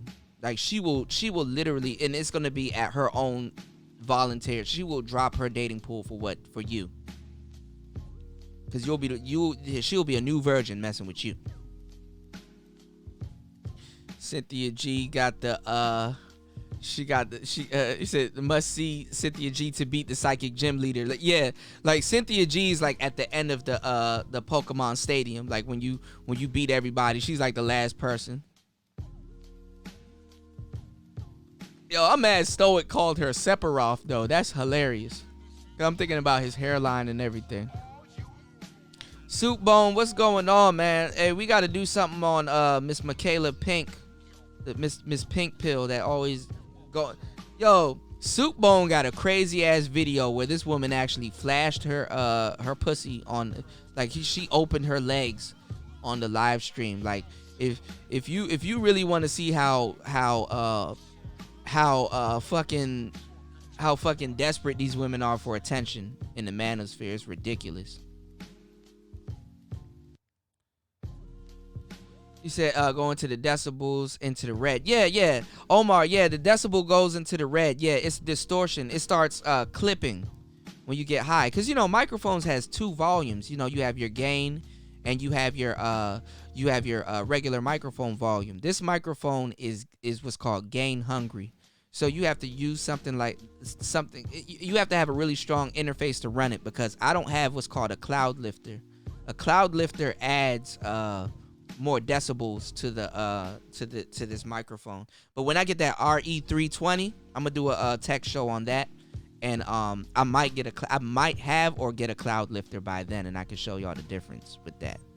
So yeah, Stoic, bro. That I hope they don't mess up that game, bro. I pray and hope they don't mess up that game. Then they're saying they're trying to cut it into three versions, like how the disc were, how it was three different discs. I'm not about to pay $50-something for the same game, but if the game is good, I might do it. And I'm going live. When I get that game, I'm going live on YouTube with that game. So, But yeah, I hope they don't fuck that up. I heard they're making a remake of Metal Gear Solid. And I heard they're making a remake of I already seen a little bit of the remake of Resident Evil 3 with Nemesis, but I will wait for the remake of Metal Gear Solid, because that was like one of the best games to ever come out. I was just looking up how when Snake was battling the Hind D, when Liquid was in the Hind D and he was shooting the Hind D, which is the Russian helicopter. Anyway, he said my cousin Brock, and he said my cousin Brock, and she dusty, but let me play with his. Cynthia G is like Misty. She gets Pokemon that nobody cares about, like Starmie and shit, and Staryu, and Psyduck. Hey, he said Cynthia G would train Jinx. That's hilarious. That does sound like that would be her Pokemon, though. That does sound like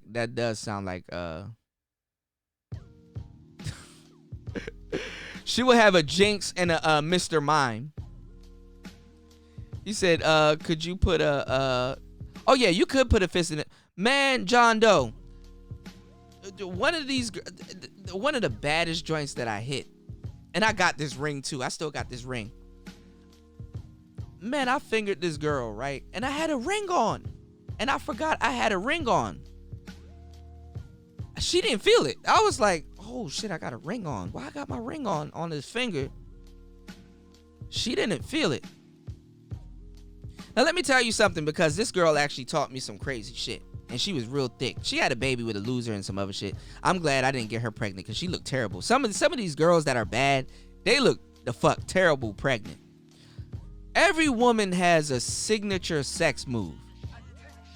This girl here, I've never seen a motherfucker do this in my life. The bed was against the wall, right? And it was on her right side. It was on her right side. So her right side is facing the wall. She put her leg up on this wall. She's done this before. And let me tell y'all about these wrestling signature moves that these women has. Every woman has a sexual signature move that will get a nigga out the paint. You understand what I'm saying? So you're not the first person that she's done this on, okay? But this was impressive. Okay. This motherfucker put her leg up on the wall and threw the joint at me diagonally. I never had no shit done like that in my life. I said, oh my God. Oh God. God.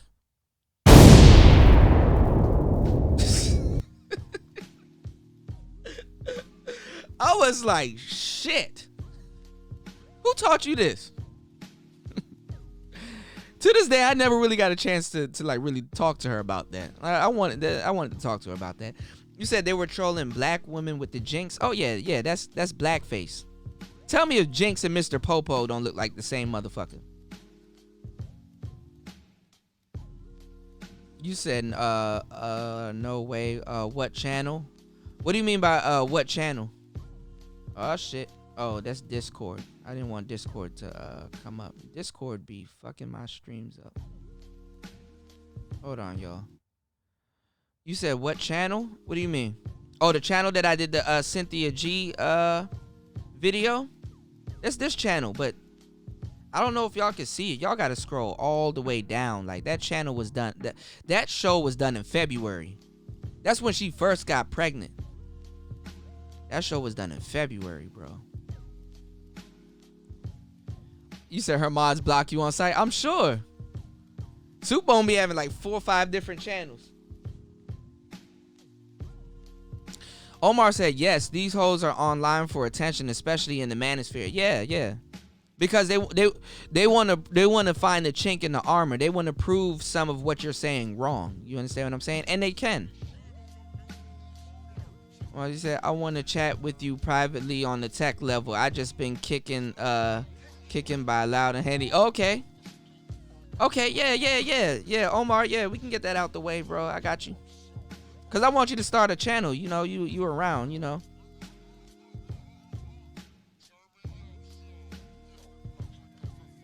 Yeah, I've been buying a lot of loud too. Hennessy tastes like fucking pennies boiled in water. So does fucking goddamn Deuse. Deuse is trifling, man. But if you drink enough of it, it's okay. But Deuse is trifling. I can't drive the boat like that.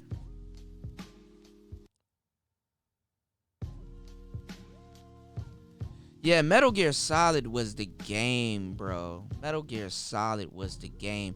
You know, if you played that demo back in the day, you wouldn't think that game got that deep. Metal Gear Solid was the game, bro. Metal Gear Solid was the fucking game. Alright, y'all. So look, check this out. I've been streaming for 4 hours, and you guys... Yeah, Deuse is good. It's actually smoother than Hennessy, though. Like, people don't really drink VSOP Hennessy. They drink VS. Yeah, Henny with the Coca-Cola is like that. And, you know.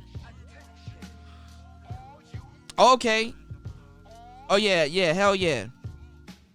Yeah, I'm keeping this live stream up, so I got to go back and check out all the people Dwayne put me on to, and I got to check out that link. Definitely, Soupbone.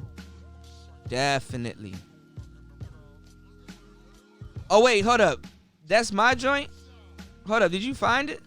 Because, I can't even find it. YouTube don't even let me get access to my own videos. I got to literally search for my own shit. But Robert Raw Dog Perkins, hell yeah. All right, hold on. Because my Streamlabs is acting up.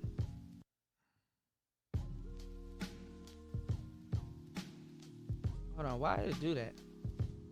Hold on, y'all. Oh shit. Did they cut me off? Did Streamlabs cut me off? Oh.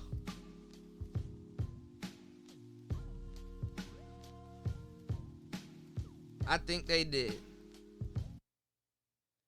Soon as I said that I was gonna keep this shit up, they cut me off. Hold on. I don't know if I'm still live. Hold up. Let me see.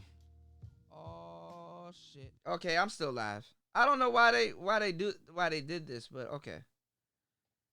Can y'all still hear me? Put a 1 in the chat if you can still hear me, because these motherfuckers done cut me off. God damn it.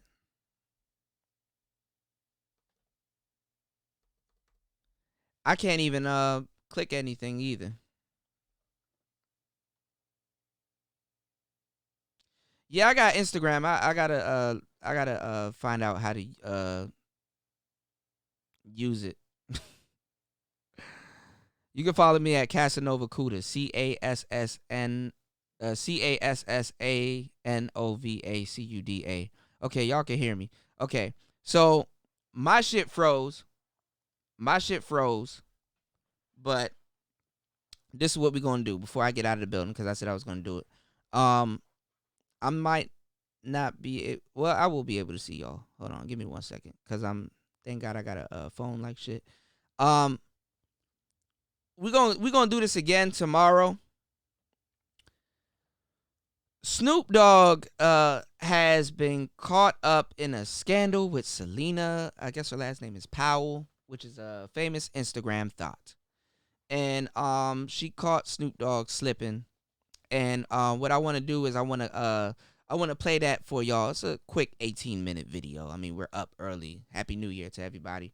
All of us ain't about to wake up until like 3 p.m. tomorrow. So I want to play that video for you guys. And let's just break it down. Let's just see what Selena Powell is talking about, because my Streamlabs done froze up on me, and I don't blame it, because I'm like 4 hours plus in. So let's get it. Let's check this out.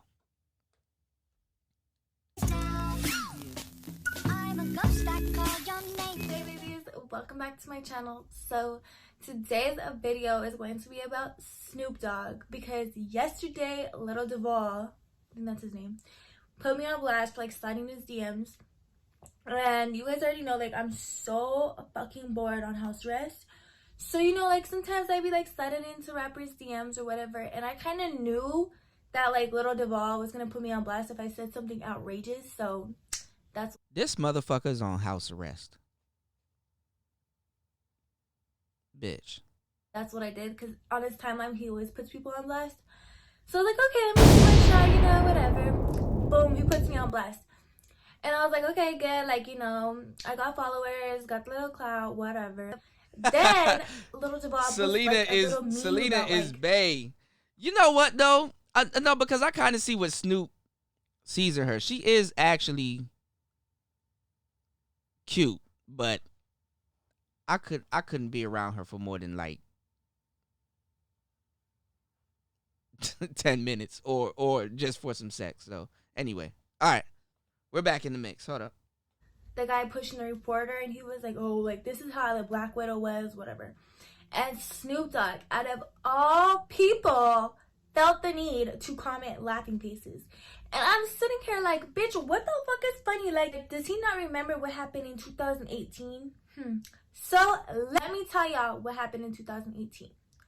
So how I got his number, because I didn't DM him, I didn't do anything. Literally, this is like one in like a million bazillion things, because from what I understood, he's never been put on blast. He's never had no scandals, never done nothing.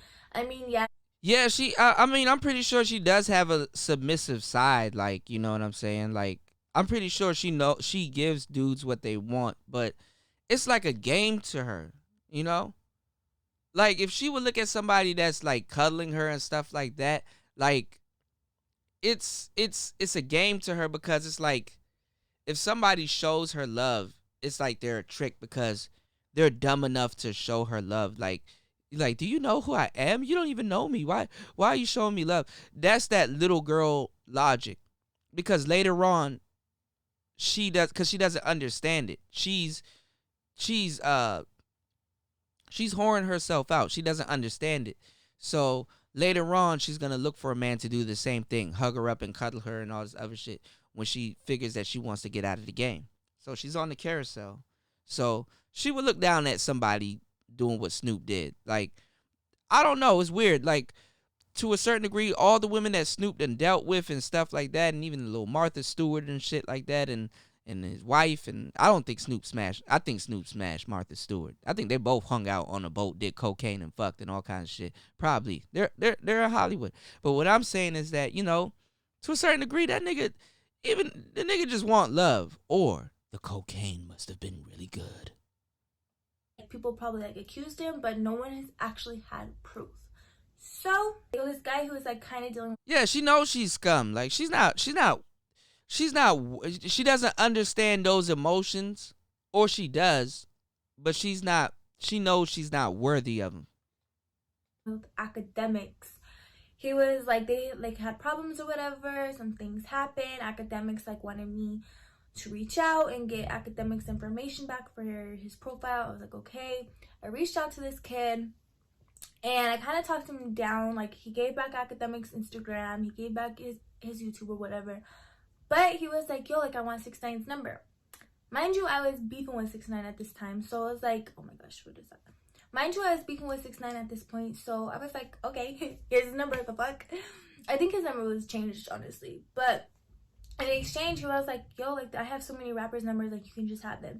He gave a list of numbers, and on the numbers was, like, Kendrick Lamar, Pitbull. Oh, yeah, I know he done smashed Martha Stewart. You could just tell. You know what I'm saying? You could just tell. Even go look at when Martha Stewart and Snoop was there, and Rick Ross and Wiz and all that stuff, like, those shows where he was there, like, she she clowned Rick Ross. She was like, how big is your boat? Hey, bro, Martha Stewart is like you could tell Snoop and Martha Stewart did something, but see, like you said, Martha Stewart ain't telling, cause Martha Stewart a solid bitch, nigga. You can hang out with Martha Stewart, snort cocaine on her boat. She will cook you cookies and cook you a goddamn pot roast and shit, and send your ass home with a goodie bag and shit. Nigga, where you come from? Damn, dog. Martha that bitch, for real. Like, I give it all up for Martha. And Snoop Dogg. So I hit up them, like, I was sitting in the car, and I was like literally just FaceTiming all these people. Nobody answered. But Snoop Dogg, I called him, and like, he like automatically like declined it, and he texted, he was like, yo, I'm with family, what's up? And he does not have my fucking number. So like, just saying like, hey, what's up, I was like, okay. Like, I just kind of played it off like he knew me, and it worked. So he was like, yo, like, I'm with family. I was like, yo, is this still Snoop? And he was like, yeah. He sent a fucking video of himself and said, yes, this is him. And I was like, oh yeah, Martha the homie. Like, Martha, she took that on the chin. Martha took that on the chin. Fuck yeah. What the fuck? Oh my god. I really have Snoop Dogg's number. He was like, yo, like, send a pic. Who's this? I was like, oh, Selena. I was kind of scared. To say my real name just in case he knew who I was. So I was like, oh, Selena, like, I'm from Vegas or whatever. And he was like, oh yeah, like, I gotta fly you out. I want to see you, blah, blah, blah. He FaceTimed me a bunch of times. Like, we were talking. He was actually really freaking nice. And in the back of my head, I was like, how does he not know, like, who I am? But whatever. So, like, not to sound all cocky, like, we were talking, and then I FaceTimed him, and I was already ready, and he was like, oh, you're ready? And I was like, yeah. And he was like, all right, I'm gonna book you a flight for tonight. And he was like, are you still in Vegas? And I was like, no, like, I was just there for vacation. I'm actually in Colorado. He was like, okay, no problem. I'm gonna joint text you with my manager, and he'll get your flight situation set up. At this point, I was like, oh fuck, like, god damn it. His manager is gonna like Google my name, and it's gonna be history after that. His manager. So Snoop and his manager was slipping, because the manager could have been like, yo, she's such and such, and she, you know what I'm saying? She, you know, I see why his wife got mad though, because like for real, look at who he's giving it all over for. Look at damn. Anyway, it's like a kid. Like, hey Selena, it's a kid. What's your date of birth? Blah blah blah. Sentiment. He was like, what flight do you want? Send me a list of flights. I was like, I want a night flight. He gave me a night flight. I went to go get ready. I think I got like my nails done. I like got ready. It was just so crazy. And then I went to the airport. It was like 11 o'clock at night. I landed in LA. He had a car service there for me already, and it was like, you know, like suburban. I was like, oh, I'm fancy. So like, I'm with the guy like that was holding my name. I was like, oh my god, okay. And I got in the car.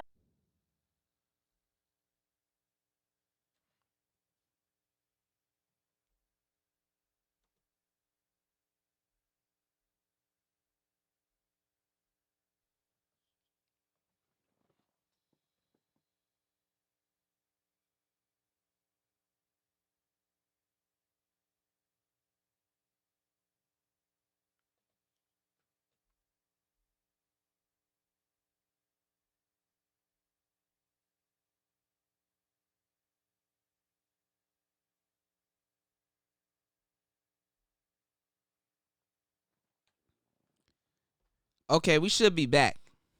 Hold up. All right, can y'all hear me? I don't know what just happened, but we should be back. Put a 1 in the chat if you can hear me. Cause this is retarded. This is We Taught Ed. Hold up. Like, he gave me a night. All right, there we go. All right, my bad, y'all, man. This shit is retarded. Okay. All right, let's finish this. Let's finish it. Let's go. Damn it. His manager is gonna like Google my name, and it's gonna be history after that. His manager, boom, texts me like, hey Selena, what's your date of birth? Blah blah blah. Sentiment. He was like, what flight do you want? Send me a list of flights. I was like, I want a night flight.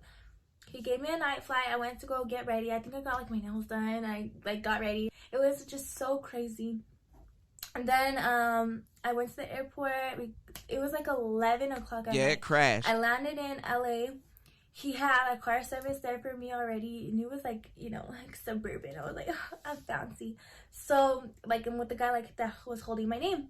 I was like, oh my god, okay. And I got in the car. We went to the hotel, checked in. Everything was good. The lady at the front desk was like, there's a note saying you can. See, the thing about the game is that, you know, like sometimes your status ain't enough. Sometimes it's like, you know what I'm saying?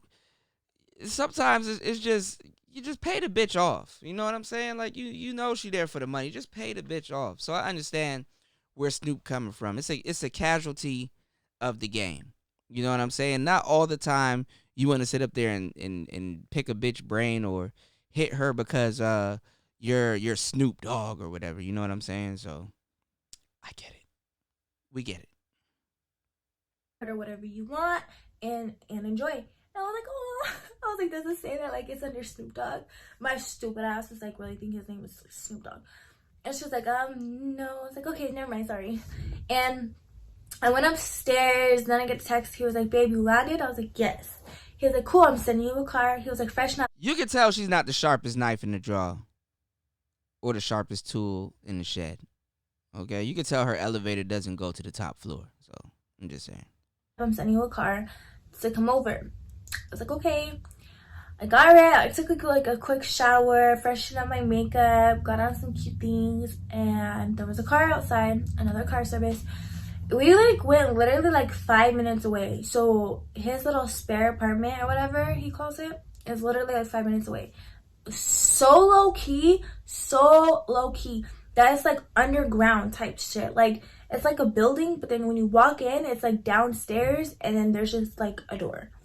So I was super scared. I was like, fuck, why did I do this? I don't even know this man. Like, fuck. Knock on the door. He answers. Nobody in his room, nobody in his place. Really nice place, really, really nice. And he was like, babe, like, you good? Like, you're good? Like, you want a drink? You want something? I was like, no, I'm good. Like, me just being me, you know, like, I'm the instigator. So I was like, you know, already taking off my jacket, lay down on the bed, and then he was like just counting money, and like he like set it aside, and in my head I was like, bitch, that better be for me. So he like laid down on the bed too, and then he was just like making small talk with me. Then he like started undressing me. We had sex. While we're having sex, this man literally got You could tell it meant nothing to her. He just started undressing me, but had sex. up, and I was like, oh my god, like, did he already bust? Like, whatever. Mind you, there was no condoms, no nothing. So he got up, he went over to the thing and got like a bag, and I thought that was like the condom. I was like, oh. So he came back over and he busted down a line of cocaine on my titty and snorted it. And he was like, oh, did you want to learn? I was like, no, man. And then like we went back to having sex or whatever. And every like 5 minutes or whatever, he like wanted me, like he wanted to do coke. And it was just so weird. Like he was doing lines of coke off everywhere, even, you know. So I was like, okay, like this is so weird as shit. Like Snoop Dogg is doing lines of cocaine off. So it was just whatever, you know, it was just whatever. Then when we got done, he's so weird. Like he likes to, once he's done, like, you know, I thought I was gonna, you know, get dressed and leave. No, this man was like holding me like on his chest, and he was like rubbing my hair, and you know I had nails, so I was like going like that on like on his chest, and he was like, oh. Yeah. She's like Snoop a cokehead, bro. I don't know. Like, what the fuck is this man doing? And he was just like, oh, it feels so good. It feels so good. And see, like she's more into like the details than the actual story. You know what I'm saying? And you gotta listen. You gotta think about it. If his wife is listening to this, that's like the